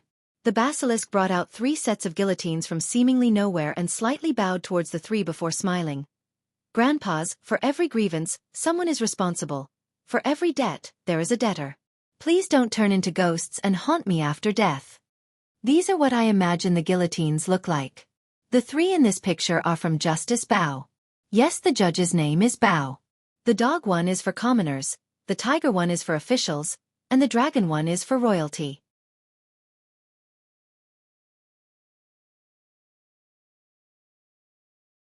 Chapter 892. Destroying Imperial Weapon Pentadeo Timeless Seal. This was the ultimate defense of the heaven-sealing Pentagate. This move was definitely not weaker than a heavenly annihilation from an immortal emperor true treasure. If anything, it was likely to be stronger. Keep in mind that in an archaic age, this technique had sealed an entire world. Earlier, killing the stone dragon god and the others deterred the majority of the crowd. But now, forcing 3 imperial weapons to surrender scared them witless. Even the proud brother and sister, Mei Aonan and Mei Ao Xue, looked at Lichia as if they were looking at a ghost. Mei Aonan had total confidence in challenging Lichia in the past, but now, her confidence was shaken. Is Smelly Chia still a human? Long Jingxian was at a loss for words as well. She had always been proud and wouldn't even give Yi Qingqing a second glance, but now, she wasn't in the mood to do anything. Jian Wushuang, on the other hand, was as cold as always. She only wondered if there was anything this devilish person couldn't accomplish. Li Qie took the 3 weapons and told the Tree Father. Tree Father is disadvantaged due to the lack of a weapon. You can use this imperial weapon for now. I'll find you a better one if there is an opportunity later. With that, he handed one to the Tree Father. Thank you, young noble. The Tree Father calmly accepted it. A god king like him wouldn't be overly excited to accept an imperial weapon. This gesture shocked quite a lot of people. To give an imperial weapon away so easily, and to say that it was only temporary until he found a better one. How tyrannical was this kind of tone? There are 2 left here. Do the 2 of you want to take them? Li Qie thought highly of the Tree Father as his current general, but he held young prospects like Jian Wushuang in high regard as well. Jian Wushuang looked at the weapons for a bit, but she shook her head gently. There was no need to pick. Li Qie had already given her the best weapon. Although she was conceited, she had a sense of propriety after being trained by Li Qie. It doesn't matter to me. Long Jingxian felt that all treasures were the same, even an imperial weapon. She looked at the dragon tiger monarch and said, Dad, does our citadel want another imperial weapon? The monarch quickly stepped forward and bowed towards Li Qie. To be able to work for young noble is the blessing of 3 lifetimes. One shouldn't get a reward if it is undeserved. We do not dare to accept this imperial weapon since young noble has already rewarded us. The monarch knew better than that. In his eyes, as long as Li Qie allowed them to work for him, 1 imperial weapon was nothing. Li Qie gently nodded and said, Very good, monarch has a good eye. The monarch became happy after hearing this. Although Li Qie didn't give direct approval, his words carried a different meaning for the future of the citadel. The monarch quickly bowed again in appreciation. Your luck is not bad, Li Qie told the 4-eyed basilisk afterward. So be it, pick between these 2 imperial weapons. Thank you, boss. The basilisk was ecstatic and bowed continuously. He went forward and picked one out of the 2. This made many people envious. Someone like the basilisk actually obtained an imperial weapon. However, they could only sigh in secrecy. Back then, when Li Qie asked for someone to kill the Stone Dragon Gods group, no one else dared to do it. Only the basilisk stepped up to the challenge. This was indicative of his courage. As for the last weapon, Li Qie left it to Madame Ziyan. She was his driver and he would definitely not mistreat her. Moreover, he had always been fond of her.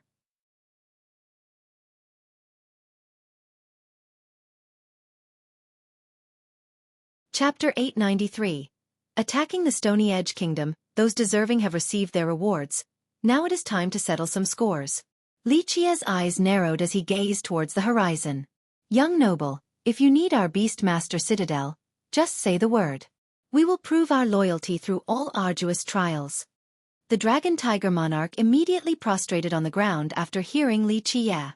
The Jian clan master couldn't help but look at the elders standing next to him. He knew very little compared to the monarch. This was because the Jian clan didn't exist back when the divine beast realm was destroyed. Despite his hesitation, he still learned a thing or two from the Beastmaster Citadel's actions.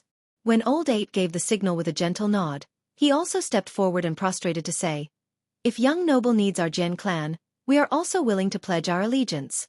This scene shocked many experts outside of Bayan City. Many of them took deep breaths. Both of these sects were imperial lineages. How could such existences pledge their allegiance to others so easily? But at this moment they actually did so for Li Qia. Very good, very good. Li Qi gently nodded. Rise. I will let you know when I require your service. As for the Stony Edge Kingdom, I will personally take care of it. It started in my hands, so I shall be the one to end it. The Tree Father didn't say anything. Him standing right behind Li Qia made his intention clear. He didn't need to show his loyalty.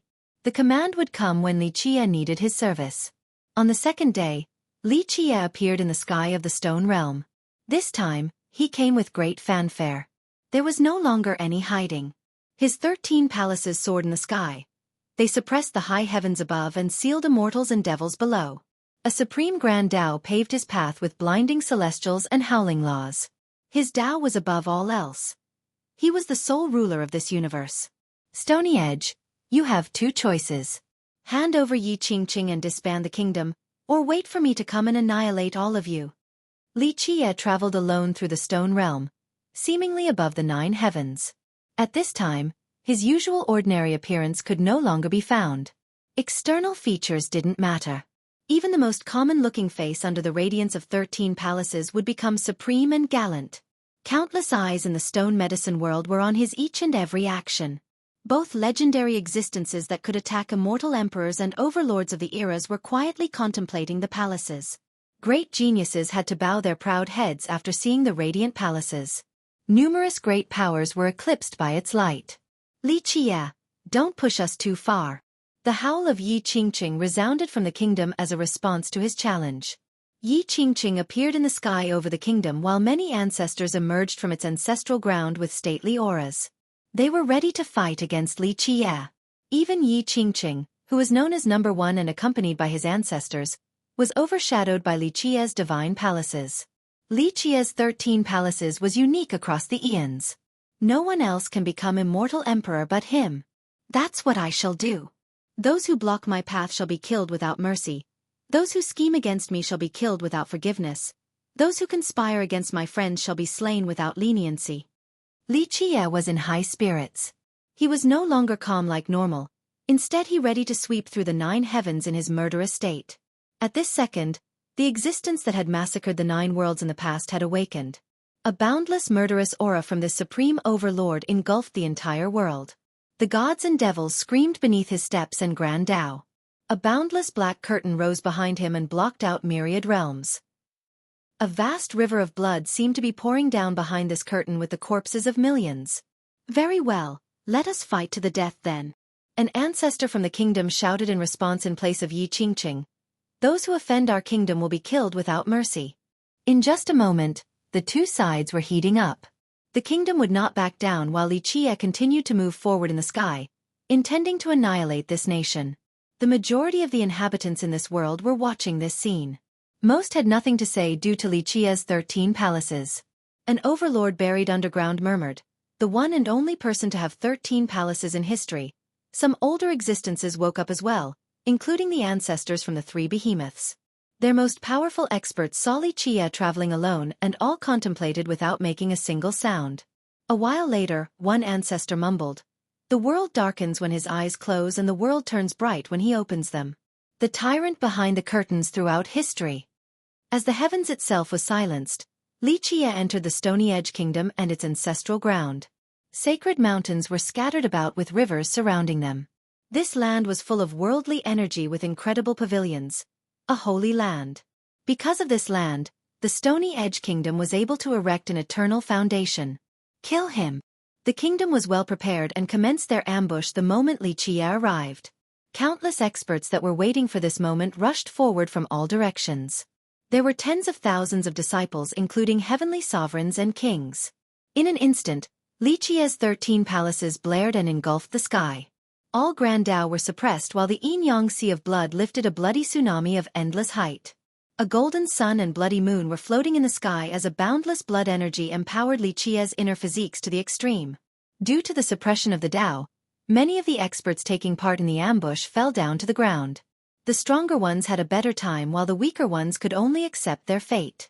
Baz! It seemed that time had stopped at this split second. Li Qie stepped forward with a speed beyond the perception of even ordinary paragons. Bang! Bang! Bang! With just a flash, time began to flow again as a series of impacts sounded. One could only see blood spurting everywhere like blossoming flowers. All the experts ambushing Li Qie were instantaneously rendered into bloody mists. These flowery mists were extremely colorful, like fresh flowers in an elegant garden. Just what physique is that? Countless spectators murmured after seeing this. Extreme speed, extreme weight, extreme domination. No one had seen or even heard of such a physique before. Li Qie didn't bother looking back at the scene of carnage he created as he continued to step deeper into the ancestral ground. Rumble! The entire country shook as a great imperial formation emerged. This was their strongest formation personally created by immortal Emperor Xueqi. The elders of the country personally presided over the formation. A huge amount of refined jades was being used to empower this formation, a sum that could be considered unobtainable. Immortal Emperor runes were interweaved inside along with chains of thick imperial laws. People held their breaths at this time in amazement. Everyone knew that there were two methods when facing an imperial formation. The first was to have a great knowledge regarding arrays and then assault the weak points of the formation. The second was a direct frontal assault to destroy it with brute force. Still not repenting before death, Li Qie did not hesitate at all and stepped inside the formation. An imperial power quickly came with the intention to kill. Even a god monarch would be wary of such a murderous formation. Immortal Emperor Xueqi put in all of his effort in creating this formation. At the same time, the elders spent all of the refined jades in their treasury to exert the formation's peak strength. Break for me! Li Qie didn't even bat an eye against this attack. His world seal flew out and turned into the declivity mountain bell. Boom! A mountain flew out. Divine Mount Meru rose into the sky and slammed into the firmament. The Supreme Buddha above began to chant and suppressed all the existences in this world. With his Madra, he was able to expel all evil with the Buddhist way. It seemed that the world was ending due to the devastating force from the Buddha. He was about to destroy this world to create a new one. The bell's ultimate attack was not weaker than a heavenly annihilation. Even a stronger imperial formation would be insignificant against an annihilation. Bang! The imperial formation collapsed and the elders controlling the formation were rendered to ashes. Heavenly annihilation. People lost their minds after seeing this. No one had seen a cultivator's true fate weapon being able to unleash a heavenly annihilation. To be more precise, only immortal Emperor True Treasures should be able to unleash such an attack.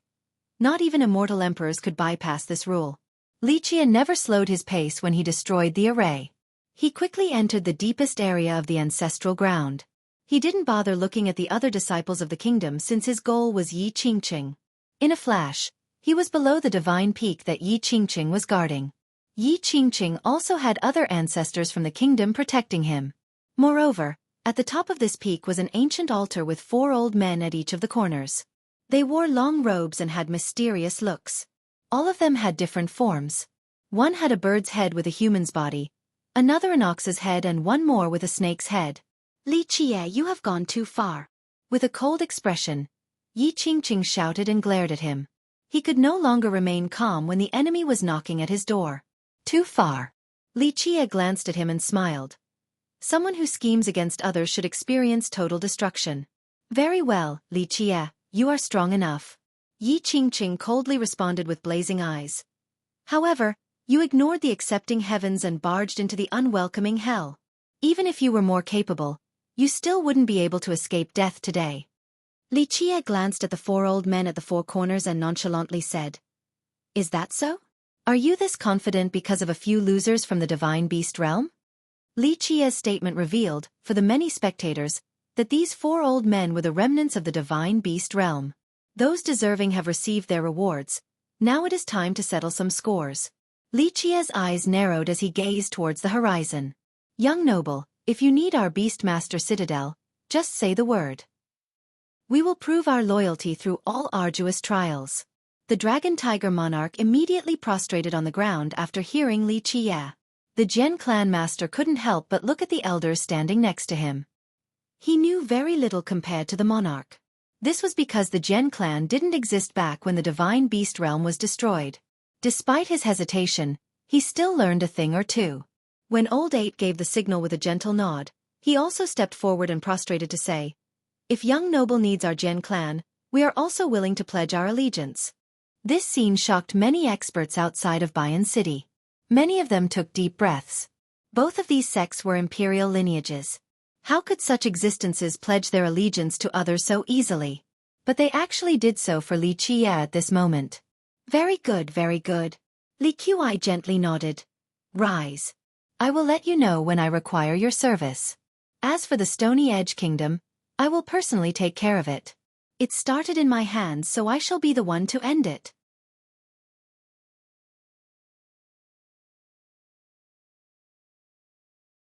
Chapter 894. Mo Peng. The 4 old men snorted in dissatisfaction at Li Qia's claim.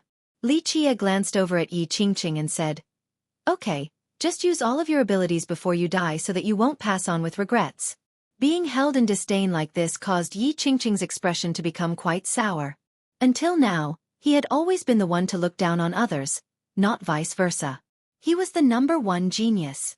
Even paragons from the previous generation were wary of him. So today's events left him furious.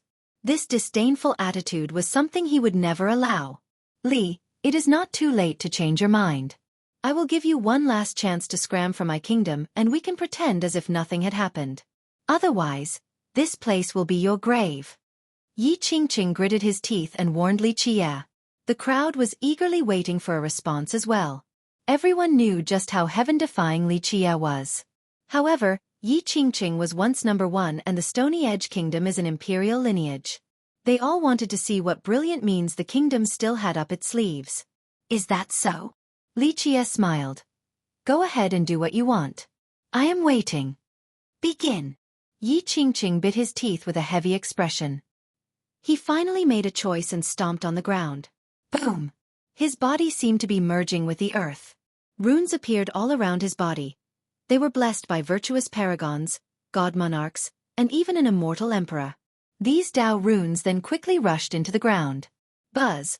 These runes spread across the entire kingdom for endless miles like a huge underground network woven together. At this time, everyone could feel the power of the entire kingdom concentrating on Yi Qingqing's body. The mortals in the kingdom were astonished and in awe at this scene. Rays of light soared up from the ground, turning the kingdom into a fairyland. What is going on? A few experts were startled to see this. One ancestor from a great power who knew a bit about the kingdom explained. Grand momentum. Yi Qingqing was the defining stone of the kingdom. Generations of sages in the kingdom spent countless efforts and carved the entire momentum of the kingdom into his body. If he is inside the kingdom, he can muster all of its power to become invincible. Pluff! As Yi Qingqing was activating the grand momentum of the kingdom, the bodies of the 4 old men on the altars suddenly shattered. Their longevity blood poured into the ancient altar. After their blood ran dry, they fell to the ground unable to stand back up. Rise, your majesty, Mo Peng! Yi Qingqing screamed as his entire body brilliantly glowed. It then spread a pair of terrifying devil wings, giving birth to an endless evil flame. This shadow flew around in the sky with its wings, creating explosions everywhere. Stars were destroyed in the sky, causing the entire world to tremble. What is that? Seeing the wings shattering the stars in the sky left everyone aghast. Even the god kings who were watching everything play out were startled to see this. This was definitely a horrifying existence. Boom! This shadow instantly descended onto a mountain from the upper level of the sky with an overbearing aura. I have returned. The shadow crazily laughed while standing above this mountain. Endless eldritch flames rose again with deafening blasts. These flames then turned into ominous laws as if this person had come from the domain of devils. People finally saw the shadow's face at this moment. This was a very handsome young man. His age betrayed the expectations of the crowd. Behind him were many bony outgrowths that seemed to be crafted from the legendary immortal bone steel. They were extremely sharp and dripped down a sacred Grand Dao. Although these Grand Dao were as thin as silk, they encompassed the power of 3,000 minor worlds. These bone spurs behind him came together to form a pair of skeletal wings that emitted evil flames. It was clear that this was a pair of devil wings. Who summoned me? The winged devil looked around for a bit in an imperious manner. The slightest action from him could suppress the heavens. Yi Qingqing respectfully said right away, "Your Majesty Emopang, it was this junior who summoned you. I used the blood of 1 billion citizens to trade for your invincibility. I beseech you to kill my enemies." The big shots around the world watched with bated breaths. Yi Qingqing's ruthless actions were to summon this kind of creature. He was indeed ambitious and cruel enough. Ha ha ha, brat. You did a good job to summon me.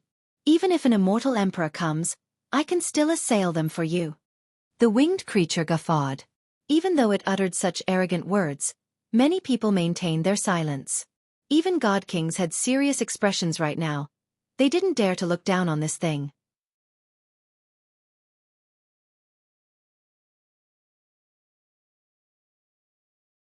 Chapter 895. Brave Tiger Spire, such a big tone. Someone of your level might be able to fight a god king, but assailing an immortal emperor? You think too highly of yourself. A carefree voice answered the blustering creature. The creature glanced at the speaker and found that it was Li Qia. He boisterously laughed and said, "Junior I, immortal monarch Emopang, like arrogant juniors the most when I was younger. Unfortunately, you are not very smart and chose to anger me." Immortal monarch Emopang? Li Qia couldn't help but smile. A little 9-head bird still dares to gild your face with such a statement? You think no one will recognize you after adding those heavenly eagle wing bones to your body? The creature was startled after hearing this. "Junior, you actually recognize me?" Li Qia looked at him and smiled. 9-head bird, how can I not remember you? If I am not mistaken, you were killed by Empress Hong Tian after she nailed you to the earth. The only thing that is surprising is that you are still alive. Well, what a knowledgeable junior. The creature laughed wildly. Someone still remembers my past. What a shame, right? Hong Tian thought that I was dead, but I am someone who is blessed and lived on. Moreover, I even obtained the bloodline of the heavenly eagle and became invincible from then on. Too bad Hong Tian isn't in this world anymore, or else I would fight her to the death. Many people were surprised to hear the domineering words coming from the creature. Just how invincible was Empress Hong Tian? But right now, this person calling himself Immortal Monarch Emopang dared to bluster about challenging her. A big shot from the Jianlong clan noticed that his ancestor was slightly dazed, so he asked, "Ancestor, who is he?" Heavenly Eagle Godchild, an incredible genius from the divine beast realm. He had the highest chance of becoming immortal emperor, but unfortunately, he was supposedly killed by Empress Hong Tian. The ancestor murmured in response. Li Qia leisurely smiled and said, 9-head bird, you weren't smart back then and you're still insensible right now. If I'm correct, you obtained the skeleton of a heavenly eagle that still had some divinity left, maybe even some divine blood. You did not accept your defeat to Empress Hong Tian back then, and took the risk to change your bloodline and origin. This change in bloodline turned you into an evil bird, so the remnants of the beast realm had to seal you. Junior, you do know quite a bit. Immortal Monarch Emopang was startled and stared at Li Qia from top to bottom as if he wanted to see through him. This creature was indeed the main descendant of the beast realm from back then. An incredible genius, the strongest opponent of Empress Hong Tian in the competition for the heaven's will. However, he still lost in the end and was struck into the ground till near death. Alas, when she attacked the beast realm, she assumed that he was dead and didn't pay him any further attention. This 9-head bird survived the cruel war. He did not give up and obtained the skeletal remains of a heavenly eagle that had some divine blood left. Keep in mind that a heavenly eagle was a divine beast, an existence compared to true gods. The godchild used an extreme method to swap his bloodline and origin. Although he managed to fuse with the skeleton, he was controlled by the beastly nature of the bird and went crazy. The ancestors from the beast realm who survived came up with different methods to seal him. After millions of years, the savage nature inside him was finally suppressed. This time, these elders wanted to use the blood of the citizens of the Stony Edge Kingdom to wake the heavenly eagle godchild's bloodline so that he could show himself to this world in his peak state. Many big shots in the stone medicine world trembled while the godchild gazed at Xueqi. No one knew what was to come when a monster like this came into being once more. The main descendant of the beast realm, fusing together with the bones of a heavenly eagle. Isn't this too scary? Even if he can't assail immortal emperors, he probably has the power to slay a god king. Can Xueqi win? A disciple from the Jianlong clan saw this and had to ask. Prior to this, many people had absolute confidence in Xueqi. With 13 palaces and a god king protecting him, it would be difficult for him to not become immortal emperor. However, an existence like the heavenly eagle godchild came out of nowhere. In the eyes of many, this would be someone that would be Xueqi's most powerful opponent for the throne. This guy? Not to mention fusing with the bones of a heavenly eagle. Even if he fused with the bones of an immortal monarch, he still wouldn't have the chance to do anything. If he was an immortal emperor, then he could probably last for a while. Otherwise, only death awaits him by provoking Xueqi. The oldest ancestor of the Jianlong clan shook his head and answered his junior. Remember well, it is better to antagonize the gods before opposing Xueqi. This is our creed. Having said that, this ancestor became immersed in a distant memory. Oh. Very good, so it is an immortal physique. I like drinking the blood from immortal physiques the most. The godchild finished judging Xueqi and let out an evil laugh. Your Majesty Mo Pang, there is a god king protecting him. Please take things seriously. Yi Qingqing was afraid that the godchild would underestimate the enemy, so he reminded him. Haha, a god king? I wouldn't be afraid even if an immortal emperor was here. The godchild laughed and declared with a domineering attitude. Banner, come. Baz. The moment he called out, a divine banner came from the horizon and fell into his hand. This was the coiling dragon banner that had escaped from Xueqi before. An immortal emperor true treasure left behind by the progenitor of the beast realm. It had swept through this world before. With the banner in hand, he became quite heroic and aggressively claimed. What a shame that time didn't wait for me, or else Hong Tian would have had no chance of becoming an immortal emperor. The banner in his hand emitted a terrifying imperial aura. The golden dragon on the flag was extremely lively and seemed as if it could rush out at any time. Everyone else was quiet in response to the godchild's bold claim. In the past, he was indeed brilliant enough and could have become emperor if it wasn't for Empress Hong Tian. In this generation, he fused with the bones of the heavenly eagle and inherited its divine bloodline, thus becoming even more terrifying. I shall become the immortal emperor of this generation. The godchild laughed and pointed at Xueqi with the banner in hand. Junior, you alone are not even an appetizer. Let that god king come out. I want to slay a god king today. Any god king who heard this would become serious. The godchild was already strong enough, but after fusing with the heavenly eagle body, he became even more powerful. Right now, with the coiling dragon banner in hand, no matter who they might be, they would retreat before him. Oh, nine-head bird, still so arrogant despite being sealed for so long. Even if you have the bloodline of a heavenly eagle, you still aren't qualified to compete against Hong Tian for the heaven's will. You wouldn't even enter the top 3 of her strongest rivals, let alone talking about assailing immortal emperors. Xueqi only smiled at the arrogant godchild. He shook his head. Plus, I will kill you today. There's no need for a god king to attack. Moreover, I want to let those who still hold onto a foolish sliver of hope to know who the ruler of the 9 worlds is. I shall show them the true everlasting power I hold. Such an arrogant junior, but I like it that way. Today, I will take my time feasting on your flesh and blood. The godchild said with a laugh. At this time, an eternal mantra emerged from Xueqi's sea of memories. His body emitted an endless brilliance. Baz! In the distant Bayan beast world inside a bronze citadel, countless universal laws emerged on the bronze coffins. With clanking sounds, these laws quickly turned into bronze spires. Clank, clank, clank. At the same time, Xueqi flipped his right palm and the same type of bronze universal laws emerged and twisted together to form another bronze spire. Clank. The moment this spire took form, an endless military might soared to the sky. Boom! A deafening blast resounded. Li Qie soared to the sky and created a bronze pillar of light of endless height. A world emerged from this light that spawned an invincible legion. In the blink of an eye, the power of the entire legion assembled together on top of this bronze spire. Evil remnant, kneel and accept your death. Li Qie pointed his spire at the godchild while slowly chanting his mantra. The godchild was aghast at the sight of the bronze spire in Li Qie's hand.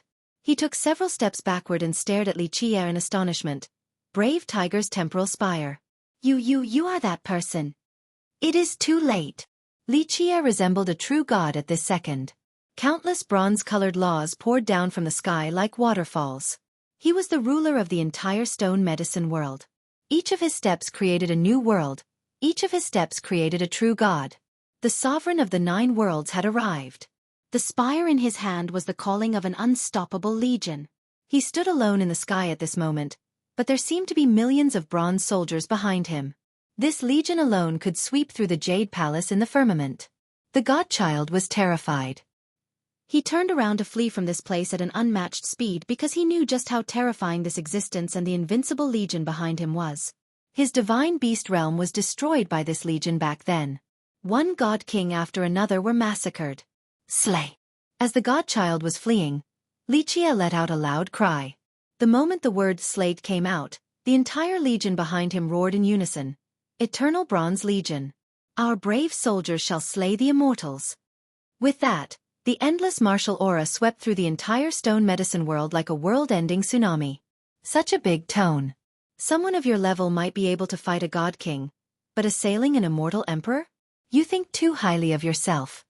A carefree voice answered the blustering creature. The creature glanced at the speaker and found that it was Li Qie. He boisterously laughed and said, Junior Immortal Monarch Mopeng, like arrogant juniors the most when I was younger. Unfortunately, you are not very smart and chose to anger me. Immortal Monarch Mopeng. Li Qie couldn't help but smile. A little 9-head bird still dares to gild your face with such a statement? You think no one will recognize you after adding those heavenly eagle wing bones to your body? The creature was startled after hearing this. Junior, you actually recognize me? Li Qie looked at him and smiled. 9-head bird, how can I not remember you? If I am not mistaken, you were killed by Empress Hong Tian after she nailed you to the earth.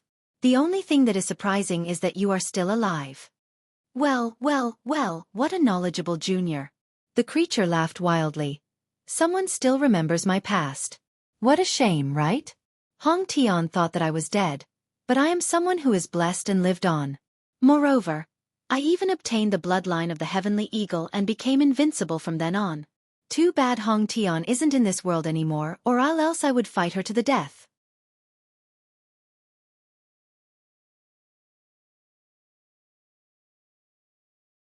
Chapter 896. The surrendering of a true treasure. This martial aura caused any and all lineages to be overwhelmed with fear. They all felt that even if their sects were more powerful, it would only take an instant for this legion to stamp them out. The earth-rending assault of this spire was akin to the rise of an unstoppable legion with its unbeatable soldiers capable of slaying true gods and massacring devils. Even the legion of an immortal emperor would have to give way. Open! The godchild screamed and unleashed an ultimate attack with his coiling dragon banner to stop the bronze spire. Clank! The whole world shook under this impact. Even the golden dragon couldn't stop this spire. It pierced through the dragon and disregarded the distance gained by the escaping godchild. It still nailed him to the ground. Hong Tian didn't kill you in the past, but you won't be able to escape death this time even if you have 9 lives. Li Qie coldly stared at the godchild who was nailed to the ground. I refuse to accept this. The godchild furiously screamed his last breath before his legs stopped their futile struggling. His final destination was the Yellow River. At the same time, countless coffins inside the bronze citadel lost their lights, becoming silent once more. Li Qie's ordinary appearance returned. He looked at Yi Qingqing and slowly said, Time to end all of this. It is a shame that you chose to embark on the path of evil. The Stony Edge Kingdom brought this upon itself. After millions of years of cultivation, not only did they fail to utilize your true form as a luminous mirrorstone, they made you choose the path of evil. How disappointing! As a luminous mirrorstone that escaped from Bayan City, Yi Qingqing could have become a peerless wisdom master who was capable of understanding the heavens above and peering through the 9 hells below, as well as reading the past and future. Unfortunately, the elders of the kingdom did not cultivate it into such an existence. They stained him with blood energy, causing him to lose sight of his origin. Very well, Li Qie. You are indeed strong and extraordinary. Yi Qingqing suffered a heavy blow from this defeat. Boom! However, with Immortal Emperor Shifeng's true fate weapon in hand, he screamed, "But you might not be the last one standing." Having said that, an endless divine light erupted from his entire body. A terrifying grand momentum emerged from his body. It left behind a print on his Tao foundation. "Open for me," he howled. In just a moment, his cauldron of life soared to the sky.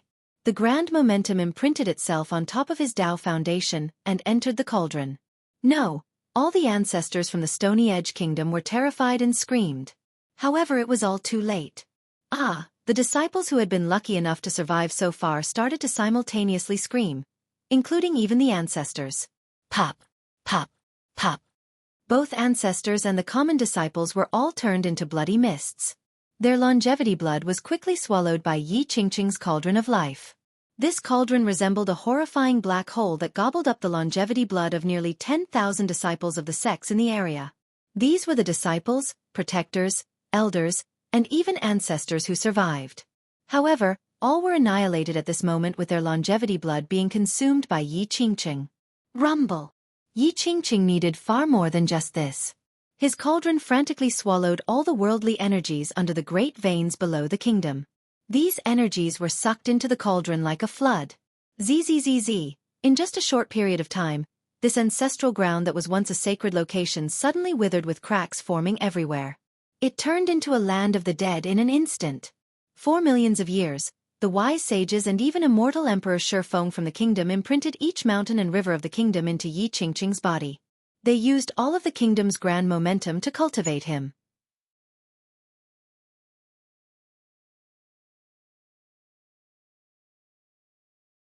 Chapter 897. Soul Annihilation. However, the wise sages didn't stop there. They even imprinted all the merit laws from the kingdom into Yi Qingqing's stone body. From then on, whenever their disciples cultivated, their blood energy would also gestate Yi Qingqing. Everything they had done culminated in today's tragedy. Yi Qingqing absorbed these seals into his body, allowing him to gather the longevity blood of all the disciples in the kingdom. At the same time, he managed to absorb all the worldly energy as well. The wise sages never expected this bitter result to come from their painstaking efforts in trying to give their kingdom an invincible immortal emperor. How cruel! First he sacrificed his citizens, now he sacrificed his entire sect. Anyone who saw this couldn't help but shiver. Even those who had seen many things in their life would be horrified by Yi Qingqing's ruthless means. It is over for the Stony Edge Kingdom. An ancestor murmured after seeing this. The entire kingdom has been sacrificed. They have brought this upon themselves. You have understood a few mysteries of the cauldron of life. What a shame that you chose to use it for the wrong purposes. Li Qie gently shook his head when he saw this. Pop! In the blink of an eye, endless worldly energy and blood energy filled the immortal emperor true treasure. It became blindingly bright in Yi Qingqing's hand.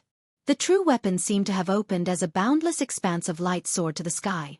Inside this vast expanse was the source of the weapon's imperial aura. There was a majestic shadow inside that looked down on the rest of the world. When this shadow stepped out, countless imperial laws hovered around it. Rumble! The power of the weapon surged under Yi Qingqing's Heaven's Will secret law, causing the entire world to shake. A heavenly annihilation. Anyone would falter at the vast imperial aura engulfing the sky. Li Qie, although you can unleash heavenly annihilations as well, you are still lacking compared to me. Yi Qingqing became a bit crazy as he laughed. Heavenly annihilations might be powerful, but above them is an even stronger attack.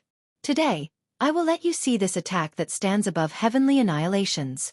Your death is assured. Your annihilations cannot stop my attack. Is that so? I'd like to take a look. Li Qie sneered. The Thousand Hands technique appeared. At this time, Li Qie was controlling the Pentagate, the Declivity Mountain Bell, the Yin-Yang Immortal Refining Mirror. All of these unstoppable weapons emerged. Even if you have more imperial weapons, it would still be useless. Yi Qingqing shouted like a madman. His heavens will secret law was at its peak state. A heavens will seem to be emerging from the firmament. He poured all of the blood energy into the true treasure that was being empowered by the universal laws from the technique. Imperial Soul, let us unleash the strongest attack in this world. Yi Qingqing cried. Soul annihilation. A soul annihilation. Those who knew what this soul annihilation was uncontrollably quivered once in horror. Boom! At this second, a terrifying phenomenon emerged from the true treasure. The soul annihilation was about to begin. Zzz. However, at this crucial moment, the shadow inside the endless imperial aura actually escaped the control of Yi Qingqing's secret law. In the blink of an eye, a gigantic palm came crashing down from the vast expanse. No, Yi Qingqing was horrified. He no longer paid attention to killing Li Qie at this moment and moved his annihilation to stop this palm instead. But it was too late. The majestic shadow's palm reached out, causing the annihilation to stop. It mercilessly ground Yi Qingqing's body. Impossible! Yi Qingqing screamed. His body was crushed to a pulp under the gigantic palm as his blood splattered everywhere. Buzz! After he became nothing more than a bloody mess, the entire annihilation dissipated, leaving only the true treasure floating on the spot. Such a sudden development stunned everyone observing the situation through their heavenly mirrors. No one expected that the Imperial Soul would destroy Yi Qingqing. Eventually, this majestic shadow looked at Li Qie as if it wanted to make a move against him. Very well. I also want to see the power of a soul annihilation. Li Qie used his 1,000 hands to prepare each of his own weapons. They started to display their radiance as well. Boom! However, the fight did not break out. The majestic shadow carried the weapon and instantly traversed through this world, disappearing into the horizon. From then on, no one ever saw the Stony Edge Kingdom's true treasure again. The scene became quiet all at once. Who would have thought that Yi Qingqing would sacrifice the entire kingdom to wake the Imperial Soul to unleash a soul annihilation only to end with his own demise? Soul annihilation? Does this attack really exist? Someone asked an ancestor in his sect. The ancestor replied, it exists in legends. In order to unleash this attack, one requires the recognition of the weapon's Imperial Soul. At the same time, they have to be powerful enough to awaken it in addition to having sufficient strength to unleash a heavenly annihilation. The final step is to combine this spirit and the heavens will secret law to muster the invincible attack. Rumor has it that outside of immortal emperors, anyone else would find it extremely difficult to use this attack. Many juniors began to wonder.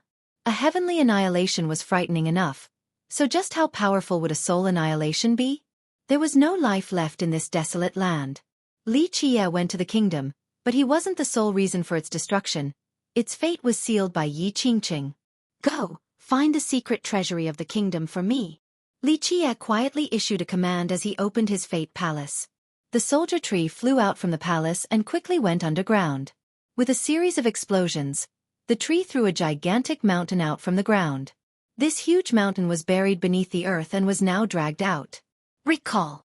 Li Qie opened the palace and took the entire mountain inside. This was the secret treasury of the kingdom with millions of years of accumulated treasures. He'd take his time to open this treasury later. A secret treasury. Many people were drooling to see such a thing. It was definitely incredible since it came from an imperial lineage. Unfortunately, no one dared to make a move. They could only watch Li Qie take possession of it. What a regretful end to this great land.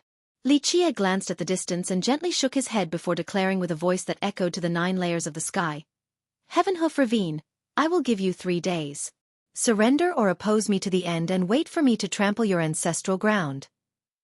With that, he turned around and left. Everyone heard him clearly and quickly looked over at those next to them. The butcher's blade has been raised. A great character emotionally commented. Li Qie had just destroyed the Stony Edge Kingdom and now he was raising his butcher's blade against the ravine. Many sects were praising their own fortune for not opposing Li Qie. Some sect masters were drenched in cold sweat at this thought. This was because when the beast world was opened, Yi Qingqing sent people to persuade many great powers to form an alliance to reinstate the agreement. However, these sect masters rejected the lobbying effort. Thinking back to it, some of these masters became quite startled. They were quite tempted back then, but because of their distrust of Yi Qingqing, They decided to reject him and stay uninvolved in the war at Bayan City. This allowed them to escape this disaster unscathed. Li Qie returned to the beast world. Everyone else was present. Li Qie handed the coiling dragon banner to the Tree Father. Tree Father, your future path will be arduous, so take your time understanding this banner. In the future god-slaying war, I hope that you will become unstoppable. This banner is not just a simple immortal emperor true treasure. The Tree Father immediately bowed towards Li Qie. I will remember young noble's words. The direction of your gaze shall be where I point my battle banner.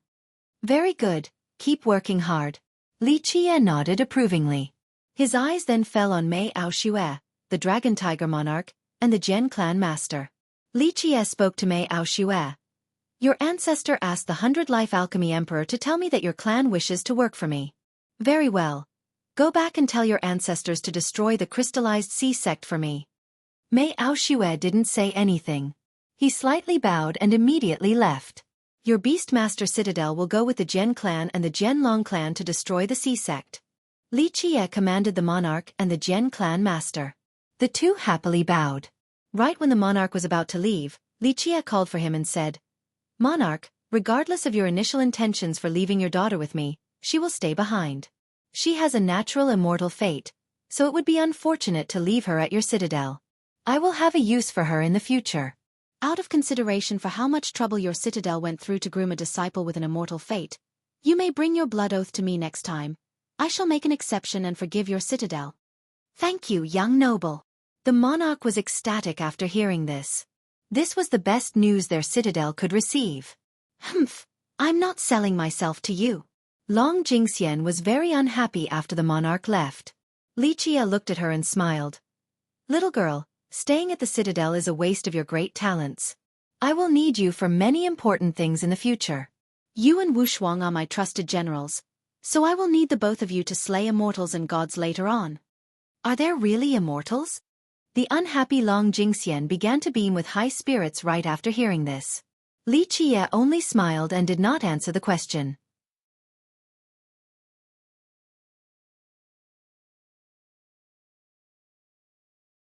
Chapter 898. Heavenhoof Ravine's plan. After giving orders to the group, Li Qie and Ming Yeshue went back to the master mansion in the city. They stood before the painting at the end of the hall. Ming Yeshue had a transcendent and ancient aura. Her whole body was radiant as if she had become a true goddess. How did it feel? Li Qie looked at the painting and asked. With unrivaled grace, Ming Yeshue gently nodded with her immortal nature.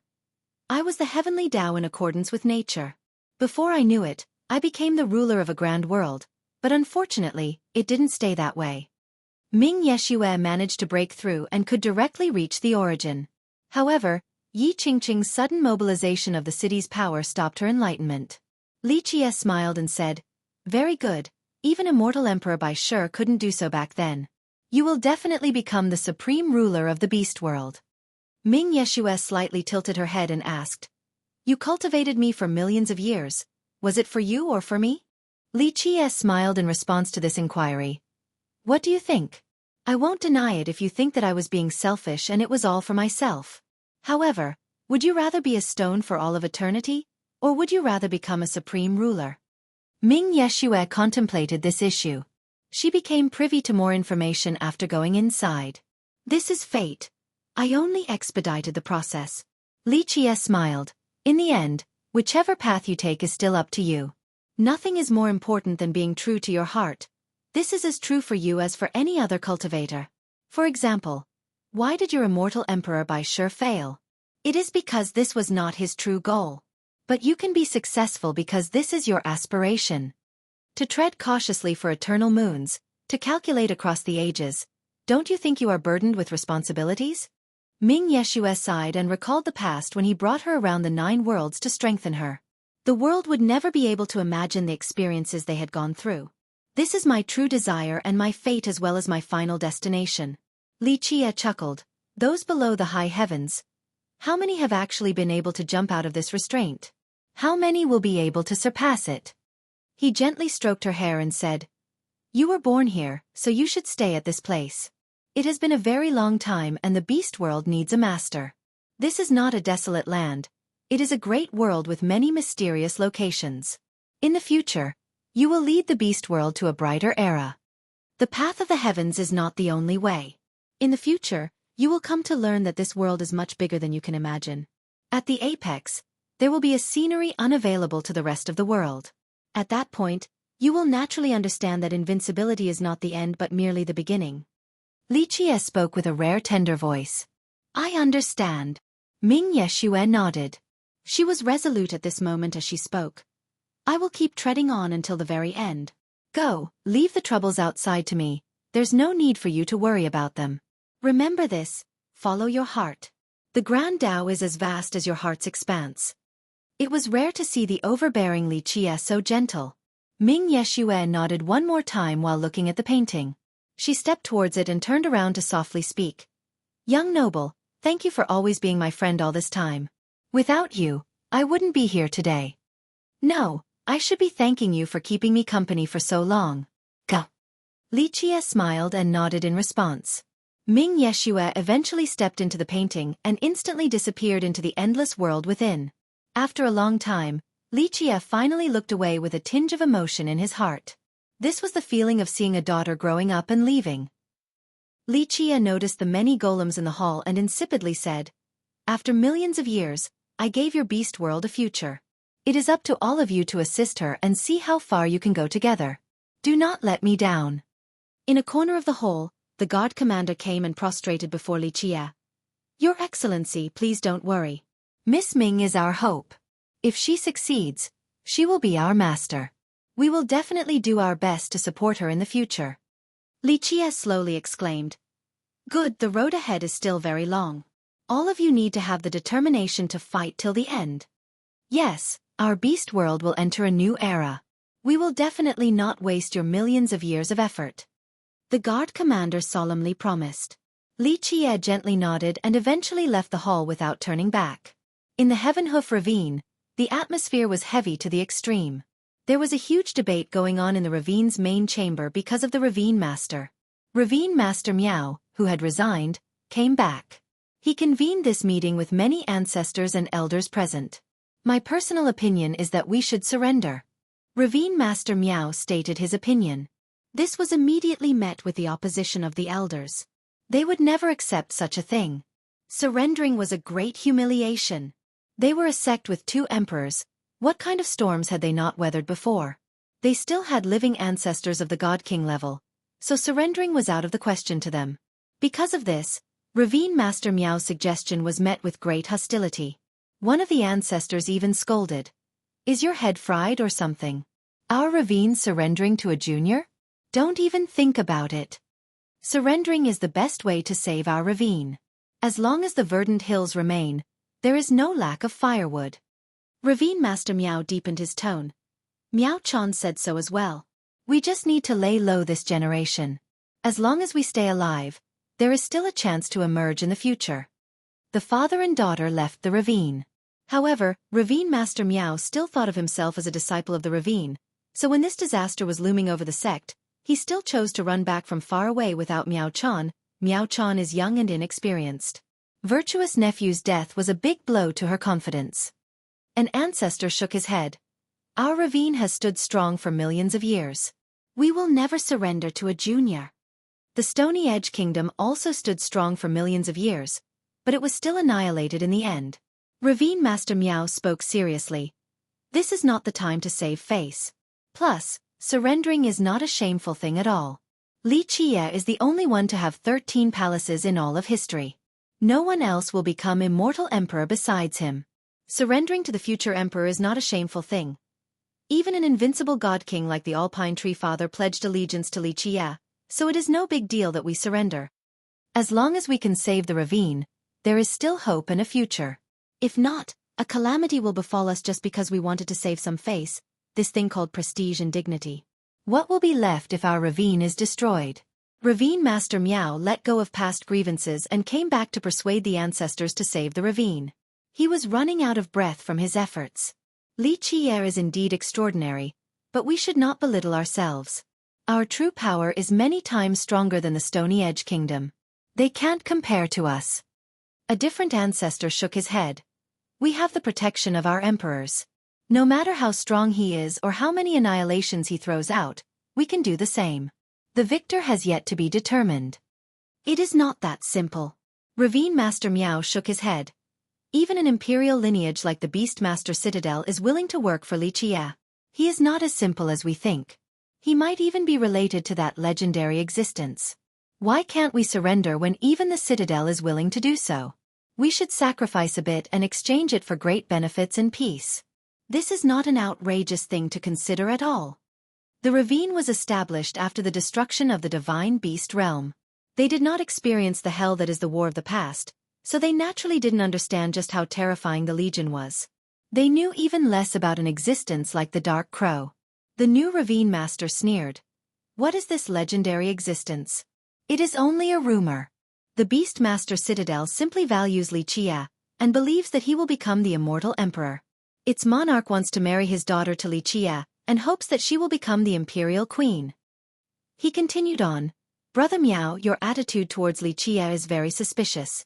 You keep on helping him, praising his prestige and lowering our morale. This makes people wonder if there is something else going on. Bullshit. Lin, if I didn't resign, it wouldn't be your turn to become the new ravine master. Don't judge a gentleman with the mindset of a wretch. Ravine Master Miao immediately yelled. If I had any other plans, that golden crow brat wouldn't have been in a position to become the future ravine master. My daughter would have become the descendant and my seat would have been solidified. A junior like you thinks you are qualified to be ravine master. This time, Ravine Master Miao was furious and didn't care about his own status. He began to curse loudly. Okay, little Miao, I know that you only want what's best. Eventually, a God King level ancestor from the ravine appeared. His languid voice came about. Surrendering is out of the question. We cannot shame our ancestors' prestige in our generation. However, we must prepare for the worst as well. Let our younger generation go with little Miao along with a portion of our treasures. If we truly can't go against Li Qie, then at least we will have left behind some of our seeds. Leave the war to protect the ravine in the hands of old bones like us. Juniors didn't dare to say anything else after this God King had spoken. Ravine Master Miao couldn't do anything as well and had to accept this decision in the end.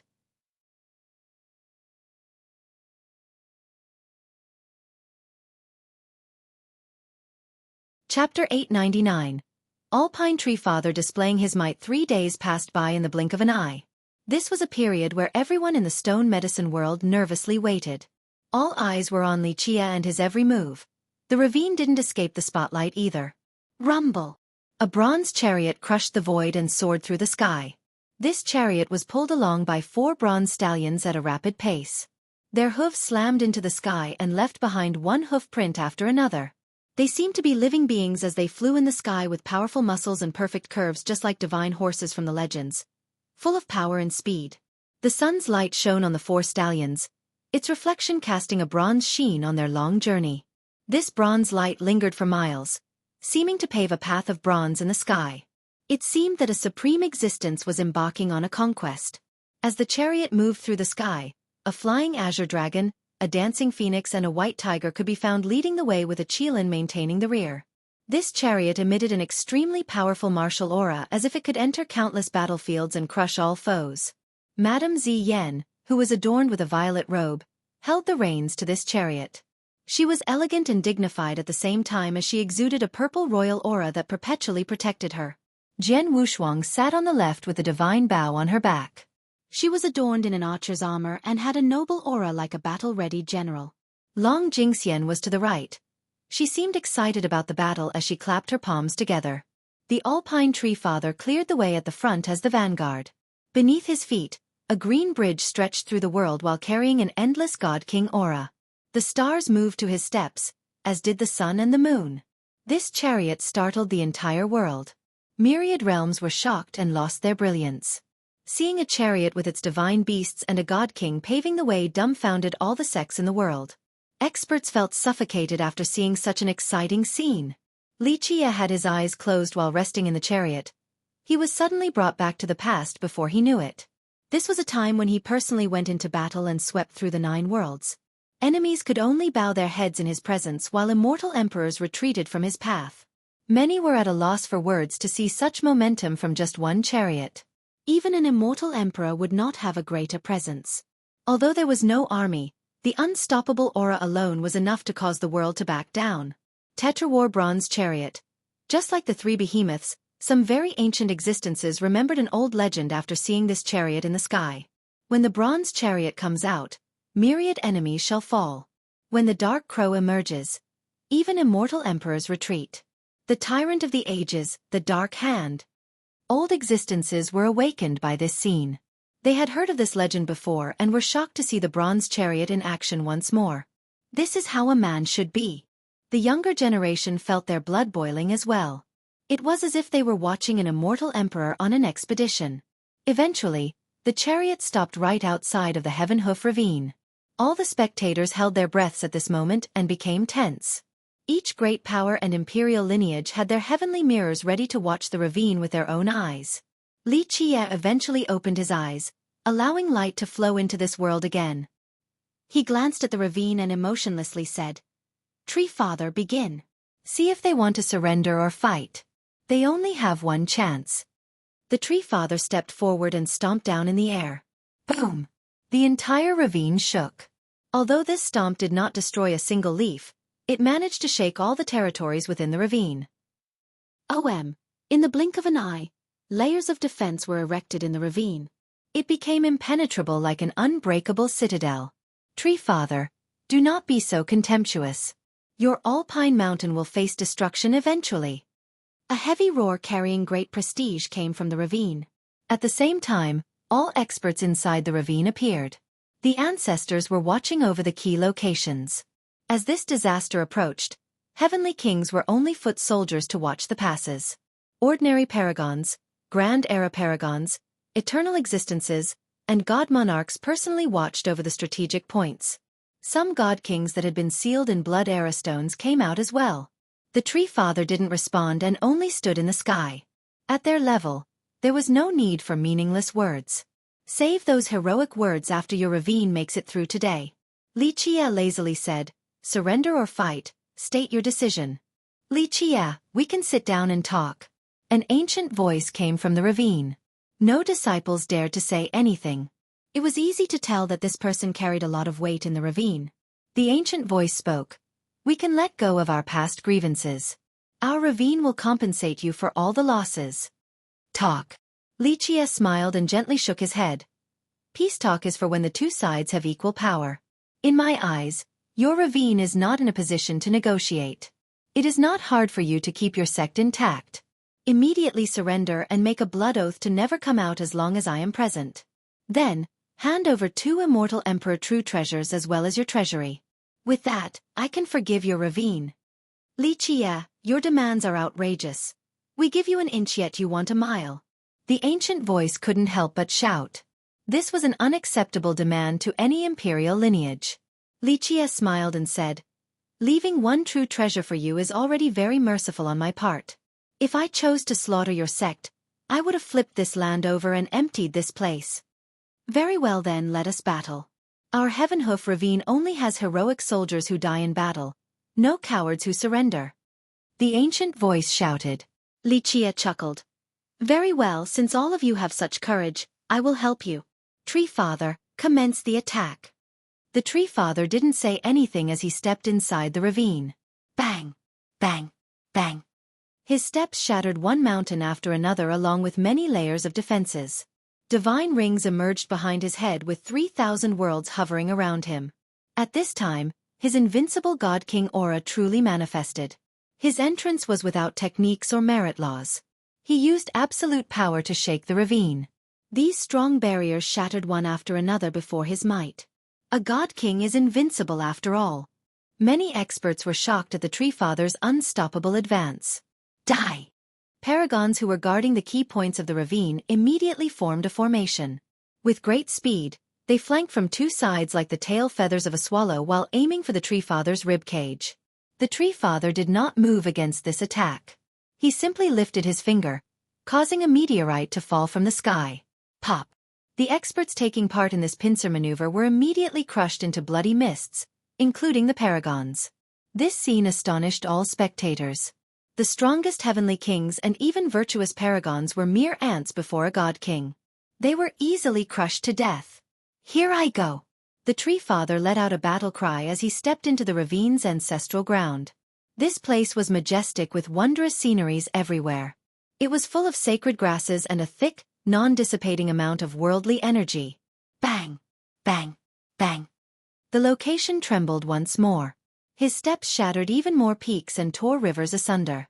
Seals broke one after another, no matter if they were temples powered by paragons or caves inhabited by heavenly kings. Such a level of power could not stop the Tree Father. He entered the ravine's ancestral ground as if he was strolling into an unoccupied land. Many great powers quivered after seeing this. A god king could destroy a sect without any problem. Even a lineage with 2 emperors like the ravine was having a hard time stopping the Tree Father. "Alpine Tree Father, halt your advance." A scream came out. 5 god monarchs from the depths of the ravine rushed out at this moment. They had imperial weapons and a formation ready in the sky. The entire area was sealed and the Tree Father was trapped inside. This new formation had imperial weapons as its vanguard. 5 god monarch controlled the formation, causing everything to blur. Divine swords of peerless height soared to the sky. Each of them could cut down the stars above. Zhang! Zhang! These swords came slashing down with an unstoppable momentum. They carried a power great enough to slay gods. Blood would spill with the appearance of these blades. "Break for me." The Tree Father was still bare-handed. He formed a mudra with one hand and a sword with the other. The Emperor suppression art erupted like a storm. Even Grand Dao from an immortal emperor would be stopped by this technique. Bang! Bang! Each sword shattered from the unstoppable law as the entire formation dimmed. The Tree Father let loose his technique. His left hand turned into yin while the right became yang. Yin and yang came together to form a huge yin-yang fish. It swept by, destroying everything in its wake. 3 days passed by in the blink of an eye. This was a period where everyone in the stone medicine world nervously waited. All eyes were on Li Chia and his every move. The ravine didn't escape the spotlight either. Rumble! A bronze chariot crushed the void and soared through the sky. This chariot was pulled by 4 bronze stallions at a rapid pace. Their hooves slammed into the sky and left behind one hoof print after another. They seemed to be living beings as they flew in the sky with powerful muscles and perfect curves just like divine horses in the legends.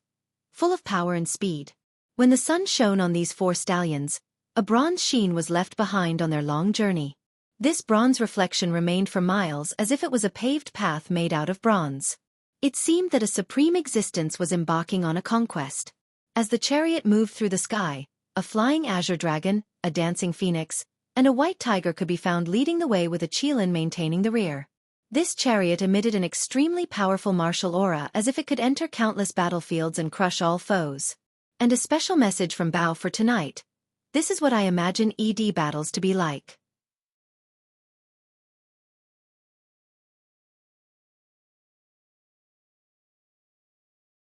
Chapter 900. Solo against 2 god kings. The yin-yang fish carried a withering destruction. Nothing could stop it. Not even an imperial formation. The 5 god monarchs used their imperial weapon to power this minor formation. However, they couldn't unleash an imperial massacre, so they didn't last long under the Tree Father's emperor suppression art. In the past, the Tree Father was already strong enough to look down on the world. After obtaining the complete manual from Li Chia, his battle prowess went up by 2 levels. Just his art alone was enough to fight against imperial weapons. Boom! The yin-yang fish shattered the earth as well as the formation. The 5 monarchs wanted to protect themselves with their weapons, but it was too late. Ah! With shrill screamings, their flesh splashed everywhere due to the Tree Father's art. This was too unbelievable. 5 monarchs were still not a match for the Tree Father even though he was bare-handed. The 100-life alchemy emperor who was watching this through his mirror was astonished as well. This is the legendary emperor suppression art. Empress Hong Tian is indeed one of the greatest emperors of all time. The emperor became a bit sentimental after seeing this.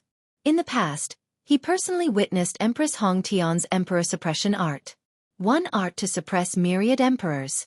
After that battle, he knew he would never be able to compete with her for the heaven's will.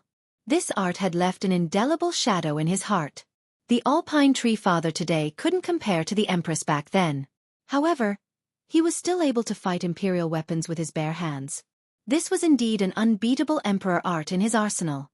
After the 5 monarchs were killed, the imperial weapons instantly flew back to the depths of the ancestral ground. The scene became silent again. A god king was indeed capable of fighting against myriad realms. Truly a frightening spectacle. Rumble! The Tree Father trod on further into the ancestral ground. Each step created a new world in an oppressive manner. Although there were many seals in this place, the Tree Father easily destroyed them despite the fact that they had been set up by an immortal emperor long ago. Boom! Boom! Eventually, 2 majestic auras erupted from the depths as 2 god kings stepped out. These 2 god kings were extremely old with withered lifespans and blood energies. They were on the verge of death, and there was no way for them to re-emerge afterward. Death was assured for them. One had a beast's horn on his head while the other had a pair of wings made out of light. The 2 god kings' power caused the stars in the sky to quake as if they were about to fall. After emerging from their reclusion, their eyes swept by like 4 star-slaying swords. Such powerful god kings could kill a virtuous paragon with a single glance. The Heavenhoof Ravine is finally using their aces. A big shot commented after seeing these 2 god kings. For any lineage, god kings like these 2 would not easily come into being because there was no way to reseal them in the earth. They could only die from old age after coming out. Even a lineage with 2 emperors would only go to such extreme lengths when there were no other options and they were facing impending doom. Alpine, although you are very strong, you shouldn't have come to my ravine. Even if you are a god king, this place will still be your grave. One of the god kings spoke with a deep voice. The Tree Father glanced at them. He was still very confident and smiled. So it is the Longhorn God King and the Actualization God King. I heard of your fame back during my leisure time back at Alpine Mountain. This is excellent. You 2 are real god kings, incomparable to the likes of the Scorpion God and the Unbreakable Emperor. I have not fought against a real god king in a very long time. This is the perfect time to get some exercise. The Tree Father's eyes lit up and shot out a terrifying light as if it could illuminate heaven and earth. Prior to this, the Unbreakable Emperor, the Imperial Grandchild, and the Scorpion God all claimed to be god kings. However, they were not truly worthy of this classification. It was nothing but self-flattery for the Unbreakable Emperor and the Imperial Grandchild.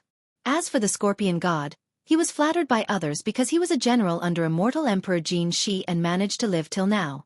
In a stricter sense, they were not bestowed the title by an immortal emperor. Although the Tree Father's title was not bestowed by an immortal emperor, he gained the recognition of the rest of the 9 worlds. 30,000 years ago when the 9 worlds were still connected, many wise sages of the 9 worlds all acknowledged his title. The 2 god kings ahead were bestowed their titles from an immortal emperor. Their status was justified and real. The battle between the Tree Father and the Unbreakable Emperor's trio was not a real fight between god kings. However, the next battle would be. Many people held their breaths at this moment. A battle between god kings was a very rare sight to behold. The 2 god kings from the ravine slowly appeared in the sky above. The Tree Father was not afraid at all and slammed his foot down to propel himself up to meet these 2 eye to eye. Die! The Tree Father didn't say much more. He immediately unleashed his Emperor Suppression art. His right hand became a pagoda and his left a heavenly sword. The suppression of the pagoda and the slash of the sword met 2 god kings head-on.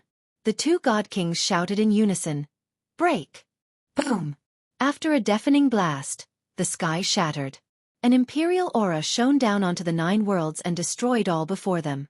These 2 god kings immediately used their Immortal Emperor true treasures from the get-go. These were Immortal Emperor Qilin's and Immortal Emperor Xueqi's true fate weapons. Just imagine the power when this level of weapon was in the hand of god kings. Boom! The pagoda shattered and the sword cracked. The Tree Father was blown away and spat out a mouthful of blood. The Tree Father was instantly at a great disadvantage fighting bare-handed against true treasure since both of his enemies were god kings. Without a doubt, these 2 god kings had grasped the essences of their weapons. For them, using the Emperor's signature moves with their weapons was not difficult. However, heavenly annihilations might be a different story. God kings are invincible when they have their ancestral weapons with them. Anyone would be shocked after seeing this. The presence of true treasures created too much of a gap. They rendered the 2 ravine god kings virtually invincible. Die!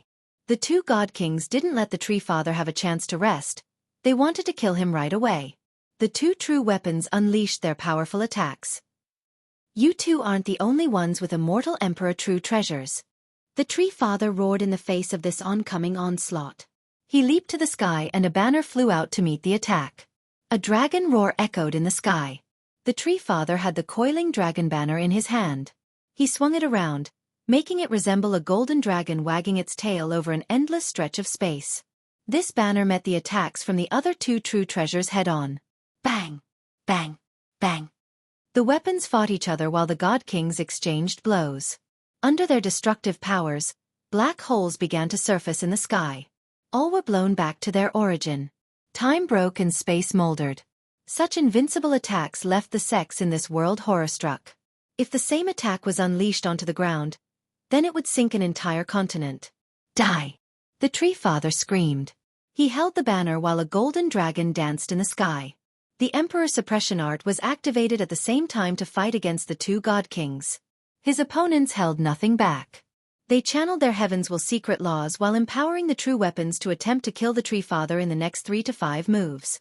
Despite using their most powerful and heaven-defying means, it was impossible for them to kill the Tree Father in such a short amount of time.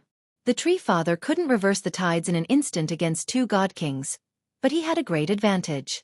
These two God Kings had dried up blood energies and depleted lifespans. The more they used their true treasures, the shorter they would be able to hold on. Their exhaustion was just a matter of time. On the contrary, the Tree Father had plentiful blood energy since his lifespan was enough to live for the rest of this generation. Thus, a battle of attrition would leave the Tree Father as the clear victor. His biggest drawback was the lack of time in battling with the coiling dragon banner. The two had yet to reach a level of understanding, so he couldn't exert its real power.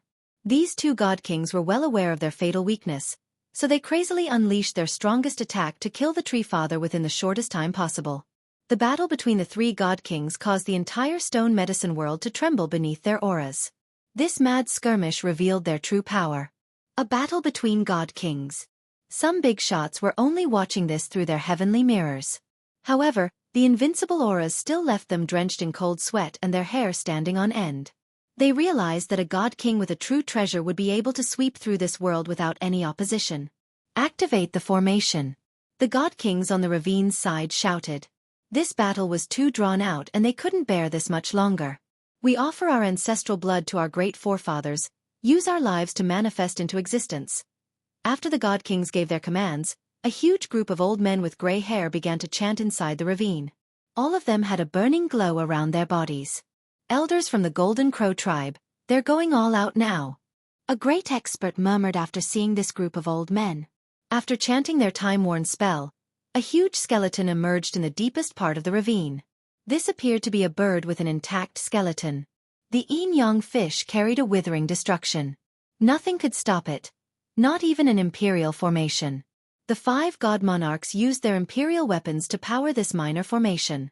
However, they couldn't unleash an imperial massacre, so they didn't last long under the Tree Father's emperor suppression art. The Tree Father in the past was already strong enough to look down on the world. After obtaining the complete manual from Li Qie, his battle prowess went up by 2 levels. Just his art alone was enough to fight against imperial weapons. Boom! The yin-yang fish shattered the earth as well as the formation. The 5 monarchs wanted to use their weapons for protection, but it was too late. Ah!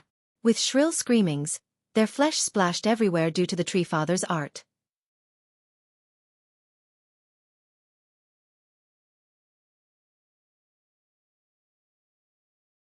Chapter 901.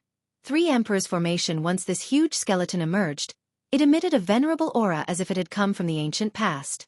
During that untraceable era, it dominated over the 9 heavens and 10 earths. Pop, pop, pop. A series of little noises rang out after the elders of the Golden Crow tribe finished chanting their spell. Their bodies fell apart and turned into blood. These drops of longevity blood soared towards the huge skeleton like a river. Scratch! After gaining the huge amount of longevity blood, the bird's cry echoed across the 9 firmaments. The moment it spread its wings, endless refined sunfire poured down. Scratch! With another cry, it opened its mouth, causing the world to howl. The sun was dragged down from the deepest recesses of the sky, and its endless sunfire cascaded into the bird's vicious beaks. The world turned dark during the entire process. It seemed that this bird was about to swallow the sun whole. Boom! A blast echoed across myriad realms. After swallowing a sufficient amount of sun fire, the bird's body was covered in towering flames that burned the sky. This gigantic skeleton had turned into a dazzling firebird with 3 legs. It posed in the sky as if it was the real true god of the sun. 3-legged golden crow. Many existences in the stone medicine world were shocked after seeing this creature. One ancestor mumbled. There were rumors about the golden crow tribe's progenitor obtaining the complete skeleton of a golden crow.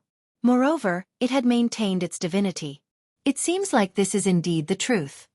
The golden crow tribe was known as the descendants of a divine beast, the golden crow. They claimed to have its bloodline running through their veins. Naturally, many were skeptical of this claim. However, after seeing this golden crow today, some felt that this was quite plausible. Boom! The 3-legged golden crow descended to the ancestral ground. Universal laws expanded and the imperial foundation emerged from right beneath its feet. The moment this foundation floated upward, countless immortal emperor laws wove together to form a grand formation. Everything became illusory as a new world was beginning to form. Boom! The formation sealed this area and locked the Tree Father inside. The 2 god kings immediately rushed into the formation as well after seeing this new development. They took their respective positions alongside the golden crow. Rumble! In the blink of an eye, the 2 imperial true treasures took their positions with other imperial weapons rushing in as well. Something incredible happened next. 2 true treasures and 7 life treasures in the formation empowered this endless domain. They seemed to be turning into unbeatable generals to guard the formation. Kill him! The 2 god kings and the golden crow used the foundation of the ravine to empower this incredible formation. One weapon after another quickly surrounded the Tree Father. They no longer seemed to be mere weapons and instead resembled powerful god kings or even stronger existences. Die! The Tree Father tempestuously evaded all of these attacks while his golden dragon flew around to weaken the formation. However, with the Imperial Foundation as the base and the Imperial weapons as the outline, he couldn't do anything to the formation and was trapped inside. Waves of powerful attacks continued to assault him like a storm, continuously forcing him back. The mythical 3 Emperors formation. A knowledgeable ancestor couldn't help but murmur. An emperor from the ravine created this formation with a focus on 3 emperors and their weapons presiding over it. I didn't expect this to be real. This formation was the most powerful weapon of the ravine. Although it never cultivated a 3rd emperor, it had a substitute in the form of the 3-legged golden crow to take this emperor's spot. With that, the 2 god kings and the golden crow worked together to trap the Tree Father inside the imperial formation. Break for me! The Tree Father was at a disadvantage under the formation's suppression. This made him quite furious. Although he had the dragon banner, he couldn't unleash an ultimate attack with it. He quickly transformed and revealed his true form. A huge pine tree anchored itself in the middle of the world. When its old roots pierced into the ground, an endless amount of worldly energy shot up and was absorbed by the Tree Father. This made him even more powerful, capable of bursting out of the sky. Oh! The golden dragon from the banner coiled itself around the ancient pine. As the tree grew bigger, so did the beast. Rumble! The quaking from the continuous growth shook the formation. It was definitely not able to suppress the Tree Father any longer, and was about to break from his gigantic body. So powerful! Anyone would gasp to see the formation failing to trap the Tree Father. As an enlightened pine tree, he was able to take root in the ancestral ground of the ravine, using its energy to empower himself. One god king from the ravine loudly screamed, "Open the divine ground!" The lucky surviving ancestors from the ravine immediately began to chant. Their blood energy erupted and formed a huge imperial lock. With a clanking sound, the lock was opened. Boom! Boom! Boom! A sealed ground in the depths of the ancestral ground was opened and appeared before everyone. A dazzling radiance shot up and strings of tangible rays cut through the sky. This place was full of wondrous energy. There was an old vine in the center of the place. It emitted a golden light as if it was cast from pure gold. Moreover, there were flowing red rays throughout its body as if flames were running within it. A calabash had also been growing from it for a very long time. It could ripen at any moment as it emitted waves of thunderous noises. It was clear from its appearance that this wasn't something ordinary. This vine root lazily spread across this land while 3 gigantic beasts could be found below. All of them emitted frightening and archaic auras, as if they had been sealed here for many years. Many people were startled to see this. Some ancient ancestors immediately stood up to stare at this place. Young vine. Li Qie's gaze also turned serious while he looked at this old vine from his chariot. Demon forefather, please protect our sect and slay our enemies. One of the ancestors who survived heaved a sigh of relief and pleaded. However, the vine root and the three beasts continued to lie there as if they didn't hear the request. Eventually, the rest of the ancestors looked at each other and noticed that the tree father was becoming more and more powerful. They finally made a firm decision. Pop, pop, pop. Their bodies shattered and their longevity blood rushed to this wondrous location. The three beasts opened their mouths to swallow the longevity blood. Then they stood up at the same time. Roar! Their roar shattered the world as they all leaped in unison. They didn't bother looking at the tree father in the formation, but it was clear that their target was Li Qie riding his chariot. The surrounding thousands of miles shook from their leap. Their terrifying beastly auras engulfed the entire beast realm. The nearby creatures all felt their auras and were stricken with fear. They prostrated on the ground as if their ancestors had come out.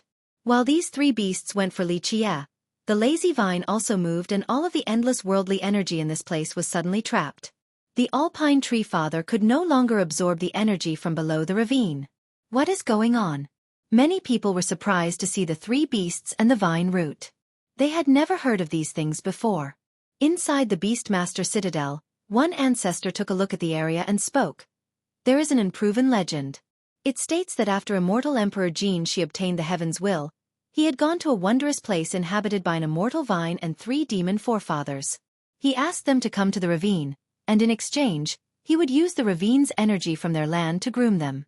As payment, they must help the ravine if a calamity were to befall the sect. Boom! Boom! The three beasts wanted to destroy the chariot first and commenced their assault. However, the four divine beasts protecting the chariot blocked any possible damage in a brief moment. Should we go out and fight? The moment she saw these three beasts, Long Jingxian was excited and ready for battle. Li Qie stood up and said, "No need, it's time to end this." With that, a death energy appeared. The death chapter rushed to the sky as his terrifying aura engulfed the world. It was as if he was a death god from the land of death, able to reap the lives of the endless eras.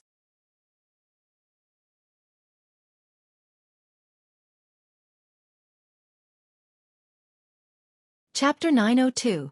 Destruction of the Heavenhoof Ravine. The death energy from the chapter sealed the entire world. This terrifying energy turned the surrounding millions of miles into a hell, the energy refusing to disperse. The death god, Li Qie, was now the ruler of the entire world. Just what is this merit law? All the big shots were shaking at the sight of this all-engulfing energy.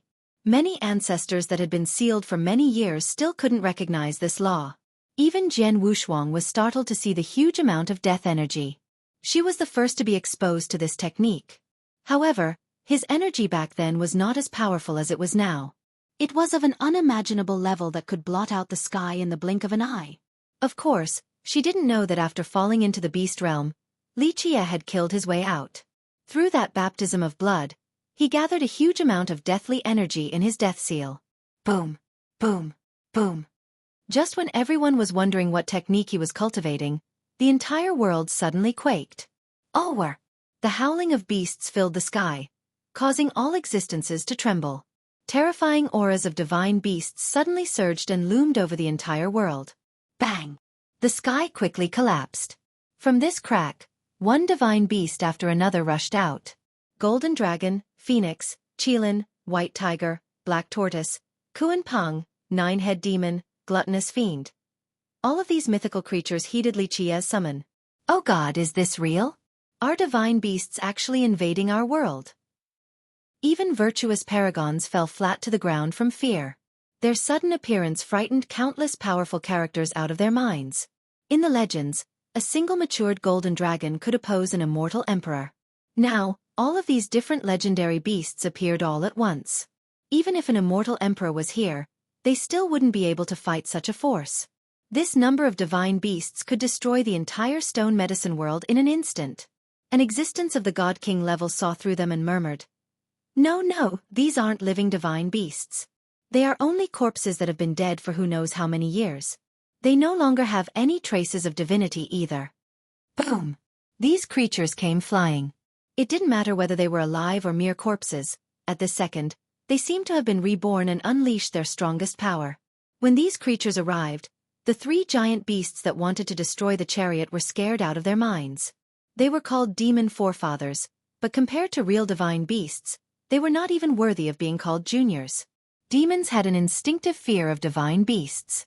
If it was just one skeleton, then perhaps they could give it a good fight. However, the sheer amount of beasts destroyed even the tiniest dregs of their courage. They wanted to flee but were surrounded by these beasts in an instant. Not to mention them, even 3 god kings would quake in fear after being trapped by this battalion of beasts. These were legendary existences. After all, a single matured golden dragon was already able to fight an immortal emperor for some time. Ayo! They had no other choice and howled as they prepared themselves. Cornered beasts will still fight. They lunged themselves at these immortal beasts. Li Qie only smiled as the death chapter continued to move and transform. The immortal beasts all cried out as well to kill these 3 beasts. Keep in mind that a phoenix alone was able to kill a god monarch back at the Alchemy Kingdom. With so many leading creatures like golden dragons, phoenixes, and Kuan Pungs, even a god king would be massacred. Oh, the 3 gigantic beasts screamed as a horrifying tearing sound echoed in the sky. All 3 were ripped apart as their blood spurted from their bodies. No matter how they struggled, it was all for naught. Anyone, even god kings, would shiver and break out in a cold sweat after seeing 3 powerful creatures being torn apart like this. Jian Wushuang was speechless after seeing this. She had almost grown accustomed to Li Qie's heaven-defying nature. Yi Qingqing's so-called incredible means were only child's play compared to him. What a shame that they aren't living immortal beasts. Otherwise, riding one would be even more awe-inspiring. Long Jingxian, on the other hand, was full of regrets despite her excitement at seeing these wondrous creatures. These summoned beasts were the skeletons inside the ancestral graves of the divine beast realm. The last time Li Qie went there, he imprinted the death chamber into them, allowing him to summon this many of them in an instant. Rawr! After killing the 3 beasts, these immortal creatures headed straight for the ravine's ancestral ground. Such a force was unstoppable. Even god kings had no choice but to accept their deaths. What? Is there any justice in this world? Li Qie doesn't need to do anything himself.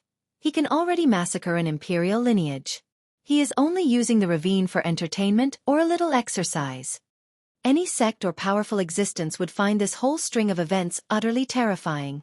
Bang! Bang! Bang! A supreme formation like the 3 Emperors formation couldn't withstand the assault of so many beasts either. It broke apart in just a moment. No! Under the attack of the divine beasts and the Tree Father, the 2 god kings from the ravine were murdered. They couldn't accept this defeat even at the very last moment since they believed that with the Emperor formation, they could kill even a god king. They would have never expected this result. Screech! Next was the miserable scream of the 3-legged golden crow.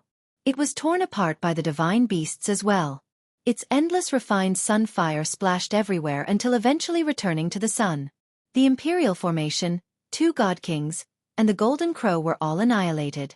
This left the surviving disciples of the ravine in a state of despair. At this moment in a faraway location in the stone medicine world, a particular altar could be found. Someone was chanting an incantation to call back the imperial weapons. If anyone could see the people on the altar, they would definitely be surprised. One was Ravine Master Miao and the other was the famous scorpion god, an ex-general of immortal Emperor Jin Shi. Back at Bayan City, the old scorpion was very wily. He noticed that the situation wasn't looking optimistic and was the first to escape without any regard for his reputation. Because of his actions, he was the only one who left the city alive. After receiving the summons, the 2 true treasures and 7 life treasures wanted to escape. However, the divine beasts quickly trapped these 9 weapons. Li Qie came out from his chariot and stood before them. Boom! The 2 true treasures wanted to open a supreme domain. 2 majestic shadows emerged from the weapons. At the same time, the 7 life treasures also erupted with bright lights. The imperial aura emitting from these 7 weapons made the 2 shadows even more terrifying. At this time, the entire world trembled. This powerful might seemed ready to crush the entire world at any time. People stood with bated breaths while watching this unraveling battle. However, Li Qie remained carefree before such might. Boom! His 1,000 hands appeared along with the 13 palaces. They controlled his wondrous weapons that included the yin-yang mirror, the mountain bell, the pentagate, and the green lamp. Every single one of them exuded an aura that would frighten anyone. Many people stared at this scene in palpitation. They wondered if this battle was going to crush the entire world or not. If you spirits want to fight, I'll be happy to oblige. Li Qie smiled at the two majestic shadows. I'll give you two choices right now. 1. This true treasure shall obediently stay behind for me. You will unlock your heavenly seal and obey me forever. 2. I'll destroy all of you indiscriminately, even if it means that I won't get a single weapon. If you all don't believe me, just try me. Having said that, he pointed at one of the two true treasures. He wanted to forcibly keep this one since he viewed it with high regard. The two majestic shadows were flashing inside this tight encirclement. Many people drew deep breaths when they saw Li Qie threatening these existences that others worshipped as deities. However, after having thought about it, hadn't Li Qie also threatened the coiling dragon banner 3 days ago? In the end, it quietly surrendered. This only stunned the crowd and solidified their opinion on just how Li Qie was too heaven-defying and scary. You're tuning in to the Xueqi's Martial Arts Saga YouTube channel. Don't forget to subscribe and join us on this journey to catch the most captivating stories.